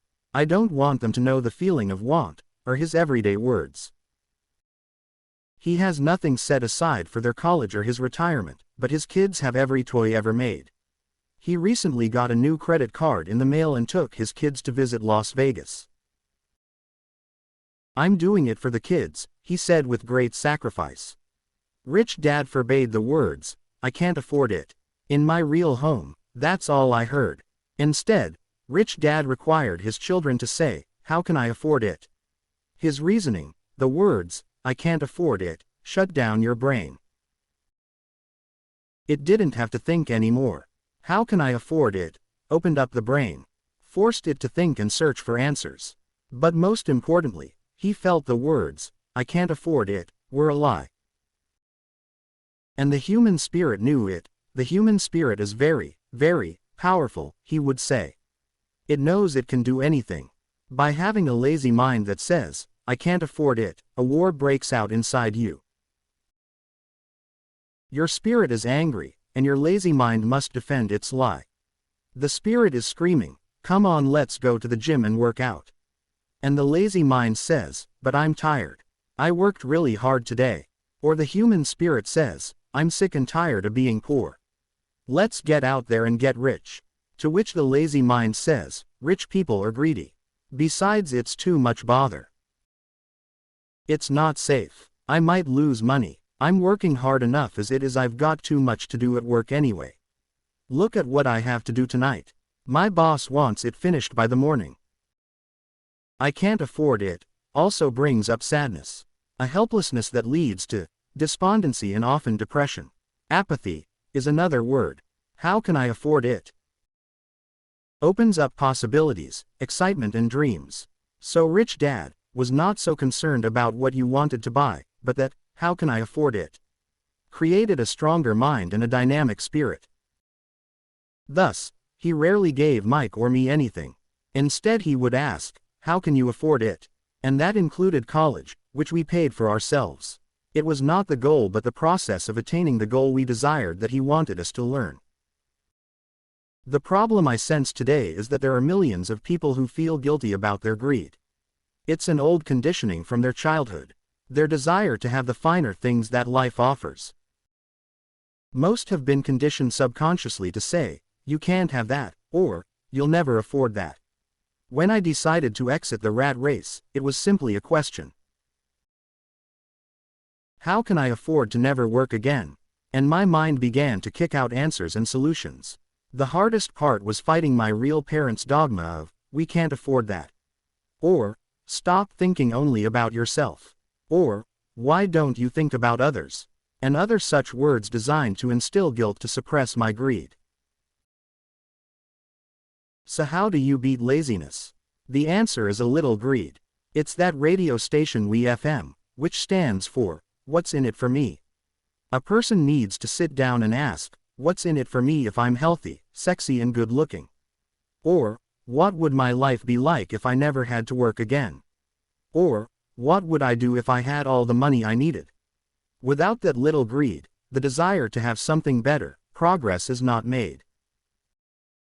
Our world progresses because we all desire a better life. New inventions are made because we desire something better. We go to school and study hard because we want something better. So whenever you find yourself avoiding something you know you should be doing, then the only thing to ask yourself is, what's in it for me? Be a little greedy. It's the best cure for laziness. Too much greed, however, as anything in excess can be, is not good. But just remember what Michael Douglas said in the movie Wall Street. Greed is good. Rich Dad said it differently. Guilt is worse than greed. For guilt robs the body of its soul. And to me, Eleanor Roosevelt said it best. Do what you feel in your heart to be right, for you'll be criticized anyway. You'll be damned if you do, and damned if you don't. Reason number 4, habits. Our lives are a reflection of our habits more than our education. After seeing the movie Conan, starring Arnold Schwarzenegger, a friend said, I'd love to have a body like Schwarzenegger. Most of the guys nodded in agreement. I even heard he was really puny and skinny at one time, another friend added. Yeah, I heard that too, another one added. I heard he has a habit of working out almost every day in the gym. Yeah, I'll bet he has too. Nah, said the group cynic. I'll bet he was born that way. Besides, let's stop talking about Arnold and get some beers. This is an example of habits controlling behavior. I remember asking my rich dad about the habits of the rich. Instead of answering me outright, he wanted me to learn through example, as usual. When does your dad pay his bills? Rich Dad asked. The first of the month. I said. Does he have anything left over? He asked. Very little, I said. That's the main reason he struggles, said Rich Dad. He has bad habits. Your dad pays everyone else first. He pays himself last, but only if he has anything left over. Which he usually doesn't, I said. But he has to pay his bills, doesn't he? You're saying he shouldn't pay his bills. Of course not, said Rich Dad. I firmly believe in paying my bills on time. I just pay myself first. Before I pay even the government. But what happens if you don't have enough money? I asked. What do you do then? The same, said Rich Dad. I still pay myself first. Even if I'm short of money. My asset column is far more important to me than the government. But, I said, don't they come after you? Yes, if you don't pay, said Rich Dad. Look, I did not say not to pay. I just said I pay myself first, even if I'm short of money. But, I replied, how do you do that? It's not how. The question is, why? Rich Dad said. Okay, why? Motivation, said Rich Dad. Who do you think will complain louder if I don't pay them, me or my creditors? Your creditors will definitely scream louder than you, I said, responding to the obvious. You wouldn't say anything if you didn't pay yourself. So you see, after paying myself, the pressure to pay my taxes and the other creditors is so great that it forces me to seek other forms of income. The pressure to pay becomes my motivation. I've worked extra jobs, started other companies, traded in the stock market, anything just to make sure those guys don't start yelling at me. That pressure made me work harder, forced me to think, and all in all made me smarter and more active when it comes to money. If I had paid myself last, I would have felt no pressure, but I'd be broke. So it is the fear of the government or other people you owe money to that motivates you. That's right, said Rich Dad. You see, government bill collectors are big bullies. So are bill collectors in general. Most people give in to these bullies. They pay them and never pay themselves. You know the story of the 96-pound weakling who gets sand kicked in his face. I nodded. I see that ad for weightlifting and bodybuilding lessons in the comic books all the time. Well, most people let the bullies kick sand in their faces. I decided to use the fear of the bully to make me stronger. Others get weaker. Forcing myself to think about how to make extra money is like going to the gym and working out with weights. The more I work my mental money muscles out, the stronger I get. Now, I'm not afraid of those bullies. I liked what Rich Dad was saying. So if I pay myself first, I get financially stronger, mentally and fiscally. Rich Dad nodded. And if I pay myself last, or not at all, I get weaker. So people like bosses, managers, tax collectors, bill collectors and landlords push me around all my life. Just because I don't have good money habits. Rich Dad nodded, just like the 96-pound weakling. Reason number 5, arrogance. Arrogance is ego plus ignorance. What I know makes me money. What I don't know loses me money. Every time I have been arrogant, I have lost money. Because when I'm arrogant, I truly believe that what I don't know is not important, Rich Dad would often tell me. I have found that many people use arrogance to try to hide their own ignorance. It often happens when I am discussing financial statements with accountants or even other investors. They try to bluster their way through the discussion. It is clear to me that they don't know what they're talking about. They're not lying, but they are not telling the truth. There are many people in the world of money, finances and investments who have absolutely no idea what they're talking about. Most people in the money industry are just spouting off sales pitches like used car salesmen. When you know you are ignorant in a subject, start educating yourself by finding an expert in the field or find a book on the subject. Chapter 9. Getting started. I wish I could say acquiring wealth was easy for me, but it wasn't. So in response to the question, how do I start? I offer the thought process I go through on a day-by-day basis. It really is easy to find great deals. I promise you that. It's just like riding a bike. After a little wobbling, it's a piece of cake. But when it comes to money, it's the determination to get through the wobbling that's a personal thing. To find million-dollar deals of a lifetime requires us to call on our financial genius. I believe that each of us has a financial genius within us. The problem is, our financial genius lies asleep, waiting to be called upon. It lies asleep because our culture has educated us into believing that the love of money is the root of all evil. It has encouraged us to learn a profession so we can work for money, but failed to teach us how to have money work for us. It taught us not to worry about our financial future. Our company or the government would take care of us when our working days are over. However, it is our children, educated in the same school system, who will end up paying for it. The message is still to work hard, earn money and spend it, and when we run short, we can always borrow more. Unfortunately, 90% of the Western world subscribes to the above dogma, simply because it's easier to find a job and work for money. If you are not one of the masses, I offer you the following 10 steps to awaken your financial genius. I simply offer you the steps I have personally followed. If you want to follow some of them, great. If you don't, make up your own. Your financial genius is smart enough to develop its own list. While in Peru, with a gold miner of 45 years, I asked him how he was so confident about finding a gold mine. He replied, "There is gold everywhere. Most people are not trained to see it." And I would say that is true. In real estate, I can go out and in a day come up with 4 or 5 great potential deals, while the average person will go out and find nothing. Even looking in the same neighborhood. The reason is they have not taken the time to develop their financial genius. I offer you the following 10 steps as a process to develop your God-given powers. Powers only you have control over. 1. I need a reason greater than reality, the power of spirit. If you ask most people if they would like to be rich or financially free, they would say, yes. But then reality sets in. The road seems too long with too many hills to climb. It's easier to just work for money and hand the excess over to your broker.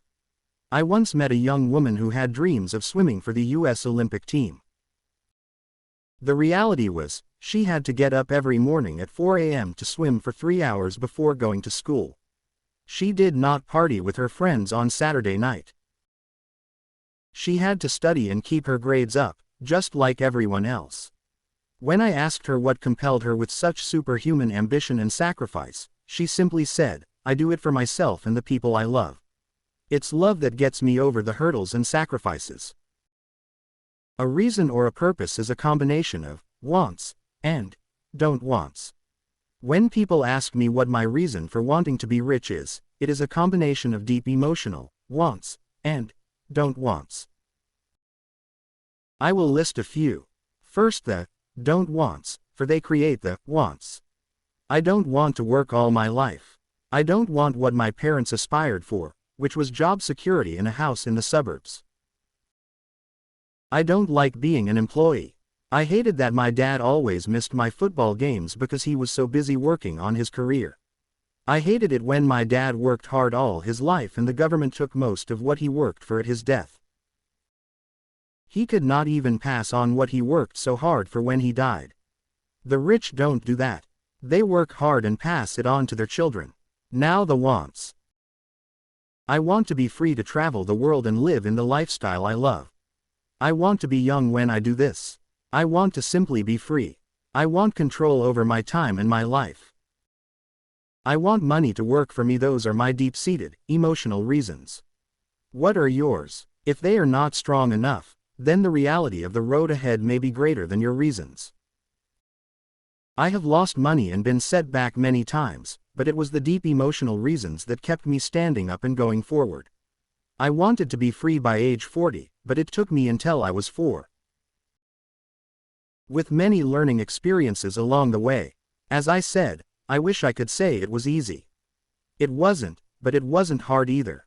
But without a strong reason or purpose, anything in life is hard. If you do not have a strong reason, there is no sense reading further. It will sound like too much work. 2. I choose daily. The power of choice. That is the main reason people want to live in a free country. We want the power to choose. Financially, with every dollar we get in our hands, we hold the power to choose our future to be rich, poor or middle class. Our spending habits reflect who we are. Poor people simply have poor spending habits. The benefit I had as a boy was that I loved playing Monopoly constantly. Nobody told me Monopoly was only for kids, so I just kept playing the game as an adult. I also had a rich dad who pointed out to me the difference between an asset and a liability. So a long time ago, as a little boy, I chose to be rich, and I knew that all I had to do was learn to acquire assets, real assets. My best friend, Mike, had an asset column handed to him, but he still had to choose to learn to keep it. Many rich families lose their assets in the next generation simply because there was no one trained to be a good steward over their assets. Most people choose not to be rich. For 90% of the population, being rich is too much a hassle.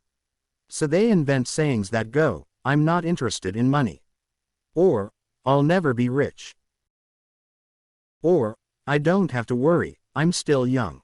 Or, "When I make some money, Then I'll think about my future. Or, my husband/wife handles the finances. The problem with those statements is they rob the person who chooses to think such thoughts of two things. One is time, which is your most precious asset, and two is learning. Just because you have no money, should not be an excuse to not learn. But that is a choice we all make daily, the choice of what we do with our time, our money, and what we put in our heads. That is the power of choice. All of us have choice. I just choose to be rich, and I make that choice every day. Invest first in education. In reality, the only real asset you have is your mind, the most powerful tool we have dominion over. Just as I said about the power of choice, each of us has the choice of what we put in our brain once we're old enough. You can watch MTV all day, or read golf magazines, or go to ceramics class or a class on financial planning. You choose. Most people simply buy investments rather than first invest in learning about investing. A friend of mine, who is a rich woman, recently had her apartment burglarized. The thieves took her TV and VCR and left all the books she reads. And we all have that choice. Again, 90% of the population buys TV sets and only about 10% buy books on business or tapes on investments. So what do? I go to seminars. I like it when they are at least 2 days long because I like to immerse myself in a subject. In 1973, I was watching TV and this guy came on advertising a 3-day seminar on how to buy real estate for nothing down. I spent $385 and that course has made me at least $2 million, if not more. But more importantly, it bought me life. I don't have to work for the rest of my life because of that one course. I go to at least 2 such courses every year. I love audio tapes. The reason? I can rewind quickly. I was listening to a tape by Peter Lynch, and he said something I completely disagreed with. Instead of becoming arrogant and critical, I simply pushed rewind, and I listened to that 5-minute stretch of tape at least 20 times. Possibly more. But suddenly, by keeping my mind open, I understood why he said what he said. It was like magic. I felt like I had a window into the mind of one of the greatest investors of our time. I gained tremendous depth and insight into the vast resources of his education and experience. The net result? I still have the old way I used to think, and I have Peter's way of looking at the same problem or situation. I have 2 thoughts instead of one. One more way to analyze a problem or trend, and that is priceless. Today, I often say, how would Peter Lynch do this, or Donald Trump or Warren Buffett or George Soros? The only way I can access their vast mental power is to be humble enough to read or listen to what they have to say. Arrogant or critical people are often people with low self-esteem who are afraid of taking risks. You see, if you learn something new, you are then required to make mistakes in order to fully understand what you have learned. If you have read this far, arrogance is not one of your problems. Arrogant people rarely read or buy tapes. Why should they? They are the center of the universe. There are so many intelligent people who argue or defend when a new idea clashes with the way they think. In this case, their so-called intelligence, combined with arrogance, equals ignorance. Each of us knows people who are highly educated, or believe they are smart, but their balance sheet paints a different picture. A truly intelligent person welcomes new ideas, for new ideas can add to the synergy of other accumulated ideas. Listening is more important than talking. If that was not true, God would not have given us 2 ears and only 1 mouth. Too many people think with their mouth instead of listening to absorb new ideas and possibilities. They argue instead of asking questions. I take a long view on my wealth. I do not subscribe to the get-rich-quick mentality most lottery players or casino gamblers have. I may go in and out of stocks, but I am long on education. If you want to fly an airplane, I advise taking lessons first. I am always shocked at people who buy stocks or real estate, but never invest in their greatest asset, their mind. Just because you bought a house or 2 does not make you an expert at real estate. 3. Choose friends carefully. The power of association.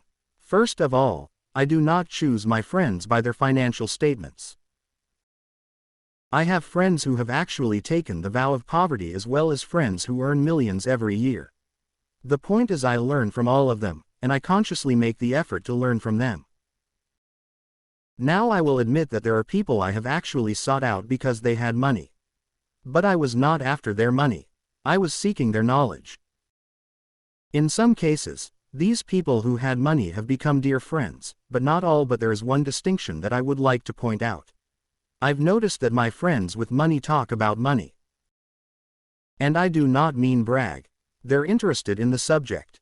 So I learn from them, and they learn from me. My friends, whom I know are in dire straits financially, do not like talking about money, business or investing.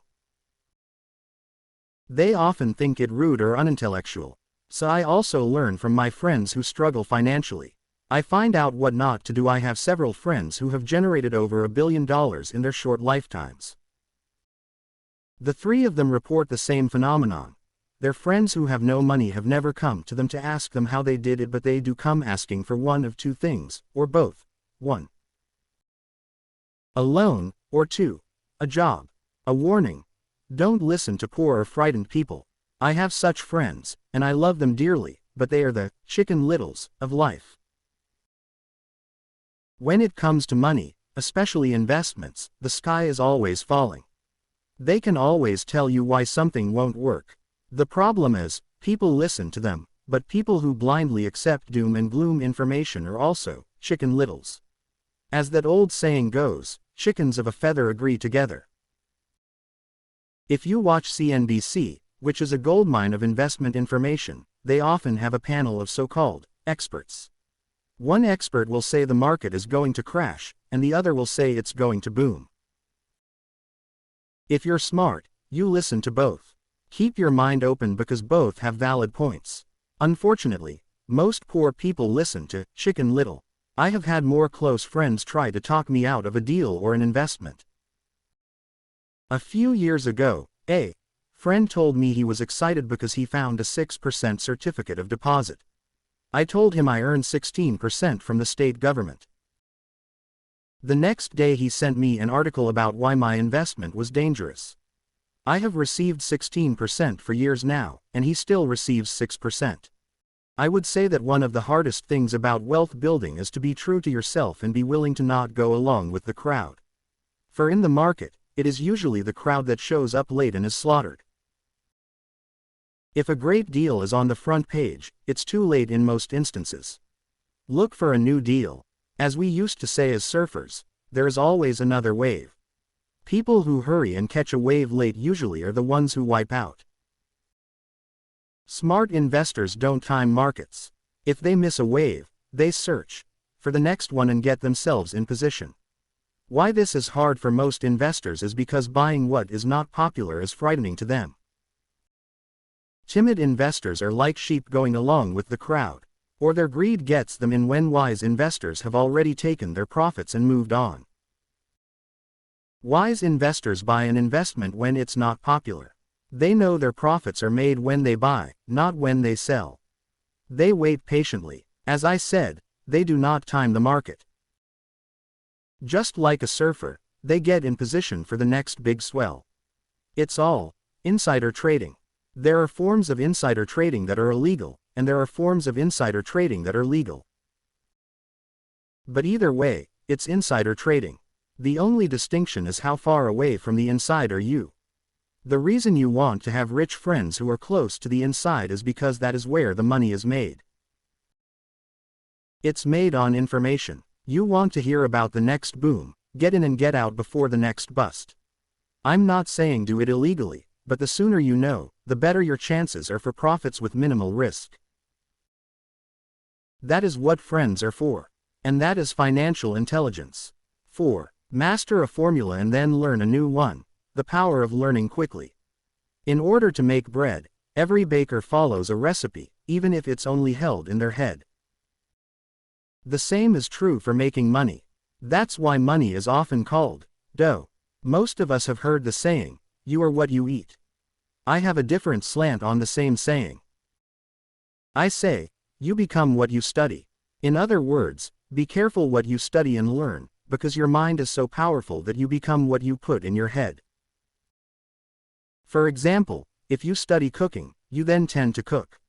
You become a cook. If you don't want to be a cook anymore, then you need to study something else. Let's say, a schoolteacher. After studying teaching, you often become a teacher. And so on. Choose what you study carefully. When it comes to money, the masses generally have one basic formula they learned in school. And that is, work for money.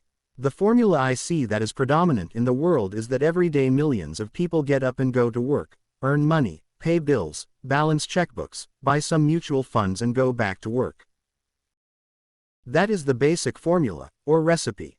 If you're tired of what you're doing, or you're not making enough, it's simply a case of changing the formula via which you make money. Years ago, when I was 26, I took a weekend class called How to Buy Real Estate Foreclosures. I learned a formula. The next trick was to have the discipline to actually put into action what I had learned. That is where most people stop. For 3 years, while working for Xerox, I spent my spare time learning to master the art of buying foreclosures. I've made several $1 million using that formula, but today, it's too slow and too many other people are doing it. So after I mastered that formula, I went in search of other formulas. For many of the classes, I did not use the information I learned directly, but I always learned something new. I have attended classes designed for only derivative traders, also a class for commodity option traders and a class for geologists. I was way out of my league, being in a room full of people with doctorates in nuclear physics and space science. Yet, I learned a lot that made my stock and real estate investing more meaningful and lucrative. Most junior colleges and community colleges have classes on financial planning and buying of traditional investments. They are great places to start, so I always search for a faster formula. That is why, on a fairly regular basis, I make more in a day than many people will make in their lifetime. Another side note, in today's fast-changing world, it's not so much what you know anymore that counts, because often what you know is old. It is how fast you learn. That skill is priceless. It's priceless in finding faster formulas, recipes, if you will, for making dough. Working hard for money is an old formula born in the day of cavemen. 5. Pay yourself first. The power of self-discipline. If you cannot get control of yourself, do not try to get rich. You might first want to join the Marine Corps or some religious order so you can get control of yourself. It makes no sense to invest, make money and blow it. It is the lack of self-discipline that causes most lottery winners to go broke soon after winning millions. It is the lack of self-discipline that causes people who get a raise to immediately go out and buy a new car or take a cruise. It is difficult to say which of the 10 steps is the most important. But of all the steps, this step is probably the most difficult to master if it is not already a part of your makeup. I would venture to say that it is the lack of personal self-discipline that is the number one delineating factor between the rich, the poor and the middle class. Simply put, people who have low self-esteem and low tolerance for financial pressure can never, and I mean never, be rich. As I have said, a lesson learned from my rich dad was that the world will push you around. The world pushes people around not because other people are bullies, but because the individual lacks internal control and discipline. People who lack internal fortitude often become victims of those who have self-discipline. In the entrepreneur classes I teach, I constantly remind people to not focus on their product, service or widget, but to focus on developing management skills. The 3 most important management skills necessary to start your own business are: 1. Management of cash flow. 2. Management of people. 3. Management of personal time. I would say, the skills to manage these 3 apply to anything, not just entrepreneurs. The 3 matter in the way you live your life as an individual, or as part of a family, a business, a charitable organization, a city or a nation. Each of these skills is enhanced by the mastery of self-discipline.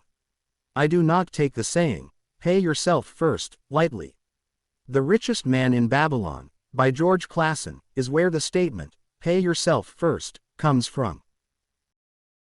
Millions of copies have been sold. But while millions of people freely repeat that powerful statement, few follow the advice. As I said, financial literacy allows one to read numbers, and numbers tell the story. By looking at a person's income statement and balance sheet, I can readily see if people who spout the words, "Pay yourself first," actually practice what they preach. A picture is worth 1,000 words. So let's again compare the financial statements of people who pay themselves first against someone who doesn't. People who pay themselves first.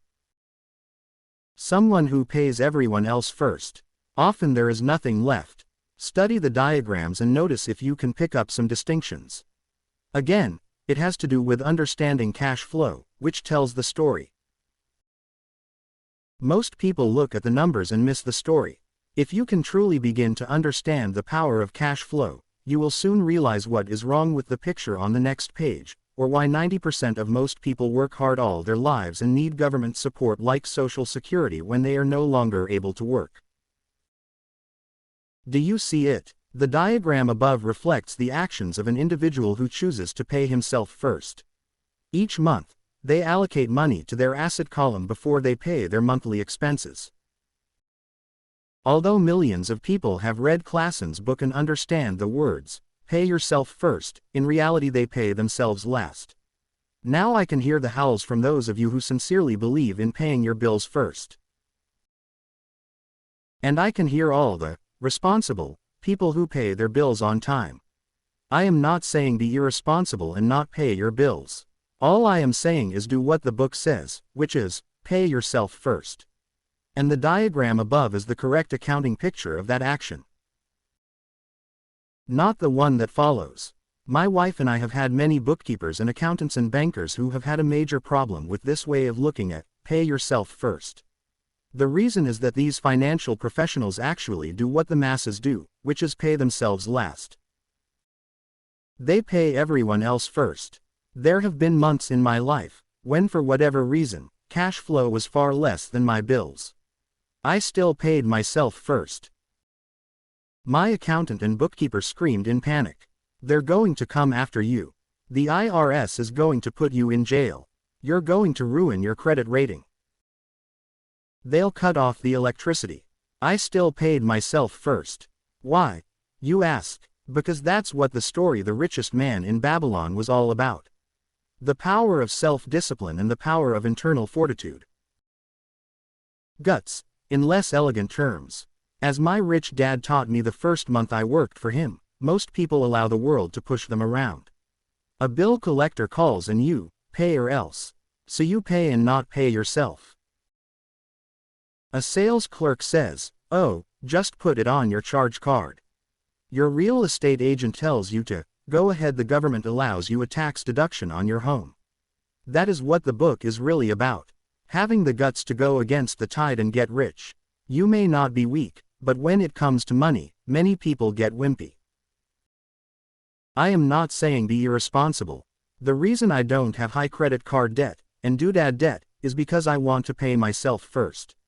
The reason I minimize my income is because I don't want to pay it to the government.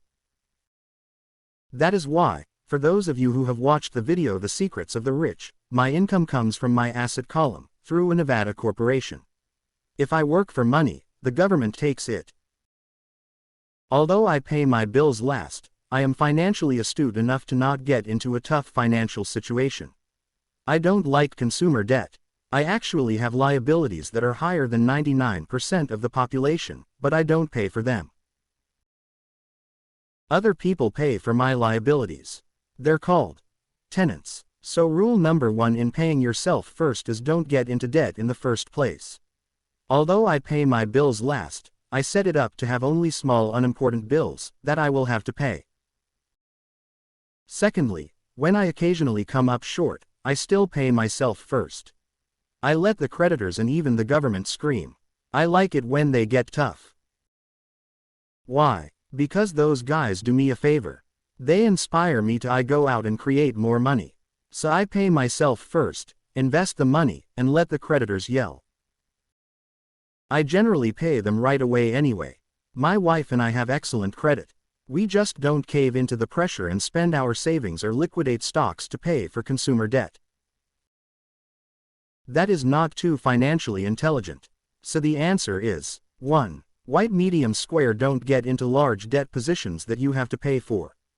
Keep your expenses low. Build up assets first. Then, buy the big house or nice car. Being stuck in the rat race is not intelligent. 2. White medium square. When you come up short, let the pressure build and don't dip into your savings or investments. Use the pressure to inspire your financial genius to come up with new ways of making more money and then pay your bills. You will have increased your ability to make more money as well as your financial intelligence. So many times I have gotten into financial hot water and used my brain to create more income, while staunchly defending the assets in my asset column. My bookkeeper has screamed and dived for cover, but I was like a good trooper defending the fort assets. Poor people have poor habits. A common bad habit is innocently called dipping into savings. The rich know that savings are only used to create more money, not to pay bills. I know that sounds tough, but as I said, if you're not tough inside, the world will always push you around anyway. If you do not like financial pressure, then find a formula that works for you. A good one is to cut expenses, put your money in the bank, pay more than your fair share of income tax, buy safe mutual funds and take the vow of the average. But this violates the pay yourself first rule. The rule does not encourage self-sacrifice or financial abstinence. It doesn't mean pay yourself first and starve. Life was meant to be enjoyed. If you call on your financial genius, you can have all the goodies of life, get rich and pay bills, without sacrificing the good life. And that is financial intelligence. 6. Pay your brokers well. The power of good advice. I often see people posting a sign in front of their house that says, "For sale by owner." Or I see on TV today many people claiming to be discount brokers. My rich dad taught me to take the opposite tack. He believed in paying professionals well, and I have adopted that policy also. Today, I have expensive attorneys, accountants, real estate brokers and stockbrokers. Why? Because if, and I do mean if, the people are professionals, their services should make you money. And the more money they make, the more money I make. We live in the information age. Information is priceless. A good broker should provide you with information as well as take the time to educate you. I have several brokers who are willing to do that for me. Some taught me when I had little or no money, and I am still with them today. What I pay a broker is tiny in comparison with what kind of money I can make because of the information they provide. I love it when my real estate broker or stockbroker makes a lot of money. Because it usually means I made a lot of money. A good broker saves me time in addition to making me money, as when I bought the piece of vacant land for $9,000 and sold it immediately for over $25,000, so I could buy my Porsche quicker. A broker is your eyes and ears to the market. They're there every day, so I do not have to be. I'd rather play golf. Also, people who sell their house on their own must not value their time much. Why would I want to save a few bucks when I could use that time to make more money or spend it with those I love? What I find funny is that so many poor and middle-class people insist on tipping restaurant help 15 to 20% even for bad service and complain about paying a broker 3 to 7%. They enjoy tipping people in the expense column and stiffing people in the asset column. That is not financially intelligent. All brokers are not created equal. Unfortunately, most brokers are only salespeople. I would say the real estate salespeople are the worst. They sell, but they themselves own little or no real estate. There is a tremendous difference between a broker who sells houses and a broker who sells investments. And that is true for stock, bond, mutual fund and insurance brokers who call themselves financial planners. As in the fairy tale, you kiss a lot of frogs to find one prince. Just remember the old saying, never ask an encyclopedia salesperson if you need an encyclopedia.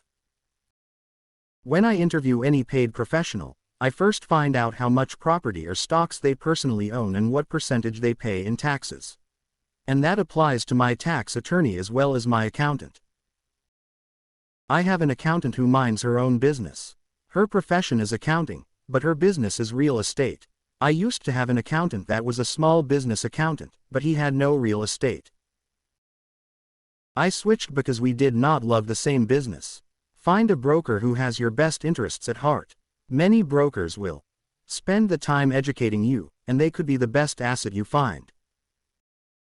Just be fair, and most of them will be fair to you. If all you can think about is cutting their commissions, then why should they want to be around you? It's just simple logic. As I said earlier, one of the management skills is the management of people. Many people only manage people they feel smarter than and they have power over, such as subordinates in a work situation.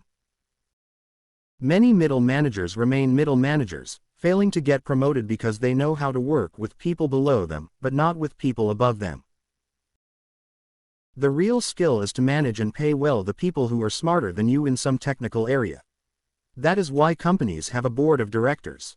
You should have one, too. And that is financial intelligence.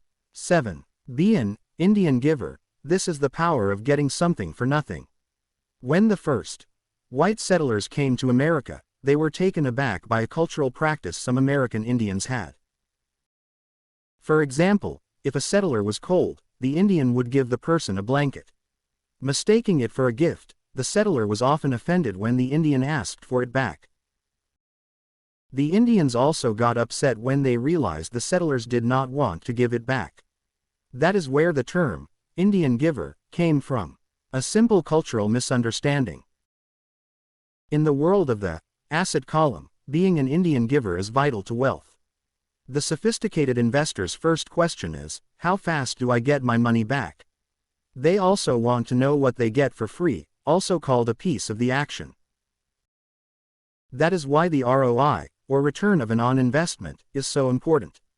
For example, I found a small condominium, a few blocks from where I live, that was in foreclosure. The bank wanted $60,000, and I submitted a bid for $50,000, which they took, simply because, along with my bid, was a cashier's check for $50,000. They realized I was serious. Most investors would say, aren't you tying up a lot of cash?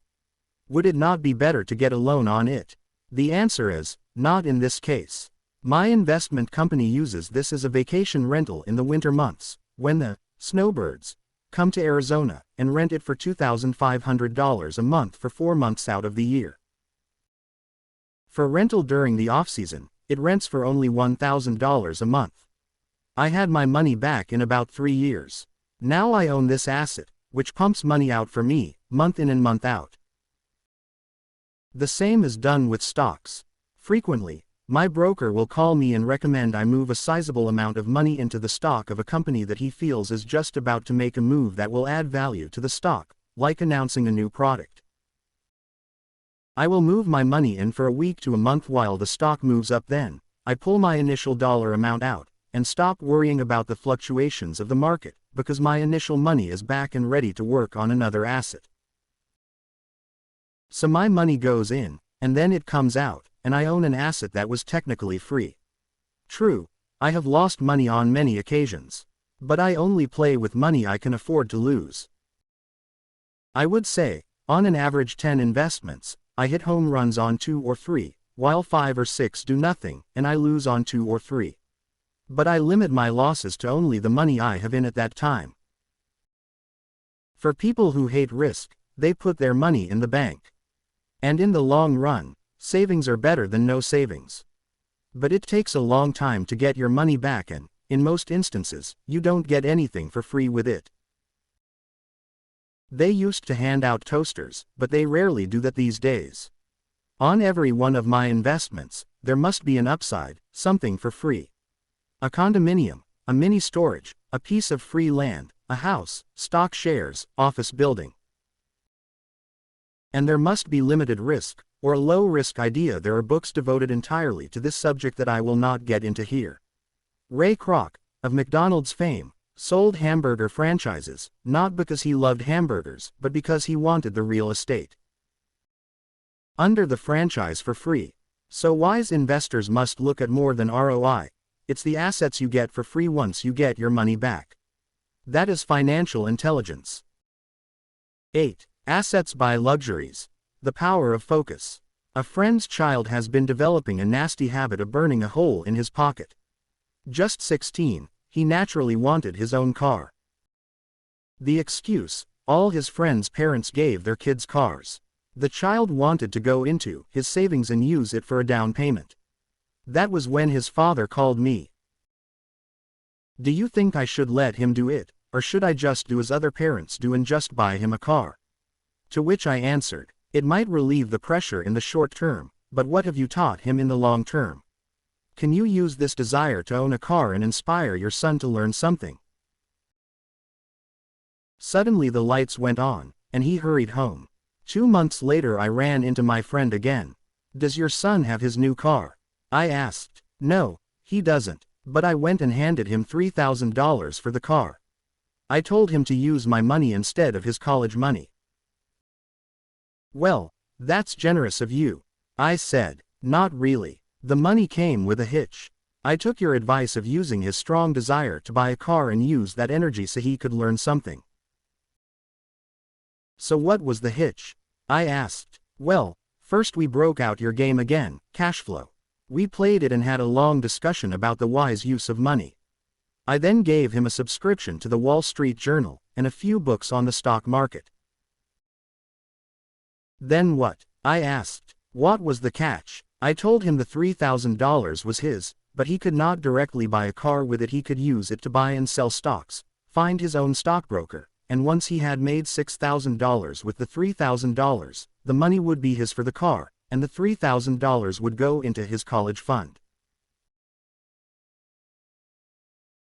And what are the results? I asked. Well, he got lucky early in his trading, but lost all he gained a few days later. Then, he really got interested.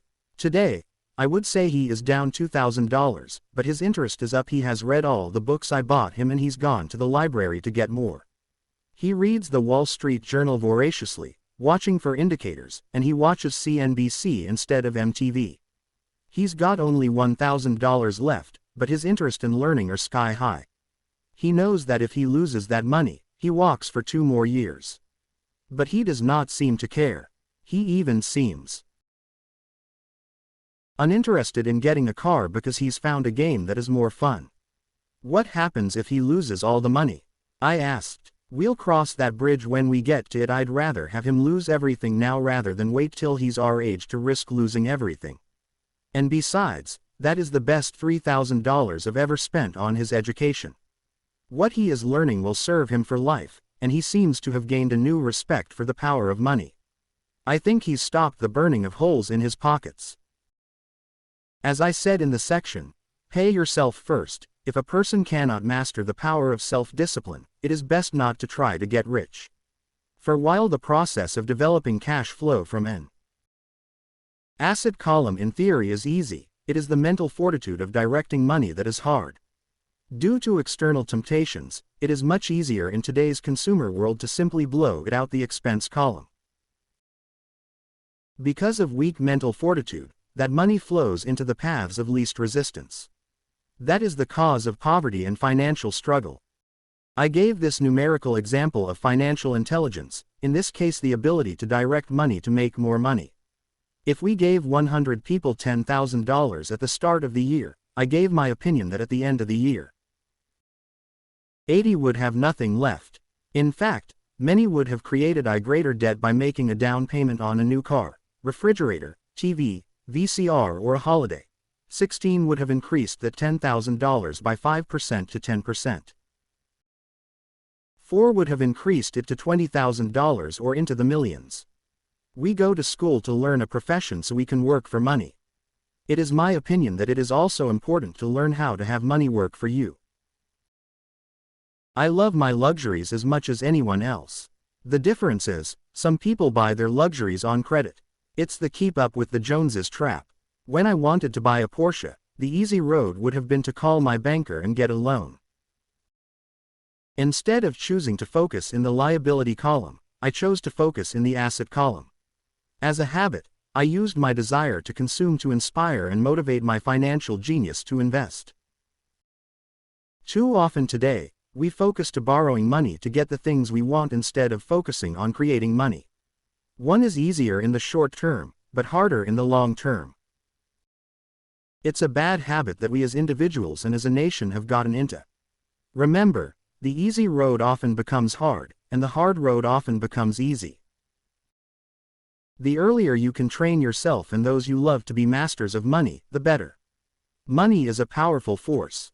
Unfortunately, people use the power of money against them. If your financial intelligence is low, money will run all over you. It will be smarter than you. If money is smarter than you will work for it all your life. To be the master of money, you need to be smarter than it, then money will do as it is told. It will obey you. Instead of being a slave to it, you will be the master of it. That is financial intelligence. 9. The need for heroes. The power of myth. When I was a kid, I greatly admired Willie Mays, Hank Aaron, Yogi Berra. They were my heroes. As a kid playing Little League, I wanted to be just like them. I treasured their baseball cards. I wanted to know everything about them. I knew the stats, the RBI, the eras, their batting averages, how much they got paid, and how they came up from the minors. I wanted to know everything because I wanted to be just like them. Every time, as a 9 or 10-year-old kid, when I stepped up to bat or played first base or catcher, I wasn't me. I was Yogi or Hank. It's one of the most powerful ways we learn that we often lose as adults. We lose our heroes. We lose our naivete. Today, I watch young kids playing basketball near my home. On the court they're not little Johnny. They're Michael Jordan, Sir Charles or Clyde. Copying or emulating heroes is true power learning. And that is why when someone like O.J. Simpson falls from grace, there is such a huge outcry. There is more than just a courtroom trial. It is the loss of a hero. Someone people grew up with, looked up to, and wanted to be like. Suddenly we need to rid ourselves of that person. I have new heroes as I grow older. I have golf heroes such as Peter Jacobsen, Fred Couples and Tiger Woods. I copy their swings and do my best to read everything I can about them. I also have heroes such as Donald Trump, Warren Buffett, Peter Lynch, George Soros and Jim Rogers. In my older years, I know their stats just like I knew the eras and RBI of my baseball heroes. I follow what Warren Buffett invests in, and read anything I can about his point of view on the market. I read Peter Lynch's book to understand how he chooses stocks. And I read about Donald Trump, trying to find out how he negotiates and puts deals together. Just as I was not me when I was up to bat, when I'm in the market or I'm negotiating a deal, I am subconsciously acting with the bravado of Trump. Or when analyzing a trend, I look at it as though Peter Lynch were doing it. By having heroes, we tap into a tremendous source of raw genius. But heroes do more than simply inspire us. Heroes make things look easy. It's the making it look easy that convinces us to want to be just like them. If they can do it, so can I. When it comes to investing, too many people make it sound hard. Instead, find heroes who make it look easy. 10. Teach and you shall receive. The power of giving. Both of my dads were teachers. My rich dad taught me a lesson I have carried all my life, and that was the necessity of being charitable or giving. My educated dad gave a lot by the way of time and knowledge, but almost never gave away money. As I said, he usually said that he would give when he had some extra money. Of course, there was rarely any extra. My rich dad gave money as well as education. He believed firmly in tithing. If you want something, you first need to give, he would always say. When he was short of money, he simply gave money to his church or to his favorite charity. If I could leave one single idea with you, it is that idea: whenever you feel short or in need of something, give what you want first and it will come back in buckets. That is true for money, a smile, love, friendship. I know it is often the last thing a person may want to do, but it has always worked for me. I just trust that the principle of reciprocity it is true, and I give what I want. I want money, so I give money, and it comes back in multiples.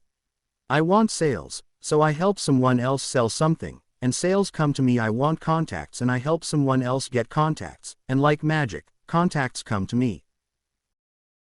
I heard a saying years ago that went, God does not need to receive, but humans need to give. My rich dad would often say, poor people are more greedy than rich people. He would explain that if a person was rich, that person was providing something that other people wanted. In my life, over all these years, whenever I have felt needy or short of money or short of help, I simply went out or found in my heart what I wanted, and decided to give it first. And when I gave, it always came back. It reminds me of the story of the guy sitting with firewood in his arms on a cold freezing night, and he is yelling at the pot-bellied stove, when you give me some heat, then I'll put some wood in. And when it comes to money, love, happiness, sales and contacts, all one needs to remember is first to give what you want and it will come back in droves. Often just the process of thinking of what I want, and how could I give what I want to someone else, breaks free a torrent of bounty. Whenever I feel that people aren't smiling at me, I simply begin smiling and saying hello, and like magic, there are suddenly more smiling people around me.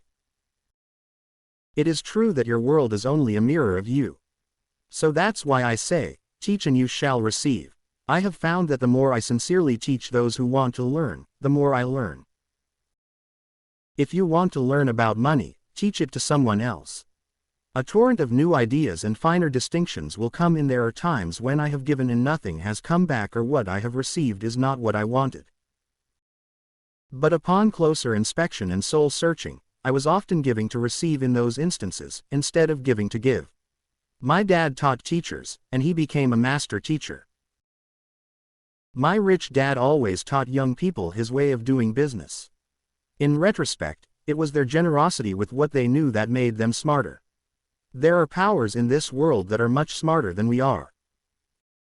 You can get there on your own, but it's easier with the help of the powers that be. All you need to be is generous with what you have, and the powers will be generous with you.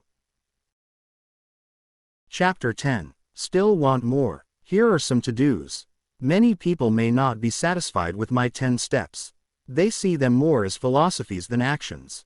I think understanding the philosophy is just as important as the action. There are many people who want to do, instead of think, and then there are people who think but do not do. I would say that I am both. I love new ideas and I love action. So for those who want to-dos on how to get started, I will share with you some of the things I do, in abbreviated form. Stop doing what you're doing. In other words, take a break and assess what is working and what is not working. The definition of insanity is doing the same thing and expecting a different result. Stop doing what is not working and look for something new to do. Look for new ideas. For new investing ideas, I go to bookstores and look for books on different and unique subjects. I call them formulas. I buy how-to books on a formula I know nothing about. For example, it was in the bookstore that I found the book The 16% Solution, by Joel Moskowitz. I bought the book and read it. Take action. The next Thursday, I did exactly as the book said. Step by step. I have also done that with finding real estate bargains in attorneys' offices and in banks. Most people do not take action, or they let someone talk them out of whatever new formula they are studying. My neighbor told me why 16% would not work. I did not listen to him because he's never done it. Find someone who has done what you want to do. Take them to lunch. Ask them for tips, for little tricks of the trade. As for 16% tax lien certificates, I went to the county tax office and found the government employee who worked in the office. I found out that she, too, invested in the tax liens. Immediately, she was invited to lunch. She was thrilled to tell me everything she knew and how to do it. After lunch, she spent all afternoon showing me everything. By the next day, I found 2 great properties with her help and have been accruing interest at 16% ever since. It took a day to read the book, a day to take action, an hour for lunch, and a day to acquire 2 great deals. Take classes and buy tapes. I search the newspapers for new and interesting classes. Many are for free or a small fee. I also attend and pay for expensive seminars on what I want to learn. I am wealthy and free from needing a job simply because of the courses I took. I have friends who did not take those classes who told me I was wasting my money, and yet they're still at the same job. Make lots of offers. When I want a piece of real estate, I look at many properties and generally write an offer. If you don't know what the right offer is, neither do I. That is the job of the real estate agent. They make the offers. I do as little work as possible. A friend wanted me to show her how to buy apartment houses. So one Saturday her agent and I went and looked at 6 apartment houses. 4 were dogs, but 2 were good. I said to write offers on all 6, offering half of what the owners asked for. She and the agent nearly had heart attacks. They thought it would be rude, that I might offend the sellers, but I really don't think the agent wanted to work that hard. So they did nothing and went on looking for a better deal. No offers were ever made, and that person is still looking for the right deal at the right price. Well, you don't know what the right price is until you have a second party who wants to deal. Most sellers ask too much. It is rare that a seller will actually ask a price that is less than something is worth. Moral of the story: make offers. People who are not investors have no idea what it feels like to be trying to sell something. I have had a piece of real estate that I wanted to sell for months. I would have welcomed anything. I would not care how low the price. They could have offered me 10 pigs and I would have been happy. Not at the offer, but just because someone was interested. I would have countered, maybe for a pig farm in exchange. But that's how the game works. The game of buying and selling is fun. Keep that in mind. It's fun and only a game. Make offers. Someone might say, yes. And I always make offers with escape clauses. In real estate, I make an offer with the words, subject to approval of business partner. I never specify who the business partner is. Most people do not know my partner is my cat. If they accept the offer, and I don't want the deal, I call my home and speak to my cat. I make this absurd statement to illustrate how absurdly easy and simple the game is. So many people make things too difficult and take them too seriously. Finding a good deal, the right business, the right people, the right investors, or whatever is just like dating. You must go to the market and talk to a lot of people, make a lot of offers, counter offers, negotiate, reject and accept. I know single people who sit at home and wait for the phone to ring, but unless you're Cindy Crawford or Tom Cruise, I think you'd best go to the market, even if it's only the supermarket. Search, offer, reject, negotiate and accept are all parts of the process of almost everything in life. Jog, walk or drive a certain area once a month for 10 minutes. I have found some of my best real estate investments while jogging. I will jog a certain neighborhood for a year. What I look for is change. For there to be profit in a deal, there must be 2 elements, a bargain and change. There are lots of bargains, but it's change that turns a bargain into a profitable opportunity. So when I jog a neighborhood I might like to invest in. It is the repetition that causes me to notice slight differences. I notice real estate signs that are up for a long time. That means the seller might be more agreeable to deal. I watch for moving trucks, going in or out. I stop and talk to the drivers. I talk to the postal carriers.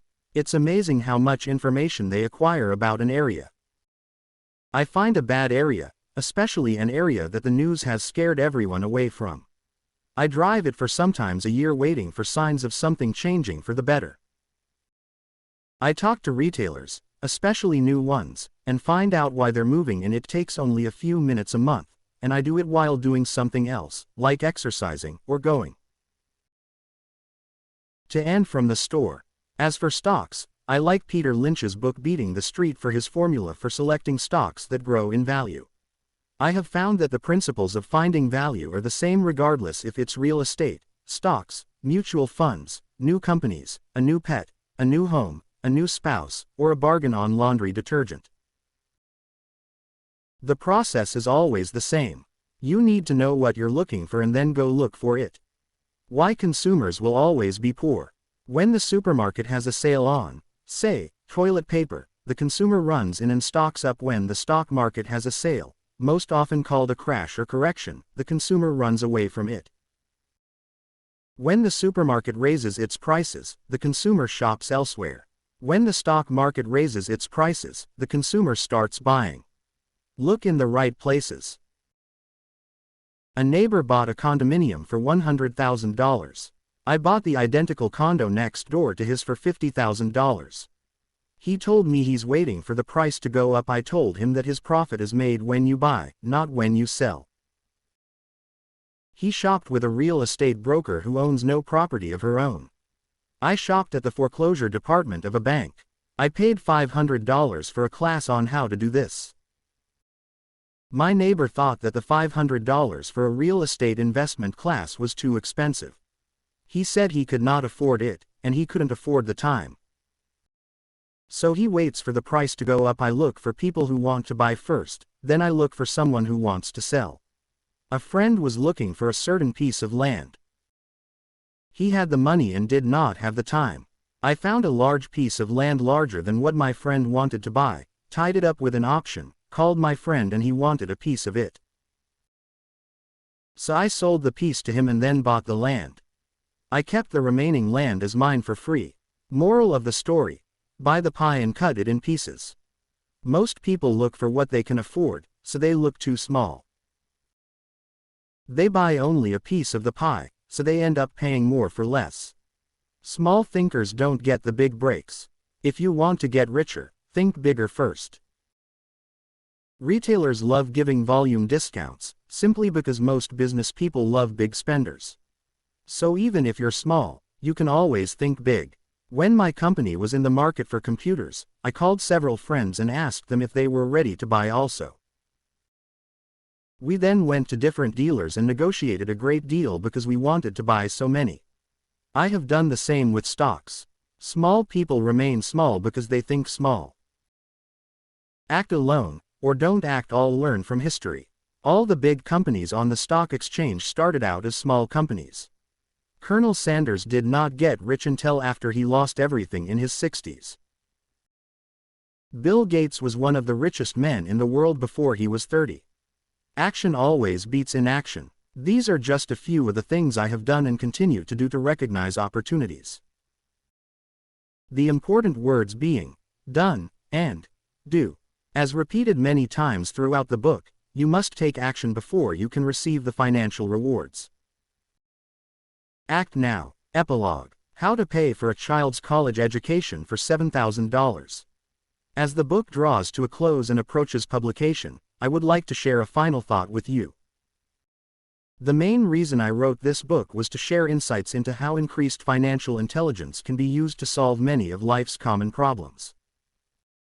Without financial training, we all too often use the standard formulas to get through life, such as to work hard, save, borrow, and pay excessive taxes. Today we need better information. I use the following story as a final example of a financial problem that confronts many young families today. How do you afford a good education for your children and provide for your own retirement? It is an example of using financial intelligence instead of hard work to achieve the same goal. A friend of mine was griping one day about how hard it was to save money for his 4 children's college education. He was putting $300 away in a mutual fund each month and had so far accumulated about $12,000. He estimated he needed $400,000 to get 4 children through college. He had 12 years to save for it, since his oldest child was then 6 years of age. The year was 1991, and the real estate market in Phoenix was terrible. People were giving houses away. I suggested to my classmate that he buy a house with some of the money in his mutual fund. The idea intrigued him and we began to discuss the possibility. His primary concern was that he did not have the credit with the bank to buy another house, since he was so overextended. I assured him that there were other ways to finance a property other than through the bank. We looked for a house for 2 weeks, a house that would fit all the criteria we were looking for. There were a lot to choose from, so the shopping was kind of fun. Finally, we found a 3-bedroom 2-bath home in a prime neighborhood. The owner had been downsized and needed to sell that day because he and his family were moving to California where another job waited. He wanted $102,000, but we offered only $79,000. He took it immediately. The home had on it what is called a non-qualifying loan, which means even a bum without a job could buy it without a banker's approval. The owner owed $72,000, so all my friend had to come up with was $7,000, the difference in price between what was owed and what it sold for. As soon as the owner moved, my friend put the house up for rent. After all expenses were paid, including the mortgage, he put about $125 in his pocket each month. His plan was to keep the house for 12 years and let the mortgage get paid down faster, by applying the extra $125 to the principal each month. We figured that in 12 years, a large portion of the mortgage would be paid off and he could possibly be clearing $800 a month by the time his first child went to college. He could also sell the house if it had appreciated in value. In 1994, the real estate market suddenly changed in Phoenix and he was offered $156,000 for the same house by the tenant who lived in it and loved it. Again, he asked me what I thought, and I naturally said sell, on a 1031 tax-deferred exchange. Suddenly, he had nearly $80,000 to operate with. I called another friend in Austin, Texas who then moved this tax-deferred money into a mini storage facility. Within 3 months, he began receiving checks for a little less than $1,000 a month in income which he then poured back into the college mutual fund that was now building much faster. In 1996, the mini warehouse sold and he received a check for nearly $330,000 as proceeds from the sale, which was again rolled into a new project that would now throw off over $3,000 a month in income, again, going into the college mutual fund. He is now very confident that his goal of $400,000 will be met easily, and it only took $7,000 to start and a little financial intelligence. His children will be able to afford the education that they want and he will then use the underlying asset, wrapped in his C corporation, to pay for his retirement. As a result of this successful investment strategy, he will be able to retire early. Thank you for reading this book. I hope it has provided some insights into utilizing the power of money to work for you. Today, we need greater financial intelligence to simply survive. The idea that it takes money to make money is the thinking of financially unsophisticated people. It does not mean that they're not intelligent. They have simply not learned the science of making money. Money is only an idea. If you want more money, simply change your thinking. Every self-made person started small with an idea, then turned it into something big. The same applies with investing. It takes only a few dollars to start and grow it into something big.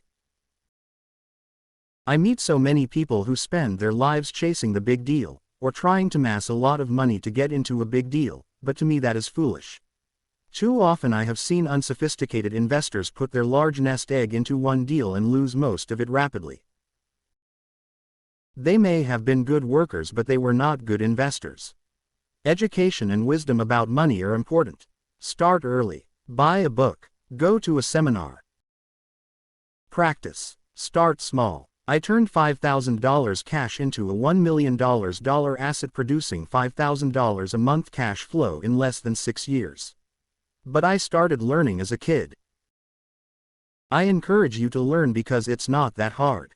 In fact, it's kind of easy once you get the hang of it. I think I have made my message clear. It's what is in your head that determines what is in your hands. Money is only an idea. There is a great book called Think and Grow Rich. The title is not Work Hard and Grow Rich. Learn to have money work hard for you and your life will be easier and happier. Today, don't play it safe, play it smart. Take action. Many of you were given 2 great gifts, your mind and your time. It is up to you to do what you please with both. With each dollar bill that enters your hand, you and only you have the power to determine your destiny. Spend it foolishly, you choose to be poor. Spend it on liabilities, you join the middle class. Invest it in your mind and learn how to acquire assets, and you will be choosing wealth as your goal in your future. The choice is yours and only yours. Every day with every dollar, you decide to be rich, poor or middle class. Choose to share this knowledge with your children, and you choose to prepare them for the world that awaits. No one else will. You and your children's future will be determined by choices you make today, not tomorrow. We wish you great wealth and much happiness with this fabulous gift called life. Robert Kiyosaki, Sharon Lechter. About the authors Robert T. Kiyosaki. The main reason people struggle financially is because they spent years in school but learned nothing about money.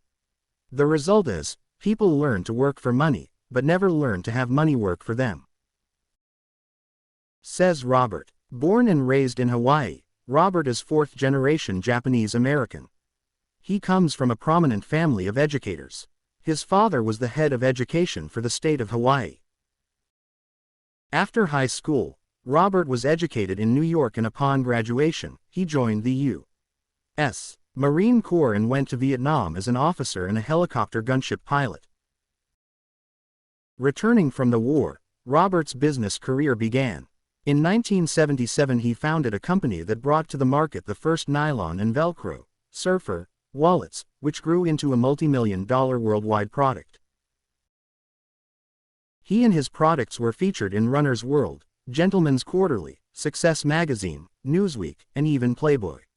Leaving the business world, he co-founded in 1985, an international education company that operated in 7 countries, teaching business and investing to tens of thousands of graduates. Retiring at age 47, Robert does what he enjoys most, investing. Concerned about the growing gap between the haves and have-nots, Robert created the board game Cashflow, which teaches the game of money, heretofore only known by the rich. Although Robert's business is real estate and developing small-cap companies, his true love and passion is teaching. He has shared the speaking stage with such greats as Og Mandino, Zig Ziglar, and Anthony Robbins. Robert Kiyosaki's message is clear. Take responsibility for your finances or take orders all your life. You're either a master of money or a slave to it. Robert holds classes that last from 1 hour to 3 days, teaching people about the secrets of the rich. Although his subjects run from investing for high returns and low risk, to teaching your children to be rich, to starting companies and selling them, he has one solid earth-shaking message. And that message is, awaken the financial genius that lies within you. Your genius is waiting to come out. This is what world-famous speaker and author Anthony Robbins says about Robert's work. Robert Kiyosaki's work in education is powerful, profound, and life-changing. I salute his efforts and recommend him highly. During this time of great economic change, Robert's message is priceless. About the authors Sharon L.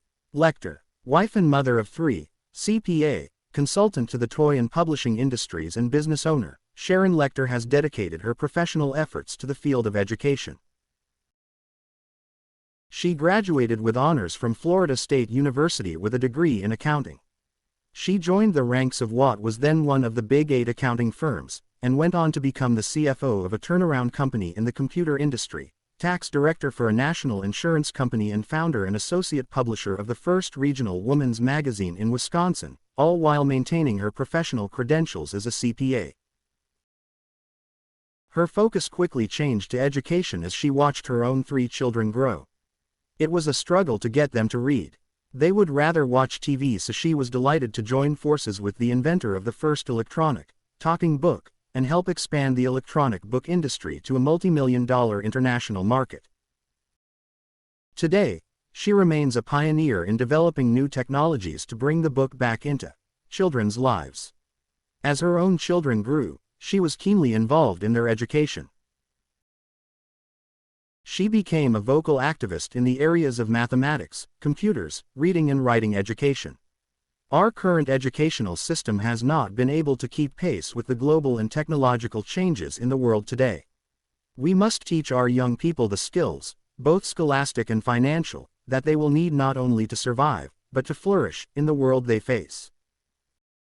As co-author of Rich Dad Poor Dad and the Cashflow Quadrant, she now focuses her efforts in helping to create educational tools for anyone interested in bettering their own financial education.